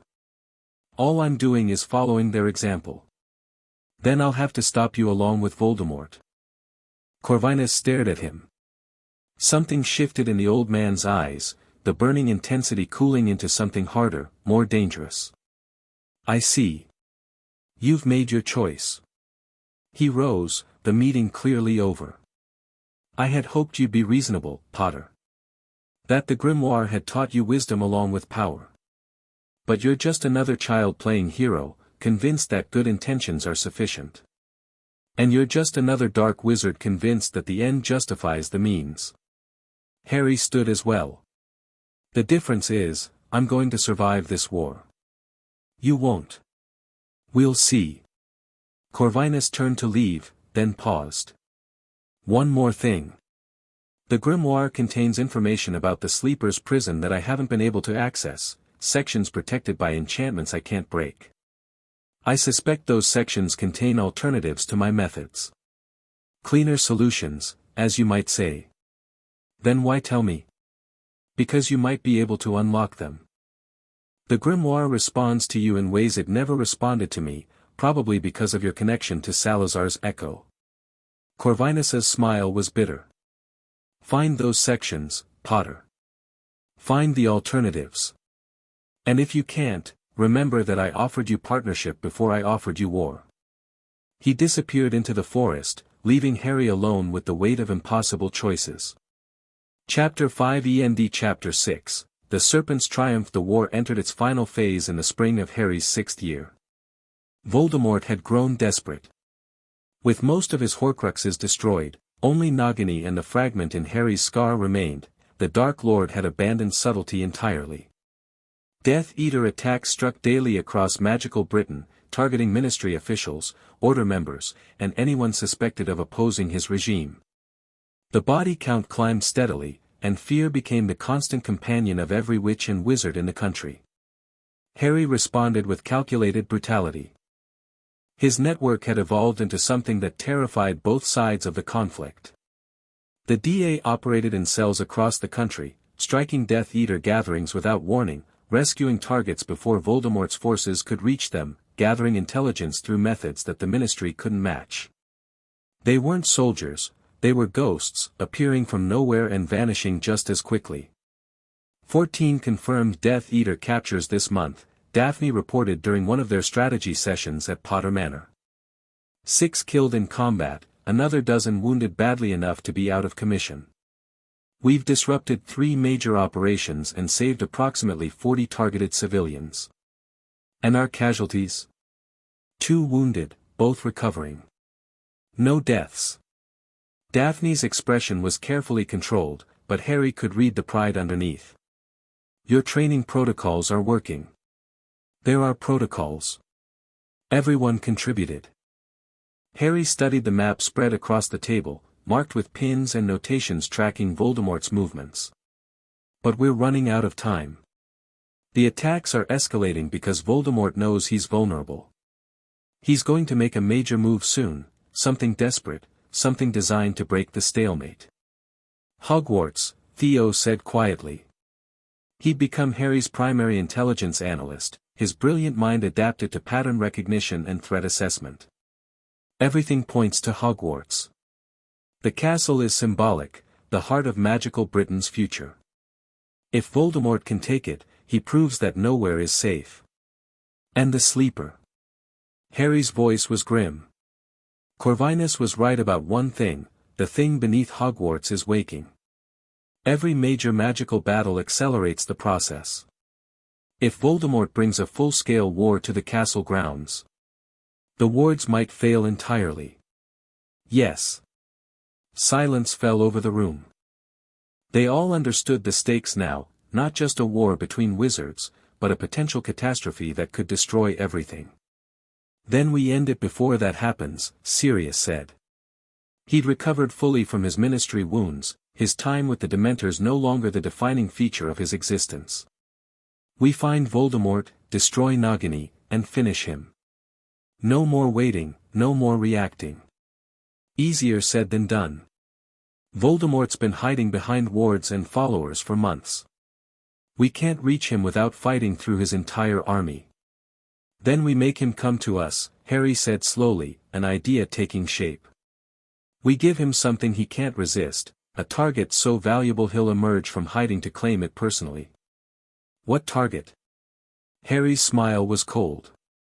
Me. The plan was audacious, dangerous, and potentially suicidal. Harry would return to Hogwarts openly, publicly, making clear that he intended to stay for the remainder of the school year. The announcement would be reported in the Prophet, discussed across magical Britain, and inevitably reach Voldemort's ears. The Dark Lord would have a choice: let Harry remain safely at Hogwarts, demonstrating his own impotence, or attack the castle and risk everything on a final confrontation. He'll attack, Dumbledore said, when Harry presented the plan to the Order. The headmaster had become a reluctant ally over the past year, not trusted, but useful, his knowledge and connections too valuable to discard. Tom's ego won't allow him to appear weak. And he knows that you're the key to his survival. The prophecy. Yes. Neither can live while the other survives. He believes that killing you is essential to his own immortality, that as long as you exist, he's vulnerable. Dumbledore's eyes were troubled. He may not be entirely wrong. Because of the fragment in my head. Among other reasons. The old wizard hesitated. Harry, there's something I should have told you years ago. Something about the night your parents died, about why you survived when you shouldn't have. The love protection. My mother's sacrifice. I know. That's part of it. But there's more. Dumbledore seemed to age before Harry's eyes. When Tom's curse rebounded, it didn't just scar you. It created a connection between you, a bond that goes deeper than the Horcrux fragment. You carry a piece of his magic in your very soul, just as he carries a piece of yours. Harry processed this. That's why our wands shared a core. Why I can feel his emotions, see through his eyes. Yes. The connection is symbiotic, you're linked at a fundamental level. And that link creates complications. What kind of complications? The prophecy speaks of neither living while the other survives. I've always interpreted that as meaning one must kill the other. But there's another reading, that you're so intertwined that neither can truly live, truly be whole, until the connection is severed. Dumbledore's voice was heavy. And I'm not certain it can be severed while you both exist. You think I have to die? I think it's possible. The Horcrux in your scar may be impossible to destroy without destroying you. And if that's true. The old wizard looked away. I'm sorry, Harry. I should have told you sooner. I should have given you the choice. You should have. Harry's voice was flat, but underneath it was rage, cold, controlled, deadly. But you didn't, because you'd already decided what my choice should be. You'd already written me off as a necessary sacrifice. You hoped I'd die nobly, taking the Horcrux with me, leaving you to clean up the aftermath. Harry stood, his chair scraping against the stone floor. That's not going to happen, Headmaster. I'm going to destroy Voldemort, remove the fragment from my head, and survive this war. And I'm going to do it without your guidance or your sacrificial scripts. Harry, the plan proceeds. Voldemort comes to Hogwarts, we destroy Nagini, and then I face him. But I'm not going to walk meekly to my death because you think it's the only way. Harry's eyes were hard. I've learned things you haven't, Headmaster. The Grimoire contains knowledge you've never imagined. And I intend to use all of it. He left Dumbledore alone in the office, already planning his next move. The return to Hogwarts was everything Harry had anticipated. Students stared as he walked through the corridors, some with awe, some with fear, some with hostility that reflected their parents' Death Eater allegiances. The staff watched with varying degrees of concern and calculation. And throughout the castle, tension built like pressure before a storm. Harry ignored all of it and focused on his final preparations. The Grimoire's protected sections had been his obsession for months. Corvinus had been right, there were parts of Salazar's knowledge that Harry couldn't access, sealed behind enchantments that required something he hadn't yet provided. He'd tried blood magic, Parseltongue passwords, complex ritual unlocking, nothing worked. The protection isn't about power, Slytherin's echo explained, after Harry's latest failed attempt. It's about readiness. The knowledge in those sections is dangerous, not just practically, but existentially. Salazar sealed them against anyone who wasn't prepared to use them responsibly. How do I prove I'm ready? I don't know. The enchantments predate my creation, they're part of the Grimoire's original structure, not something Salazar added later. They'll open when they decide you're worthy. That's not helpful. No. But it's accurate. Harry threw himself into other preparations instead. He coordinated with his network, positioning forces throughout the castle and grounds. He reinforced existing wards and added new ones drawn from the Grimoire's accessible knowledge. He drilled the DA in defensive formations and evacuation protocols. And he spent time with the people he cared about. "You're not coming back, are you?" Daphne asked one evening, as they sat together on the astronomy tower. "I plan to come back. But plans don't always survive contact with reality." Harry looked out over the darkened grounds. "If something happens to me, don't." "Daphne," I said, "don't." Her voice was fierce, her composure cracked for once. "You don't get to make goodbye speeches, Harry Potter. You don't get to tie up loose ends and walk dramatically into battle. You survive. Whatever happens, you find a way to survive and come back to me." "I'll try." "No. You'll succeed." She turned to face him, her ice-blue eyes blazing. "You're the most stubborn, brilliant, infuriating person I've ever met. You've survived everything the world has thrown at you, abuse, abandonment, dark lords, ancient evils. You don't get to lose now, not when we're so close to the end. Some things aren't within my control, then make them within your control. That's what you do, Harry.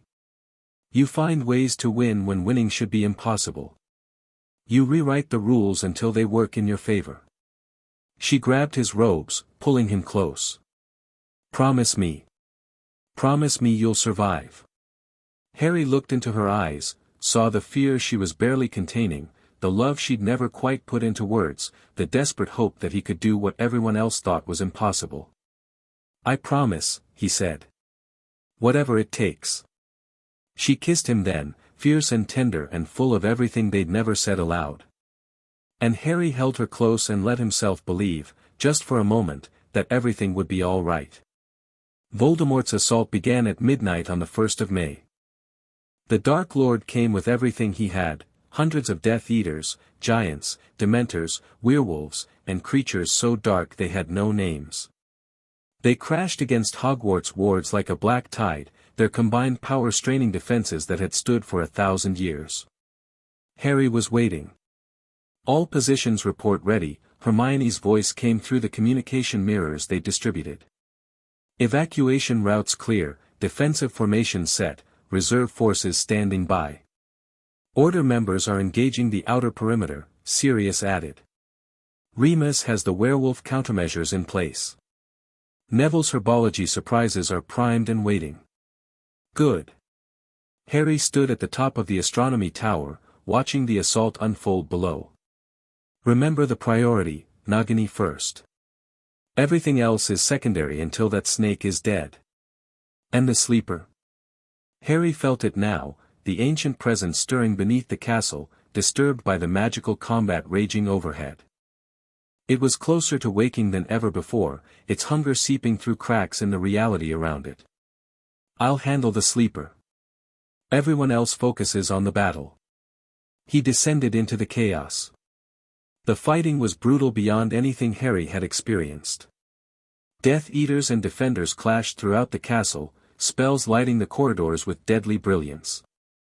The DA held their positions with the discipline Harry had drilled into them, falling back when pressed, counterattacking when opportunities arose, working as units rather than individuals.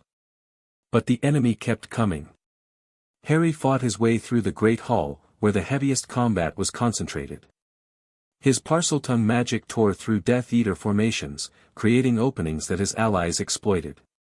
He healed the wounded as he passed them, shielded the vulnerable, directed the flow of battle with commands that cut through the noise. And all the while, he searched for Nagini. The snake was Voldemort's constant companion, his final Horcrux, the anchor that kept him tethered to immortality. Without Nagini's destruction, nothing else mattered. Voldemort would simply return, again and again, no matter how many times Harry defeated his body. He found her in the Shrieking Shack. The snake was coiled protectively around Severus Snape, who lay bleeding on the floor. The potion's master had been attacked, by Voldemort, Harry realized, studying the wounds. The Dark Lord had decided his spy was no longer useful. Potter. Snape's voice was barely a whisper. Listen to me. There's something you need to know, save your strength. Harry was already moving, circling toward the snake while preparing the fiend fire that would destroy it. No. This is important. Your mother, I loved her. I've been protecting you all these years because of her. Dumbledore, he knew about the Horcrux in your head. He planned for you to die, I know. Harry's eyes didn't leave Nagini. Dumbledore told me. And I've already made my own plans. Something like surprise flickered across Snape's pale face. You knew. I've known for months. I also know that you're not the villain everyone thinks, you're a bitter, damaged man who made terrible choices and has been trying to atone ever since. Harry's wand tracked the snake's movement. If you survive tonight, we can discuss your redemption in detail. But right now, I need you to stay still. The fiend fire erupted. Nagini shrieked, a sound that was almost human, filled with rage and terror as the cursed flames consumed her. The Horcrux's destruction sent shockwaves through the magical fabric of the building, and Harry felt Voldemort's scream of fury echo through their connection. One anchor remained. Potter. Snape's hand grabbed his arm with surprising strength. The memories. Dumbledore wanted me to give you memories, proof of his plans, information about the Horcruxes. Take them. Keep them. Harry pulled free. I don't need Dumbledore's information anymore. But thank you, Snape. For everything you tried to do. He left the potion's master alive and headed toward the final confrontation. The battle had shifted while Harry hunted Nagini. Voldemort himself had entered the castle, his power sweeping aside defenders like leaves in a storm. Dumbledore had engaged him directly, their duel shaking the foundations of Hogwarts, but the old wizard was weakening, age and injury taking their toll against an enemy who felt no pain, no fatigue, no mercy. Harry arrived as Dumbledore fell. The headmaster collapsed against a ruined wall, his wand arm hanging uselessly, his face grey with exhaustion. Voldemort stood over him, savoring the moment, his lipless mouth curved in triumph. At last, the Dark Lord breathed. The great Albus Dumbledore, broken at my feet. Do you have any final words, old man? Only that you've already lost, Dumbledore managed. Nagini is destroyed. Your Horcruxes are gone. You're mortal now, Tom, as mortal as the day you were born. Voldemort's face contorted with rage. I am immortal. I have conquered death itself. You've conquered nothing. You've merely delayed the inevitable, at the cost of everything that makes existence worthwhile. Dumbledore's eyes found Harry across the ruined hall. And now, the one with the power to vanquish you has arrived. Voldemort spun, his wand rising, and Harry met him head-on. The final duel was everything that came before and everything that would come after. Harry and Voldemort clashed in the ruins of Hogwarts' Great Hall, their magic tearing reality apart around them. This wasn't like the graveyard or the Ministry, this was two souls intertwined since infancy, finally resolving the connection that had shaped both their lives. Parseltongue screamed through the air. Curses older than civilization painted the darkness with impossible colors. The ground cracked, the ceiling collapsed, and still they fought, neither giving ground, neither accepting defeat. "You can't win," Voldemort hissed, between exchanges. "Even if you destroy my body, the fragment in your head preserves me. You'd have to die to truly end this, and we both know you're too weak for that sacrifice." "You're wrong." Harry's voice was steady despite his exhaustion. "I'm not going to die tonight, Tom." "But you are." "Impossible. The Horcrux will be removed. The Grimoire contains rituals older than your obsession with immortality. Ways to separate soul fragments without destroying the host." Harry smiled, thin and cold. "Did you really think I'd spend years studying Slytherin's knowledge without finding a solution to my own problem?" Doubt flickered across Voldemort's features, the first genuine uncertainty Harry had ever seen from him. "You're bluffing." "Am I?" Harry reached into his robes and pulled out the grimoire. The book pulsed with power, its serpent seal glowing with ancient light. "I've been waiting for this moment. Waiting for the wards to be stressed enough, the magical saturation high enough, the conditions perfect for what I'm about to do." "What conditions?" "What are you?" The grimoire opened. The protected sections, the knowledge that had been sealed against Harry for years, suddenly blazed with accessibility. He understood now what Salazar had meant. The enchantments weren't testing his readiness for the knowledge.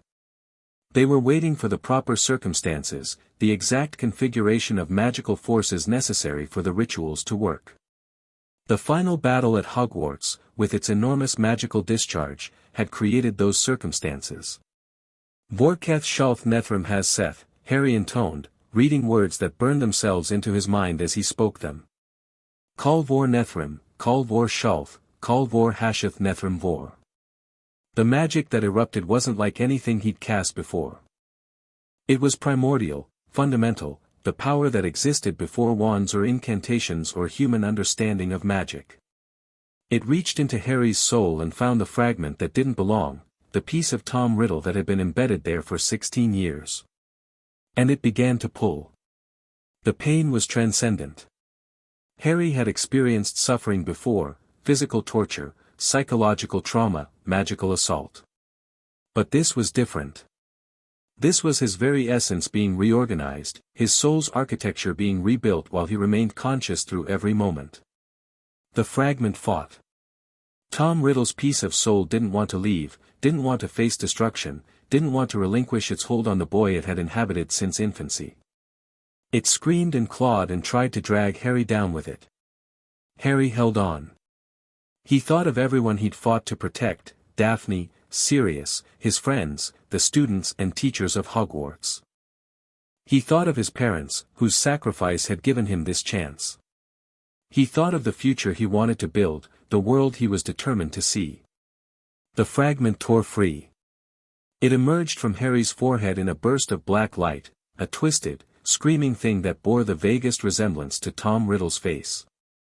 For a moment, it hung in the air between them, and then it flew toward Voldemort like iron to a magnet. The Dark Lord tried to absorb it, to reclaim this piece of his soul, to use the returned fragment to strengthen himself. Harry didn't let him. Haseth Nar Vorish. The fiend fire that erupted was different from any Harry had cast before. Powered by the ritual's residual energy, amplified by the magical saturation of the battle, it was less fire than it was pure destruction, an embodiment of ending that consumed everything it touched. The fragment was annihilated in an instant. Voldemort screamed, not in pain, but in loss.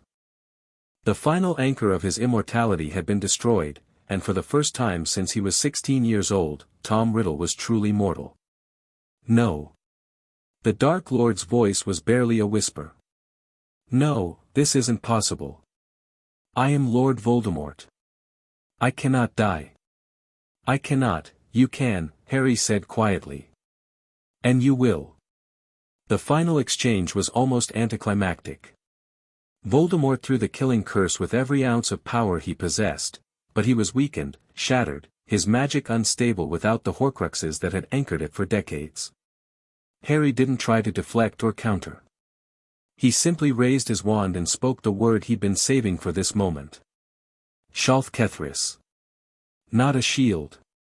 Not a counter-curse. Something older, a word of power that meant, return to the source. The magic in Voldemort's killing curse recognized its own origin and reversed course, carrying itself back to the wand that had cast it. The green light struck Voldemort in the chest. The Dark Lord's eyes went wide with disbelief. His mouth opened as if to speak, but no words came. And then Tom Marvolo Riddle, the self-proclaimed Lord Voldemort, the darkest wizard of the century, collapsed to the ground. Dead. Finally, completely, irrevocably dead. The silence that followed was absolute. Harry stood alone in the ruined Great Hall, surrounded by the debris of the greatest magical battle in modern history. His body was shattered with exhaustion, his magic depleted to almost nothing, his soul still aching from the fragment's removal. But he was alive. Against all odds, against every expectation, against the prophecy's apparent demand for sacrifice, he was alive. Harry.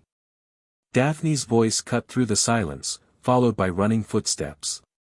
She burst through a collapsed doorway, her robes torn, her face streaked with blood and soot, her eyes wild with desperate hope. Is he dead? Harry's voice cracked on the word. He's dead. It's over. She crashed into him, her arms wrapping around his neck, her body shaking with sobs she'd been holding back for hours. Harry held her close and let himself feel, not the cold calculation that had carried him through the battle, but the warmth of human connection that he'd almost forgotten existed. You promised, she whispered against his neck. You promised you'd survive. I keep my promises. Others were arriving now, serious, bloodied but standing, Hermione, her brilliant mind already cataloguing the damage, Theo and Neville and all the others who'd fought beside him. They gathered around their leader, their friend, their commander, and something shifted in the air. The war was over. They had won. But the war wasn't the only threat. Even as celebrations began throughout magical Britain, as word spread of Voldemort's defeat, as Death Eaters were captured and collaborators exposed, Harry felt the wrongness growing beneath his feet. The sleeper was waking. The battle had pushed the ancient wards past their breaking point. Every massive spell, every explosion of magical force, had sent vibrations through the containment that Salazar and the Founders had spent centuries maintaining. And now, with the magical residue of Voldemort's death still saturating the area, the final barriers were failing. We have to move, Harry told Dumbledore, who had recovered enough to stand with the help of Madame Pomfrey. The thing beneath the castle, the wards are collapsing. I know. The old wizard's face was grave. I felt it the moment Tom died. The magical discharge triggered something. We have hours, perhaps less. Can you reinforce the wards? Not sufficiently. The damage is too extensive, and my power is too depleted. Dumbledore met Harry's eyes. This may be why Salazar truly built the chamber, not just as a secondary defense, but as a place where the final ritual could be performed if all else failed. What ritual? I don't know the specifics. But the chamber is directly above the sleeper's prison. If there's a way to strengthen the containment, that's where we'll find it. Harry looked at the grimoire in his hands, the book that had changed his life, that had given him the power to survive everything he'd faced. The protected sections were fully accessible now, their knowledge flooding his mind as he focused on them. And there, in the deepest layer of Salazar's research, he found what he needed. I know what to do, he said quietly. But I'll need help. And it's going to be dangerous. More dangerous than what we just survived. Different dangerous. Harry's expression was grim. The ritual requires someone to enter the sleeper's prison directly, to confront the entity and reinforce the binding from inside. It's not something that can be done from a safe distance. Then I'll do it, Sirius said immediately. You've done enough, Harry. Let someone else take the risk. It has to be me. The ritual is keyed to Parseltongue, to Slytherin's bloodline, to the same magical signature that created the original containment.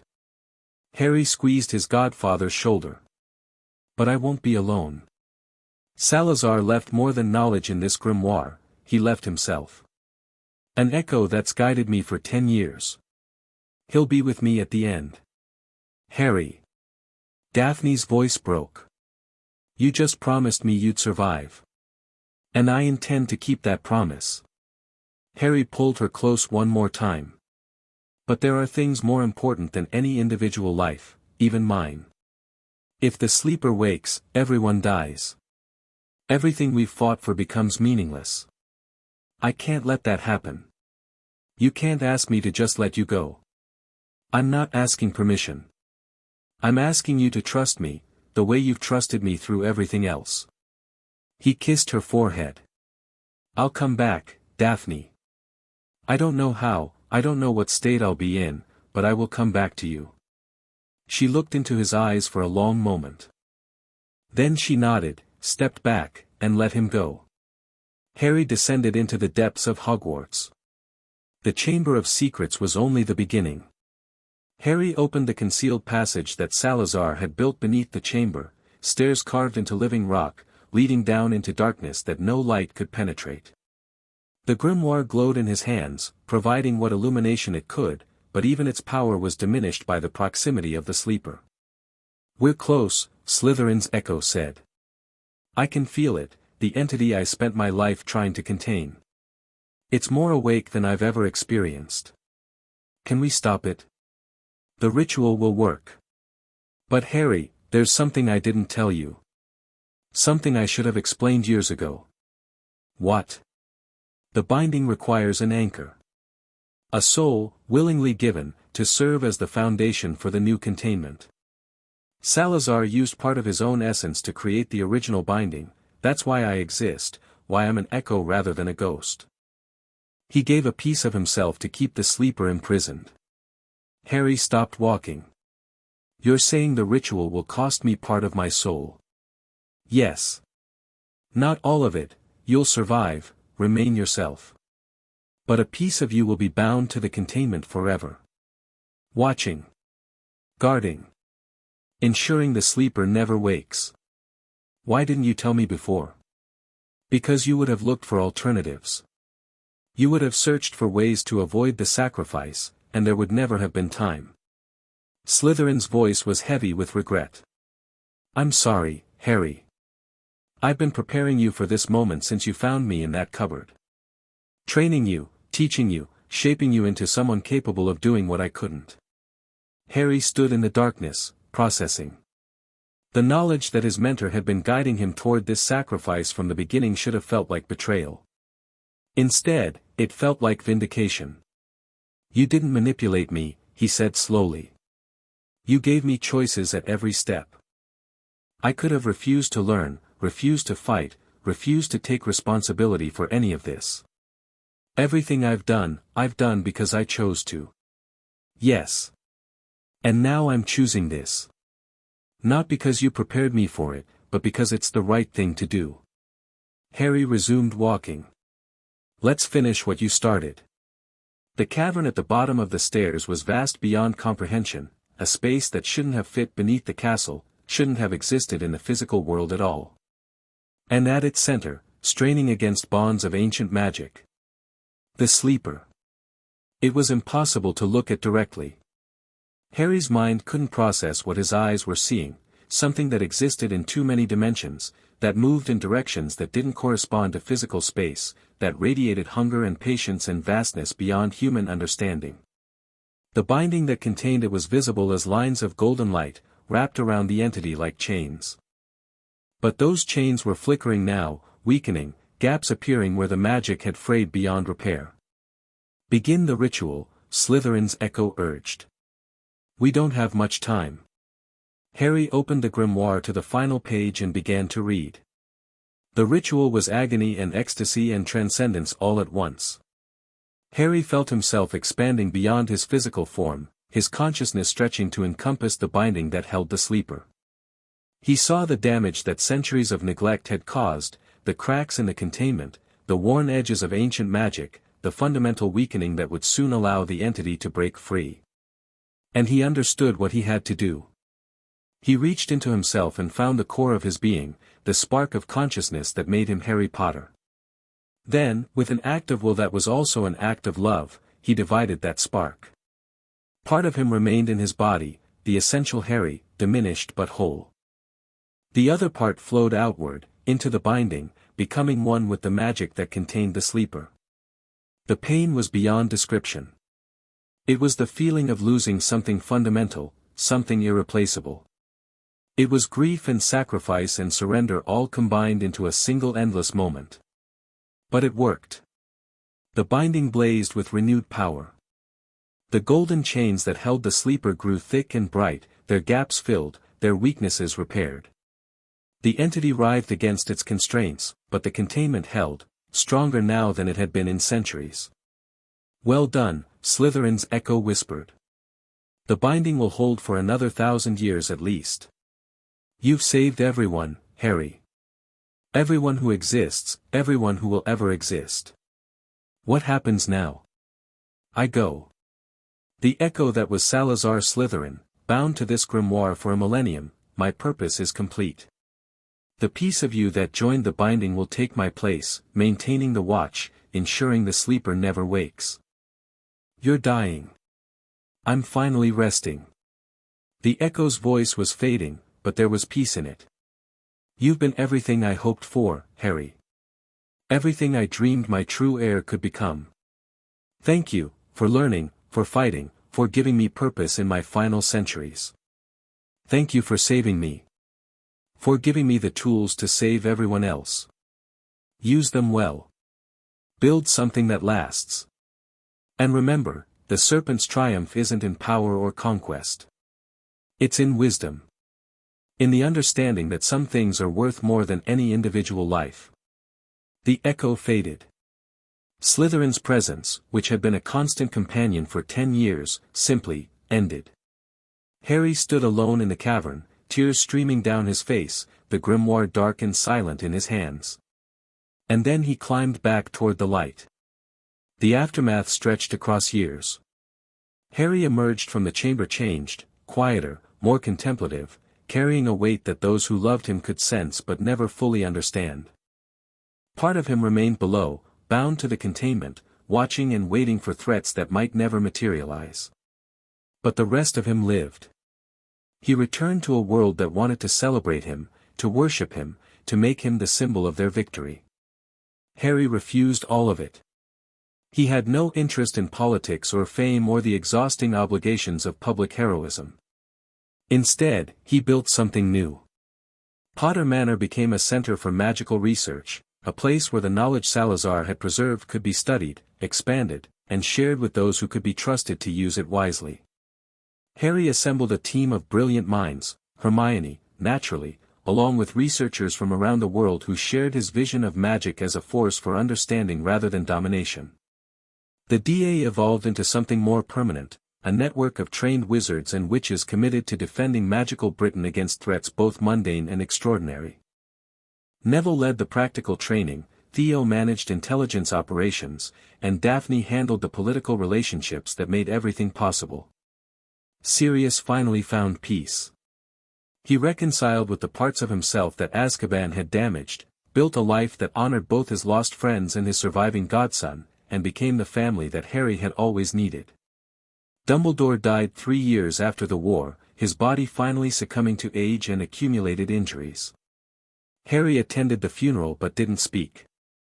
Their relationship had never fully healed, but there was respect underneath the distrust, acknowledgement that both had been fighting for something they believed in, even when they disagreed about methods. And Harry married Daphne on a spring morning, in the gardens of Potter Manor, surrounded by everyone who mattered. "You look terrified," she observed, as they stood together before the assembled witnesses. "I fought Voldemort, confronted an ancient evil, and sacrificed part of my soul to save the world. None of that scared me as much as this moment. Why? Because this is the beginning of something I can't control. A future that depends on someone else as much as it depends on me." He met her eyes, those ice-blue depths that had challenged him and comforted him and pushed him to be better for nearly a decade. I've never been very good at trusting people. I know. She took his hands. But you've learned. And you'll keep learning. That's what love is, growing together, making each other stronger, building something neither of us could create alone. You make it sound easy. It won't be. But it will be worth it. She smiled, a rare, genuine expression that still took his breath away after all these years. Ready? Ready. They spoke their vows. They exchanged rings. And Harry Potter, the boy who had once lived in a cupboard, who had found salvation in an ancient book, who had carried the weight of the world on his shoulders, Harry Potter began a new chapter of his life. The years passed, as years do. Harry and Daphne raised 3 children, James, Lily, and Salazar, in a home filled with love and learning and the occasional magical disaster. Harry taught them everything he knew, history and magic and the importance of making their own choices rather than accepting what others expected of them. The grimoire remained in Harry's keeping, its knowledge available to researchers who proved themselves worthy. The protected sections opened to new seekers, each one finding the wisdom they needed at the moment they needed it. Salazar's legacy continued, transformed from a single wizard's obsession into a living tradition of magical scholarship. The sleeper never stirred again. Harry could feel it sometimes, through the piece of himself that remained bound to the containment, a distant awareness of the entity's patient waiting. But the binding held strong, reinforced by his sacrifice, watched over by the echo he had left behind. Magical Britain changed slowly, as magical societies always do. The pure-blood supremacism that had fueled Voldemort's rise faded as new generations grew up without the traumas of war. The ministry reformed, not perfectly but significantly, under pressure from Harry's network and allies who shared his vision. The world became, incrementally, better. On the 20th anniversary of Voldemort's defeat, Harry stood at the dedication of a new ministry building, rebuilt, reformed, designed for transparency rather than corruption. He wasn't minister. He'd never wanted to be. But his fingerprints were everywhere that mattered, in the educational reforms that taught students to think rather than obey, in the legal changes that protected the vulnerable, in the international agreements that shared magical knowledge across borders. Daphne stood beside him, silver threading through her blonde hair now, her eyes as sharp as ever. Their children were adults, pursuing their own paths, James in curse-breaking, Lily in healing, Salazar in the research institute that bore his namesake's legacy. Not bad, someone whispered. Harry turned, startled. The voice had come from nowhere, or from everywhere, and it carried a familiar quality that made his heart ache. Salazar. Just an echo of an echo. The piece of you that joined the binding, remembering the piece of me that came before. The voice was fading even as it spoke. I wanted you to know, the watch continues. The sleeper remains contained. Your sacrifice wasn't in vain. It never felt like a sacrifice. No. That's why it worked. A pause, barely perceptible. Goodbye, Harry Potter. You were the heir I hoped for. The serpent's triumph, wisdom over power, connection over domination, love over fear. Goodbye, Salazar. Thank you for everything. The presents faded. Harry stood in the spring sunshine, surrounded by the world he'd helped build, and smiled. The boy in the cupboard had come very far indeed.